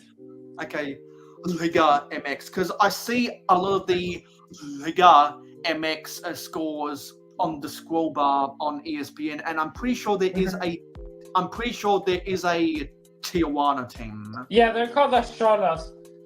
Yeah. Well, if I was to support a domestic Mexican, let's say, association football team, it would be the team from Tijuana. Okay, well, just so you know, their mascot is this ugly dog. It's the ugly dog that you see in Coco. The ugly bald dog. You know those bald dogs that are like have little hairs? Yeah. That are bald? That's their mascot. So yeah. I think the latest scoreline I saw was from a game between Chivas and Tigres or something. I'm a Chivas fan myself. Okay, so I'll look out for the next time on the scroll bar on ESPN when Tijuana plays Chivas. Why would he go for Tijuana? I'm just saying. Because a lot of wild and crazy things happen in Tijuana and Cabo San Luca. Like a lot of sexy things happen there because they're beautiful parts of Mexico. Sexy things would happen in beautiful parts of Mexico? Yeah, like the scene in American Dad when Roger the alien gets tricked into becoming a pole dancer at one of the clubs in Tijuana is so funny. And also the scene where Stan and Steve get thrown in jail because they're trying to have a coming out party in Tijuana because there's so many good parties that happen in Tijuana.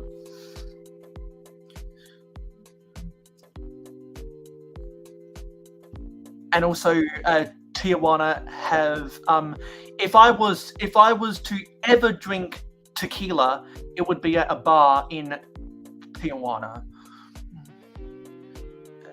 They are literally historic landmarks. Yeah, I don't know how the old rundown jail in my town is technically a historic landmark. It needs to be bulldozed. Bugs Bunny messed up my generation and made us feel things with bugs in drag, lol. I'm now in love with Lola Bunny. Every country in the world has its scary parts. Witch! She's a witch!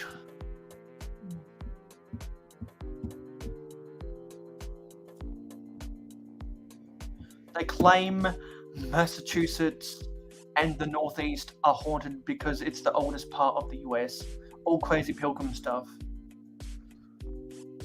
most town halls here have a historical landmark on the lawn where they drowned innocent women. The lawns have been depths instilled in them. It's crazy. You can still see the big dents in the lawn where the drowning ponds were. They actually have landmark signs. It's wild. I can't find my paradisafig. I'm sorry.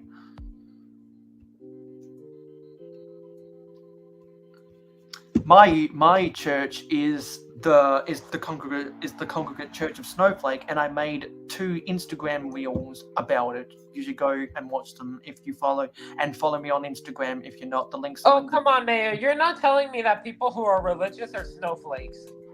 No, I made a church mock called the Congregate Church of Snowflake. Are you religious, Mayo? I'm unidentified. I used to be an atheist, but then I saw that, you know what, I have a little spirituality in me, and there are some aspects of the Bible where I can connect dots with the universe. So I think the best way for me to describe myself is unidentified, because there are aspects of Christianity which I value. There's aspects of spirituality which I value. There's aspects of atheism which I value, and so I've kind of mixed all of them together into my own individual faith, where I don't think I could ever be devout to one specific doctrine of teaching. And so because I got so frustrated with all of the snowflakes on social media, I was like, if you're a YouTube videographer, or if you're an Instagram photographer, or if you're a Twitter X shit poster, and you don't want to have to deal, or if you're a Discord or Reddit mod, and you don't want to have to deal with the snowflakes, you can congregate at the Church of Snowflake and be in a safe space where you can talk about what you want to talk about and not have to worry about cancel culture. Oh, okay, got it. So it's quite the opposite of snowflakes. Yeah, because it's an ironic name. It's because an anti-snowflake. Yeah, because I didn't want to include anti-snowflake in it, because it's a situation where if you know, you know. New England history is fucked up. All they did was kill each other. Same thing in the American West. Plymouth Rock, where the Pilgrims landed, is a joke. It's a tiny 3-foot rock. Isn't that technically a boulder then? Not a rock? It's not just a boulder, it's a rock. Rock, Dwayne the Rock Johnson. I like that boulder. That's a nice boulder. Yeah. I know. Sorry, I know. have to go Shrek. Yeah, so that's all the back and forth, really, between 3 devout people who I think most people here right now would gain admission to the Congregate Church of Snowflake. I don't hate Zisu. I value Zisu, which is why whenever I see Zisu here, I do this. Paradisa, sun is shining all day. Mark says, I got a rock in my pocket and a stone in my shoe, singing the country blues. Pretty soon Hive will be melting about snowflakes. Yes, he will, but we're gonna keep on going. Yeah, and because Mark. So we're not gonna raid Hive at 9? No, I'm gonna keep on streaming. And because Mark is back, we'll do this again. PPP. The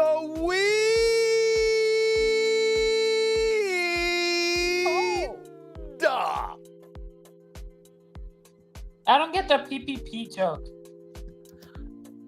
Well, someone in the chat can explain it. because I'm not going to get into it. But because we got those 3 people right explain now, it, PPP. Well, please Yeah. explain the PPP. Someone in the chat.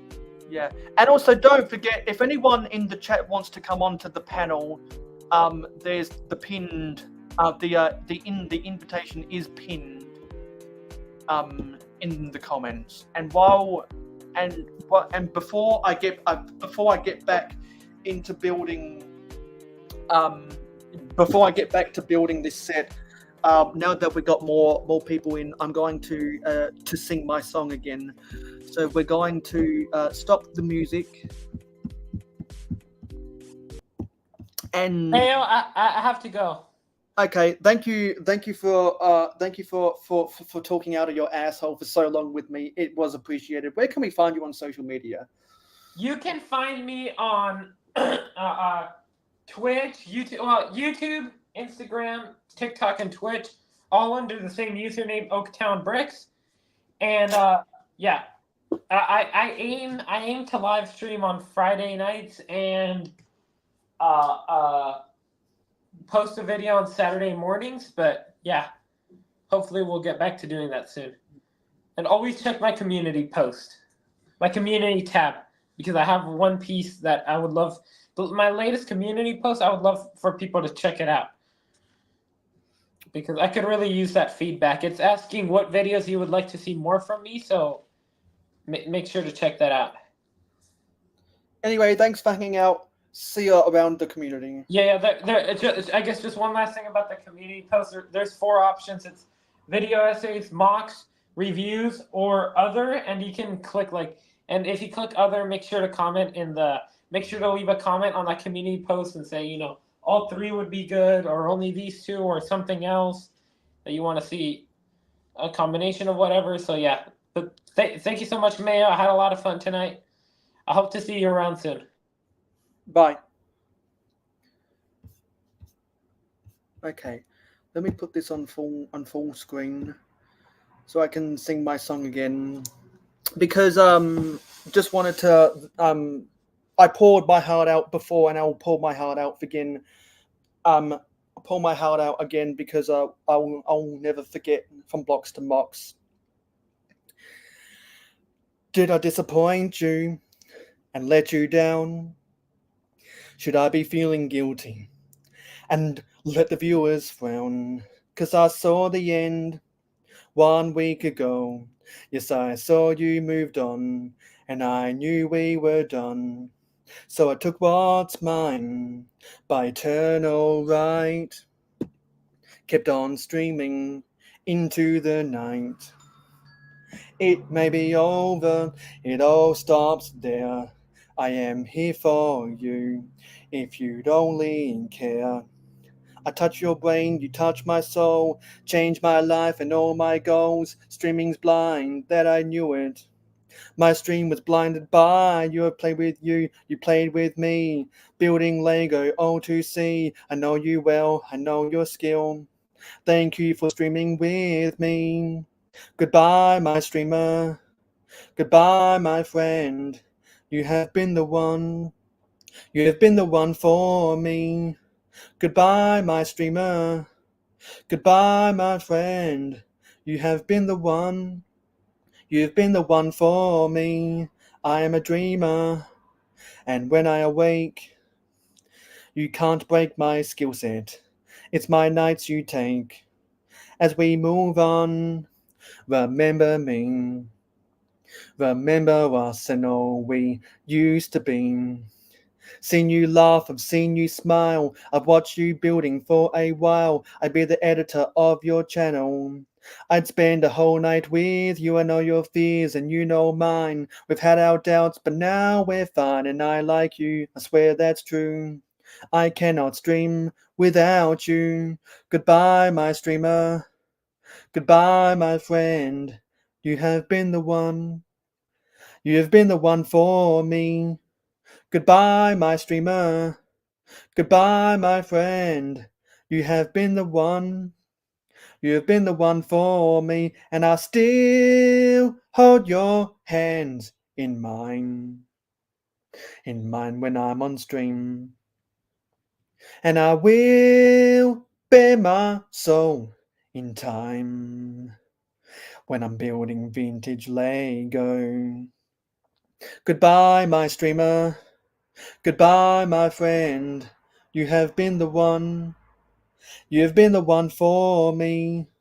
Goodbye, my streamer. Goodbye, my friend. You have been the one. You have been the one for me. I'm so hollow, I see. I'm so hollow.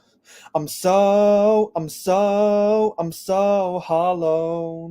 I'm so hollow, I see. I'm so hollow. I'm so hollow.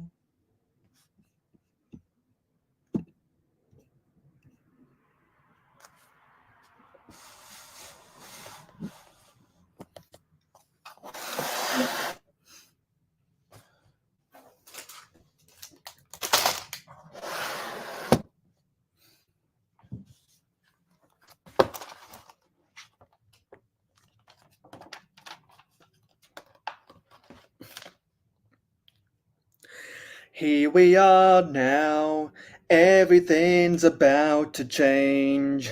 We face tomorrow as we say goodbye to yesterday. The chapter's ending, but the story's only just begun. Mayo and RC are moving on, so we're moving on, letting go, holding on to tomorrow, and we've always got the memories while we're finding out who we're gonna be. We might be apart, but I hope you always know you'll be with us. So we're moving on, letting go, holding on to tomorrow, and we've always got the memories while we're finding out who we're gonna be. We might be apart, but I hope you always know you'll be with us. Yeah, yeah, wherever we go.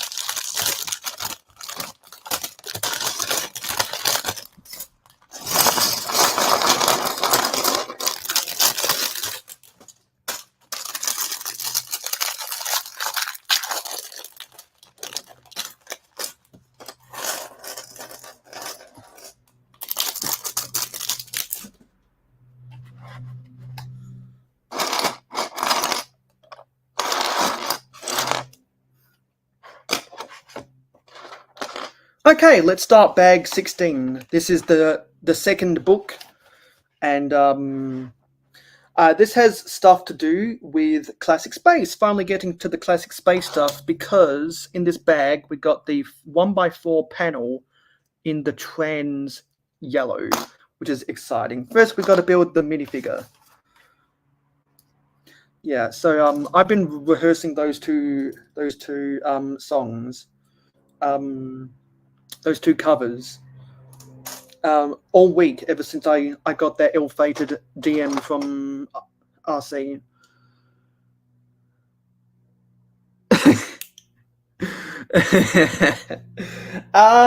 It's not quite hot in my garage yet, but I betcha come summertime, if someone wants to stream with me, we will definitely have it on, because it'll be so hot in here. Yes, everyone raise their glass from blocks to mocks. Exactly. And so I'm thinking about doing editing an actual tribute video, just a very basic tribute, because otherwise I'll get too emotional. Just a very basic tribute for the video that'll come out on this Sunday, Monday, so that more people can hear that. Wow, Macro just doubled his money. And you know what? I just got the notification that my laptop is at 10% battery. So after I get this minifigure complete, I'll quickly run to get my charger so that I can keep on building. And I don't think we'll be able to finish this set inside of 8 hours. And also, if anyone wants to come on and shit talk with me, the invitation is right there for the taking. Anyway, that's what this minifigure looks like. Previously also built this delivery boy and this grandma.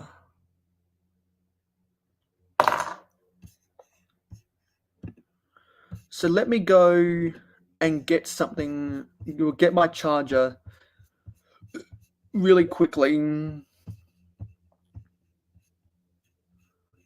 just so I can, well, just so that we won't get unplugged here. Yeah. Ugh. Nearly ran over my feet. So I'll be back. We gotta have Gordon explode, but not really.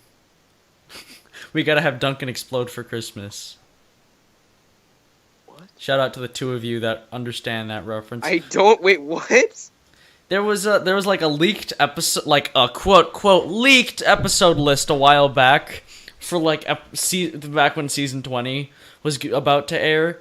And it's like season 20 is about to air like right now. It's still fine. Back when season 18, I don't watch the TV show. Back when season 18 was about to air, and it was like a list of really stupid, outrageous titles, like Thomas versus Diesel 10, Duncan explodes for Christmas, Millie jumps the bridge, something like that. Millie jumps the bridge. Little did we know that a year later that would happen with another blue tank engine. But yeah, that was the thing, and people were like, "Guys, do you think this is real?" And we're like, "There's an episode called Duncan Explodes for Christmas. I wouldn't take it too seriously." And then I later made a Sudrey and Tales episode named Duncan Explodes for Christmas. It was a good time. See, that's where I heard it. I thought you made something related to that. But with that being said, I think we've summed up our views on this film. I got the right plug, but I forgot the wrong charger, so let me go get that quickly. Oh yeah, now I'm going to try and say this again. Mayo Hosko for commenting on Jabbo channels. I love crazy things. Where did you get that name from? And do you know the story behind that name, Jabbo? I do. So I'll try to be real quick. One of the things in live streams is people used to impersonate other people, and it was very easy. You could click on their icon and you could figure out who it is. Well, somebody impersonated Mayo and went through and used a bunch of profanity on a lot of comments, and I blocked them. And I blocked all of Mayo's channels, and it wasn't him. And so he had created this other channel, because when I put him back and got his and found out who the real one was, like, we could, even though he was not blocked, he couldn't comment on my channel, and I went. We went back and forth trying to figure out what was wrong, and so he just created another channel so he could comment. I mean, he could comment, but I couldn't reply to him. His comment would show up, but I couldn't heart his comment or reply to it. So I was like, he can shorten that channel name, by the way. You don't have to have it that way. Anyway, we're going to build bag 16 now that I'm charging, and then after bag 16.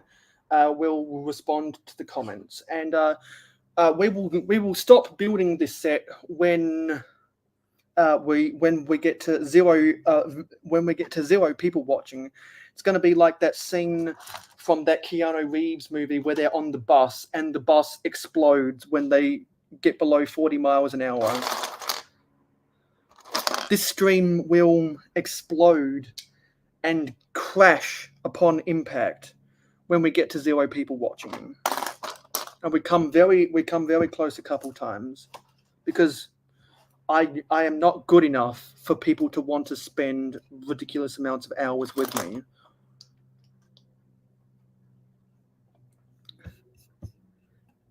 Search on YouTube Grease and Oil Podcast. It's not what you think it is.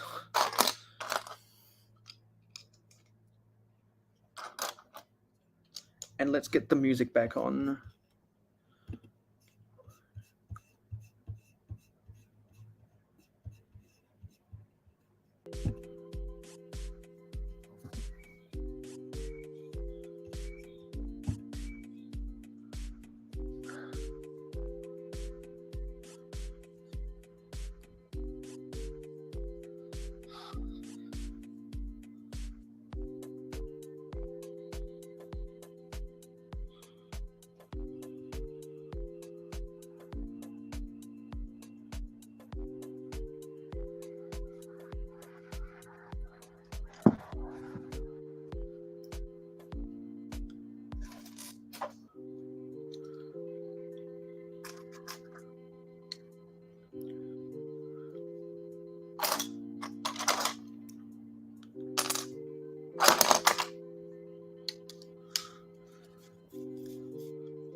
Yeah, you know what? I'd suggest watching episode 20, and yeah, I'd suggest watching episode 20, and there's another episode. Let me find its number.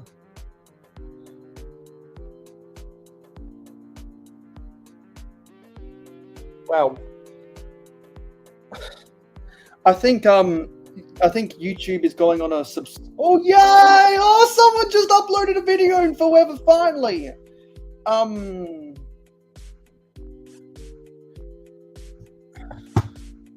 I think the YouTube algorithm is on their subscriber purge again, because I've lost a subscriber I've lost one subscriber for 3 consecutive days now, clearing out people who are either inactive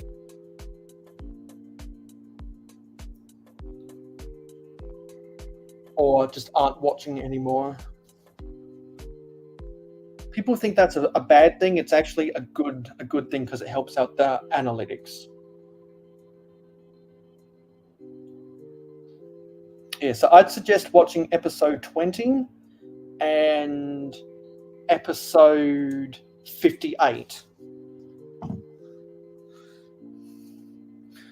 That's actually one of the more boring. That's actually one of the more. Sorry. No, I was thinking about something else.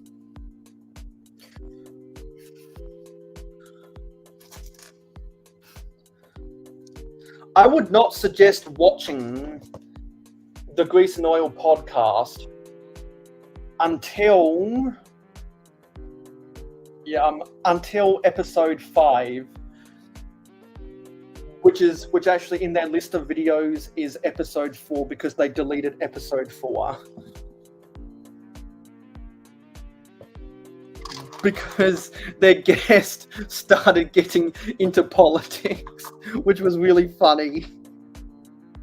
And also, if you're into racist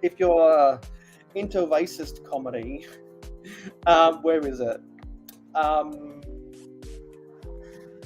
What's the episode? If you're into racist comedy, episode 31 is good, and if you're into political debates, episode 29 is pretty good. I've gotten a lot of inspiration from the Grease and Oil podcast.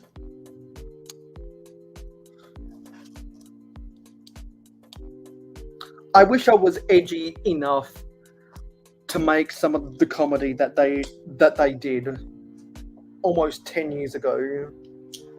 But my reputation is above that. Like my reputation has too much stake into attempting to do that kind of comedy.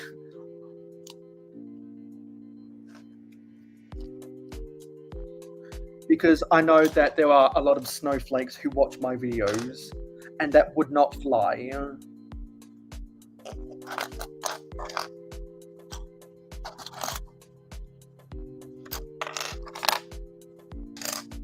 And also, I would probably be ousted from the community if I attempted that comedy. If I'm being honest.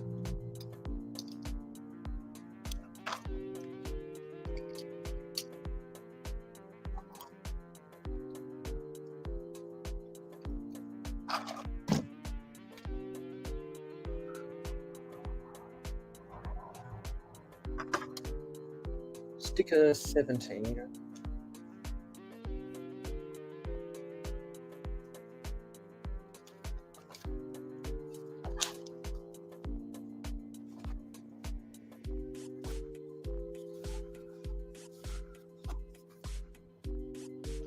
Where's sticker 17?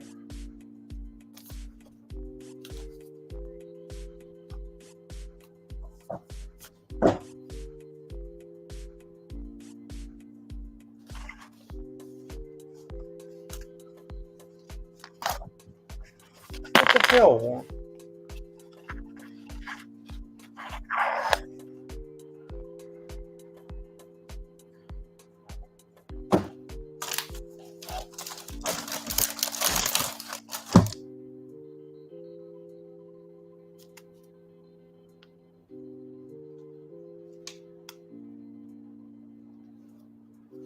Where's sticker 70?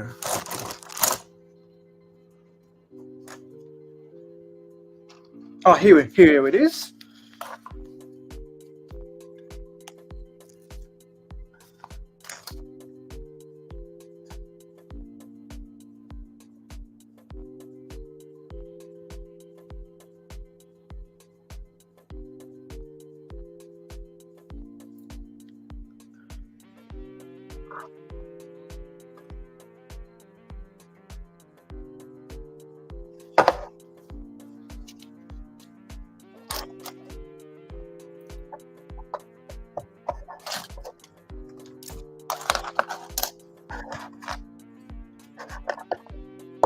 Ten years ago, podcasts were not as common. Now podcasts are everywhere, and it seems like everyone who's anyone has a podcast. But back in the day, people did not know how to consume a podcast properly. Nowadays, we all consume podcasts while we do shit. But back in the day, some people thought podcasts were like a talk show. Like fucking The Tonight Show with Johnny Carson type stuff. But it's not.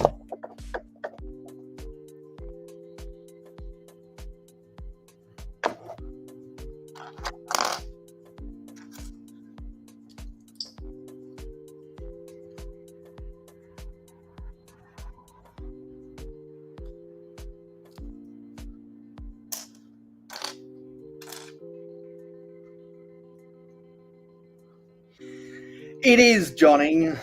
It is. They were super awkward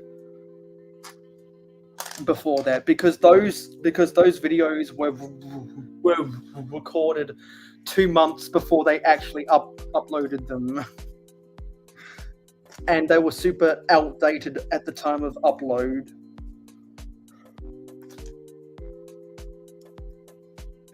And they admitted that they looked like idiots. And so, as someone who likes edgy comedy, but would never attempt it myself, that's why I like them, because they say some really funny but dumb shit.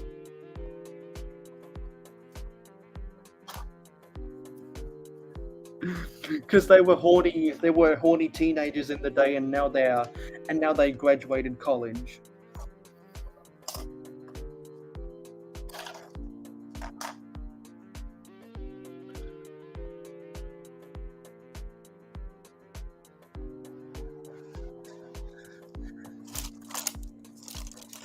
And so when I'm reading the comments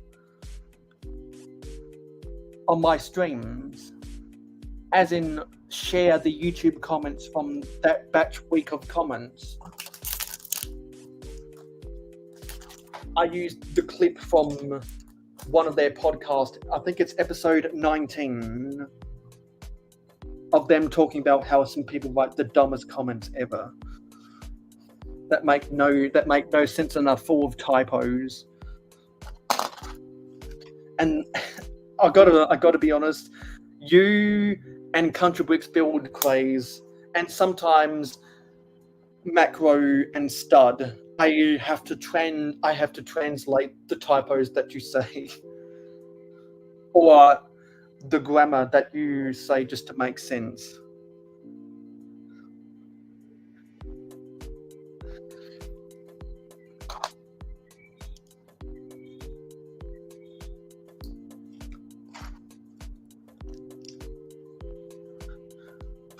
But since I'm good at decoding what people are really saying with their cryptic language, or decoding what people are saying with their typos, I'm used to it.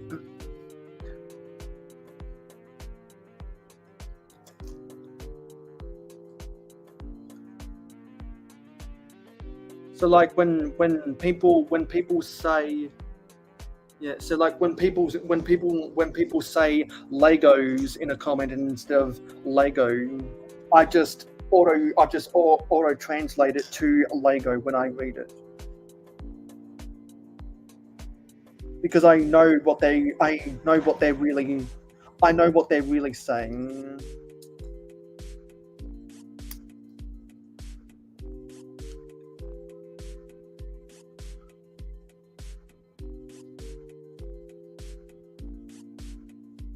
See, I built this wrong. I don't understand this.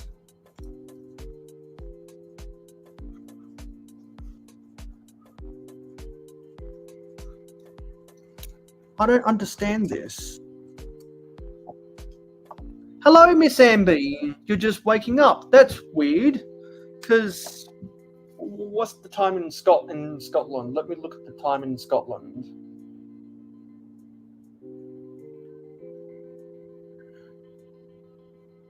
The time in Scotland. Wow, you must have woken up early on a Saturday morning. It's just after 5 a.m. So, let me know. In Scotland, is it sunrise yet? Because I've definitely woken up when the sun don't shine, and I go to bed. I always. Sometimes I go to bed just as the sun is starting to shine. If I pull an all-nighter, I go to bed when the sun don't shine. When I'm not working, I sleep all throughout Sunday so I can be up all Monday morning to watch NFL Sunday. And what I'd do is I'd stay up the whole of Saturday night and go to bed at like 9 a.m. on a Sunday morning, then wake up at like 5 p.m. or 6 p.m. on Sunday evening. No, sorry, on Sunday twilight, so that I can be awake for the NFL. I have a crazy schedule like that. So it's not even sunrise in Scotland. Well, it's good to see you in chat. And because we're going out with a bang, because this is my last live stream ever, with the funeral from Blocks to Mox. If anyone wants to come onto the panel, the invite is in the pinned comment. And I just saw what I did wrong. I mixed up the 1x6 plates with the 1x4 plates.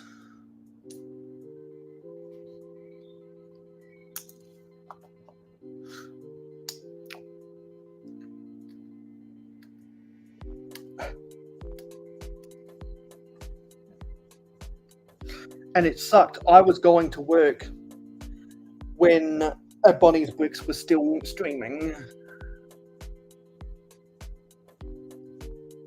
And just as I woke up, London Bridge Bricks finished their stream.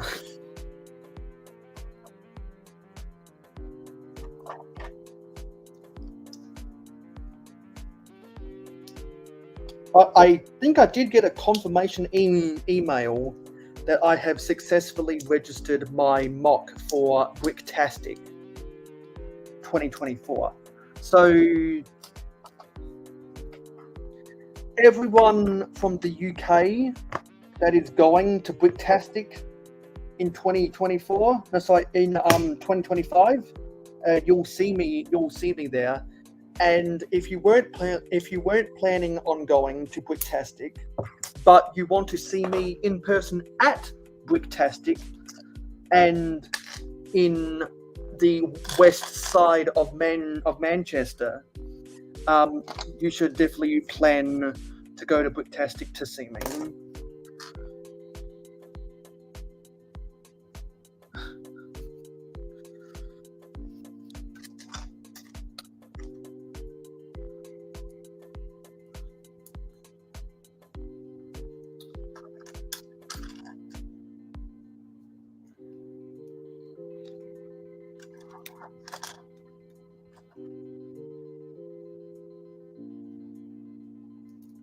Now that I got all the energy out of me from Chicago, now I can go see the rest of the world, like Manchester and Virginia and Utah and Atlanta and Nashville and scare back and go back to Melbourne for a Brickvention.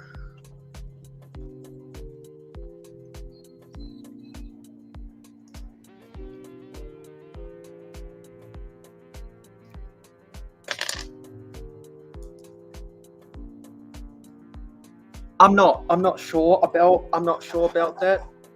But it was great seeing Greg at Chicago this year. And it was great seeing Adora build at Brickvention this year.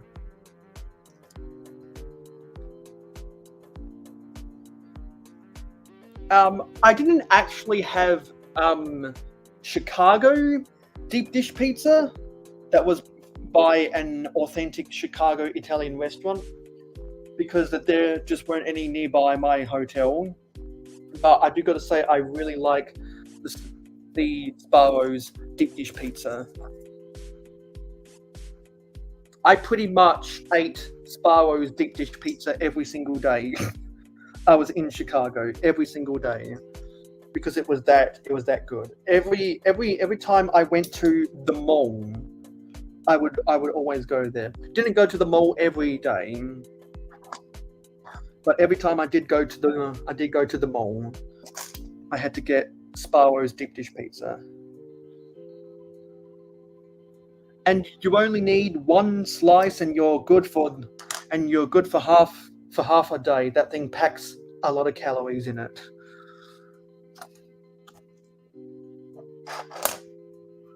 And I feel full just thinking about it.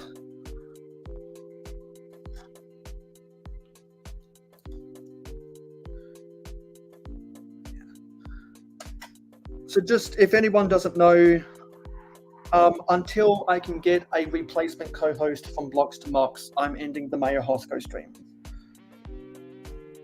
Because I need a co-host, and it's not worth me doing streams if I don't see some kind of either chemistry or analytics out of it that warrants me spending the time to do this. The only reason I do this in the first place is for the viewers, and I've cultivated so many good friends from doing so. And I know that those good friends will support me no matter what, which means they'll watch my videos on demand.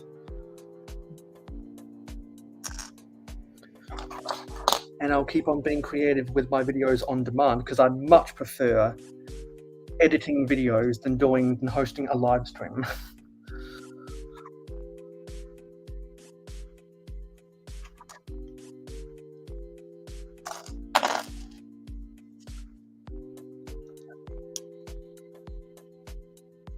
And I got to say, the responses from my comments in the past, throughout October, have been amazing, because most people have been very supportive of the decisions that I have made, because they know what I'm going through, because they've lived it. They've lived it themselves. They have jobs, they have families, they don't have time. they're tired. They don't have all the money in the world. They don't have all of the creativity at every single moment of the day. We all have lives.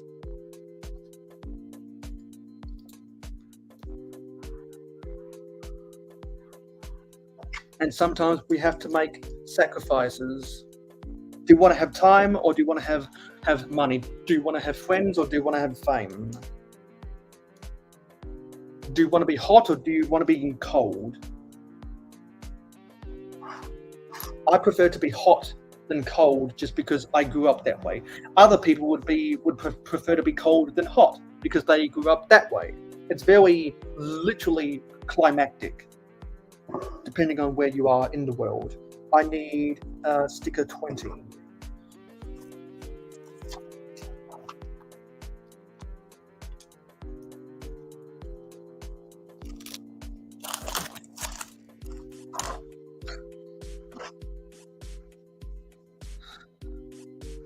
And you know what? It was so funny watching some people's videos and seeing the arguments people were having in the comments. I won't name names.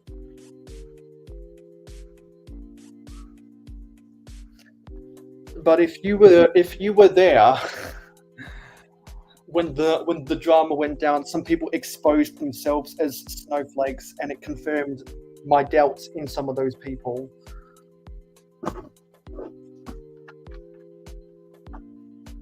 And it was so funny. People overreact to so much bullshit on social media. And it was so funny. Because those people who were overreacting would never get entry into the Congregate Church of Snowflake. But the people those serious people were getting angry about, just because they were being scolded at by those woke social justice warriors, they would get all those people on the end of that scolding would get automatic entry into the Congregate Church of Snowflake. My boys, Macro Bricks and Brick Hive got dragged into that drama, and it was just a whole nightmare. And it was beautiful to unwatch the cesspool of people who just need to get a fucking life. I live for that. A lot of people try to avoid drama at all costs. I like to sit back, take in all of the facts, give an informed judgment of my situation, be as neutral as possible.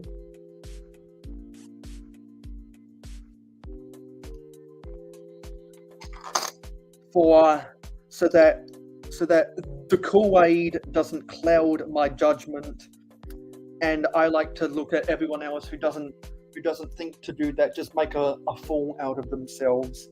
And it's hilarious to see people argue over stupid shit that doesn't matter at the end of the day. As long as you're living, as long as you're breathing, as long as you're healthy, as long as you're sleeping, you're doing all right.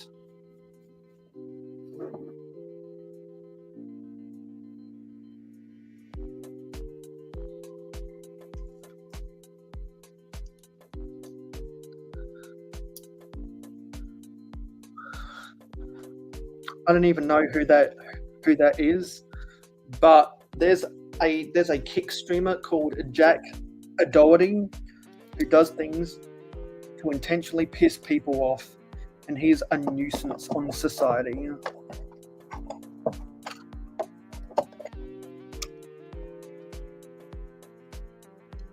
I don't know how this works.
And now it's that time where I'm starting to run out of steam.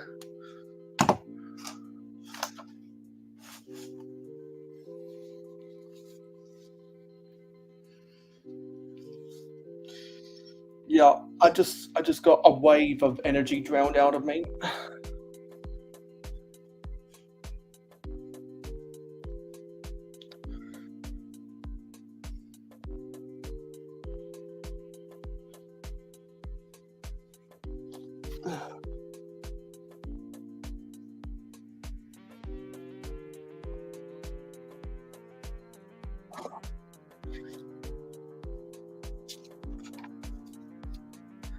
This is a fun part.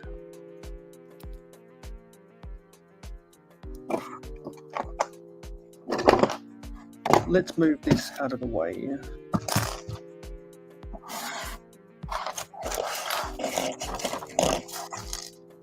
Let's move this off to the side and move this down.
Oh, was that the end of bag 17?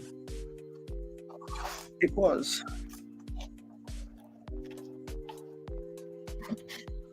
Okay. So bag 17 is next.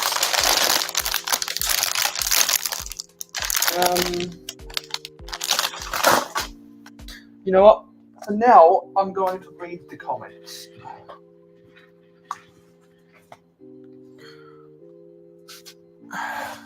Because I want to get that off my plate before I move on with the set.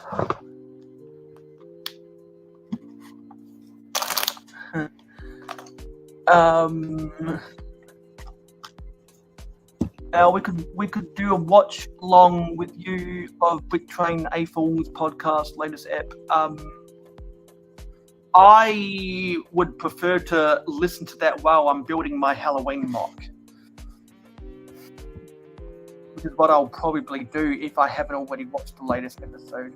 So now let me go and get the comments from YouTube so that we can reply to them. Guys, I should really make a reading your comments video. Great job. This is the best thing I've ever seen since yesterday. God. What high praise, man. What a great comment. Too much cliffhanger, not enough story, craves more story, am very sad. Am very sad, dude. So he was scarped. I've been scarped before, it's not fun. Huh. Yeah, so here we go. Says, yeah, take a break. You watch any good LEGO shows lately? No. I also feel scarped. I feel scarped by a lot of people in the community, to be honest.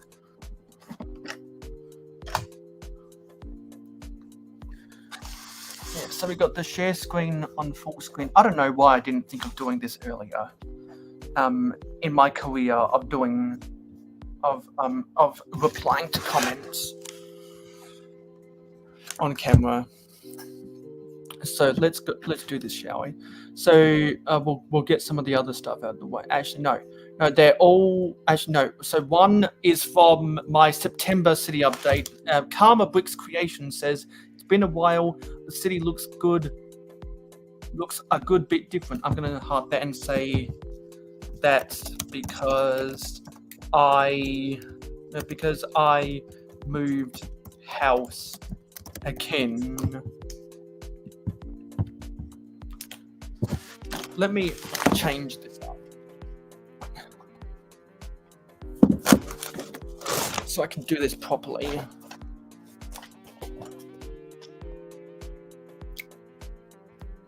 That was the only comment from a video that wasn't the two I uploaded this week. So these are the comments from I'm quitting live streams, bombshells, news, updates, and more. Cabbage Face said, sorry to hear this, take care. I will take care. Sharon Stevens says, a bittersweet, happy for your future. Hope you get a fantastic co-host, Mayo. Hopefully, someone will want to replace RC, but no one has yet. Pastor Jensen says, I can't be of much help, but I'm happy to hear that you got a contract extension. Best of luck to you, Mayo. I'm going to heart that and say, the universe is a balancing act. Good news and bad news at the same time. Clever Pig says, good luck, man. Happy to hear about your contract, though. I'm happy. I'll take home more than $5,000 this contract. Jason's Bricks and 5 says, good luck with this. Good luck with the job. I'm gonna say, I really like my job. It pays well, and I sit at a computer all day. The Brick Babe says, best of luck to you with everything you are working on. Congrats on the contract extension. I'm gonna give that a heart and say, life is a balancing act, and I'm always making sacrifices. Luck is on my side.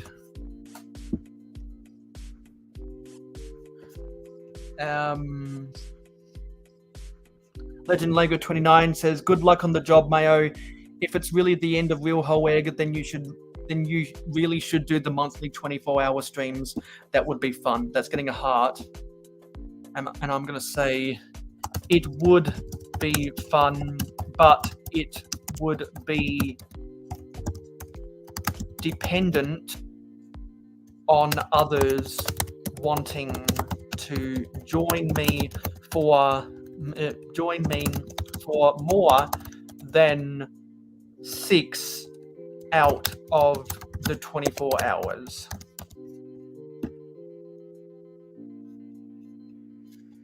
And then if we come back down to some of the longer comments, Chris McWicker says, "Howdy, Mayo. I'm busy with my current stream goals for the next 30 days. It's a good time. It's a good time to spend some time with me and see what I'm like. My schedule is officially posted. YouTube community still hasn't delivered 35 followers to the live stream. Cough. I know what you mean. I'm stepping back from the community, so we'll see how things go."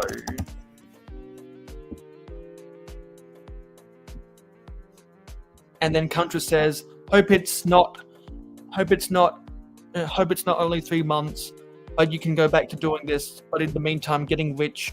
I still hope that car washing job comes through for me for summer, and to get weekly pay and getting out in the fresh air. Co-host could be good for me, more experienced. I might not have the skill needed, not sure. Well, Blocks to Mox sounds like he's doing well. Cutting my loss is me all over. I've never had the lots of money thing. Wish I did. I could be, but it's always something stopping me. Kills me. Being a money chaser, then having my freedom to be my own boss. Great video, Mayo. You got this. Great to hear your job is happening with your computer skills. Totally understand what you said, mate. That's getting a heart and saying, I'm going to say, thanks for understanding. You're right. Your audio and camera quality probably doesn't fit the bill. Good luck in your own employment.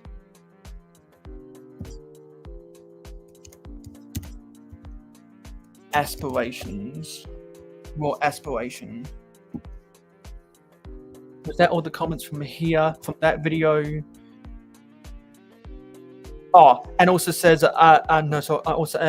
Mark says, I feel your brother 100%. Funny how this game goes. I'll be poking around and hope I can get back to it. Love the top half wardrobe. That's a heart and say, I'm going to say, you know it. Best thing in my wardrobe too. Wink. Emoji.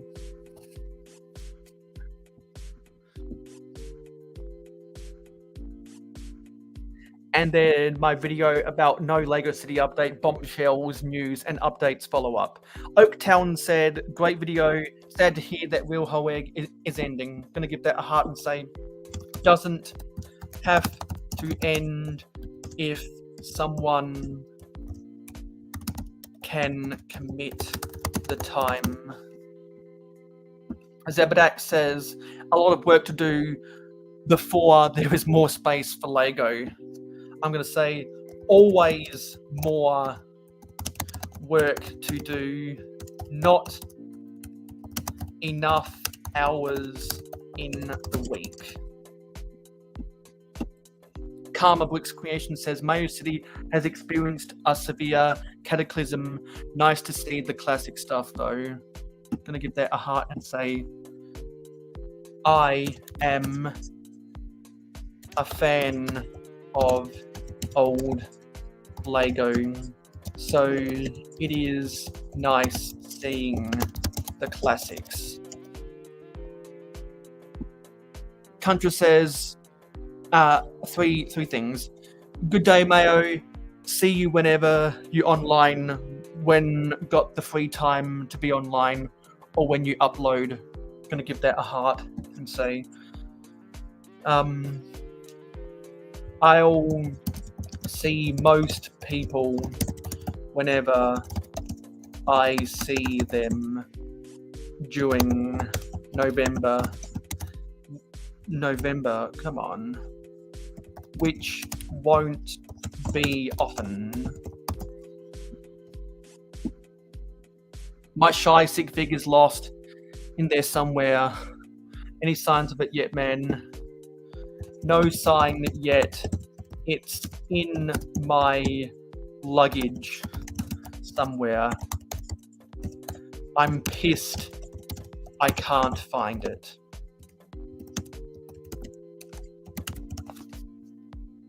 And also says, have a good Friday and weekend, Mayo. I will try, but no guarantees.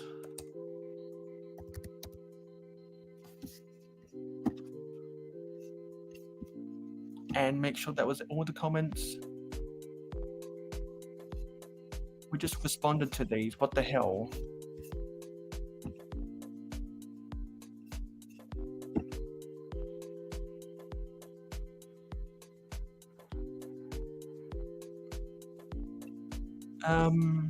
I just responded to these. What the hell happened? What the? What the hell just happened? Okay, now I just responded to these. Yeah, it says one reply. So I don't know why that's a small little glitch. Anyway, yeah. So I'm going to say that I'm tired, and I'm going to call it a day, which means I'm going to call it a career streaming on YouTube. But that doesn't have to be the case. You can bring me out of retirement if you want to be my new co-host. Or if you want to do once-off streams with me on my channel, you can always contact me. I'm always running up and down the telephone line in my DMs. You'll find me almost every day in my Facebook Messenger and my Instagram DMs if you want to DM me. You can find me there, and I am open. My Twitter X DMs are always open. You can DM me over on Discord. The links to all of those social medias are in the description. And so yeah, it has been fantastic doing the Real Whole Egg series, primarily with From Blocks to Mocks. Most of those episodes, it was fantastic. I've got a busy November ahead of me. I'll be working. You're not blocked, Johnny. I DM you. I unrestricted you because you upheld to my demands of not spamming me with Instagram Reels anymore. And other people stopped spamming me either. I also restricted them. And so now that those people have stopped, including yourself, have stopped spamming me with reels, I unrestricted them after I restricted them due to spamming. So yeah, that's fixed now, Johnny. Yeah, so it's been great doing the Real Whole Egg stream, all 66 of these episodes. It says 64 in the title, but I did an episode 501 and 66 during May the 4th be with you. So I will do... Oops, sorry, got to move really quickly.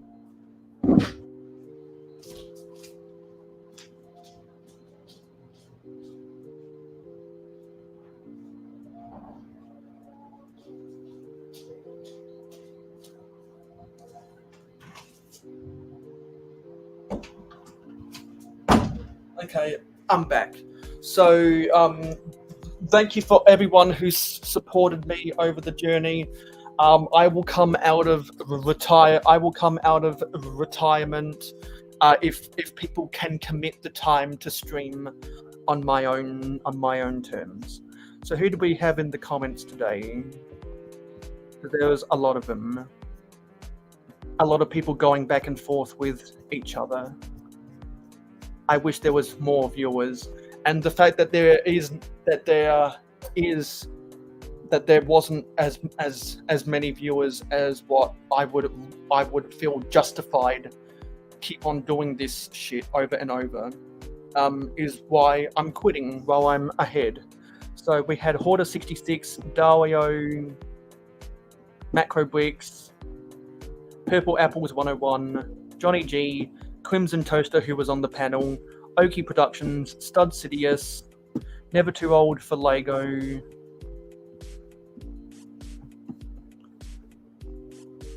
YOLO X, Chris McWicker, Clicking Cliff, Lego Team B, Mikey J Productions, Oaktown Bricks, who was on the panel, Trebs Health and Fitness, Zissou Sultan Force,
Miss Amby, and that was everyone.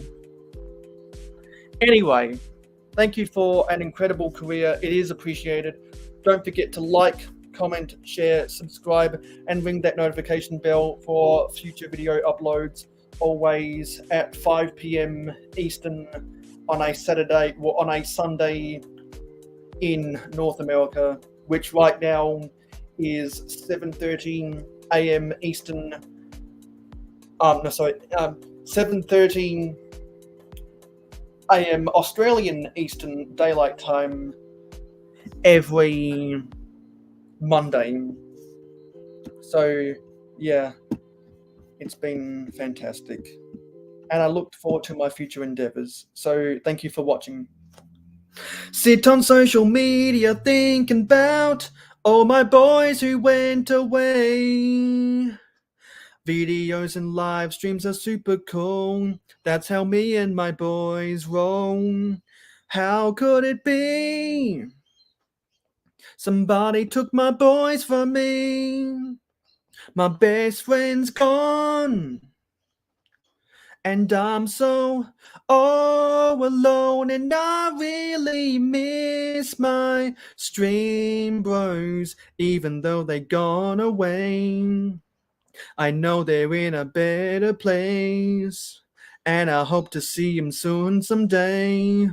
I used to hang with my boys, even slang with my boys, used to stream with my boys. Damn, I miss my boys, used to hang with my boys, even slang with my boys, used to stream with my boys. Damn, I miss my boys.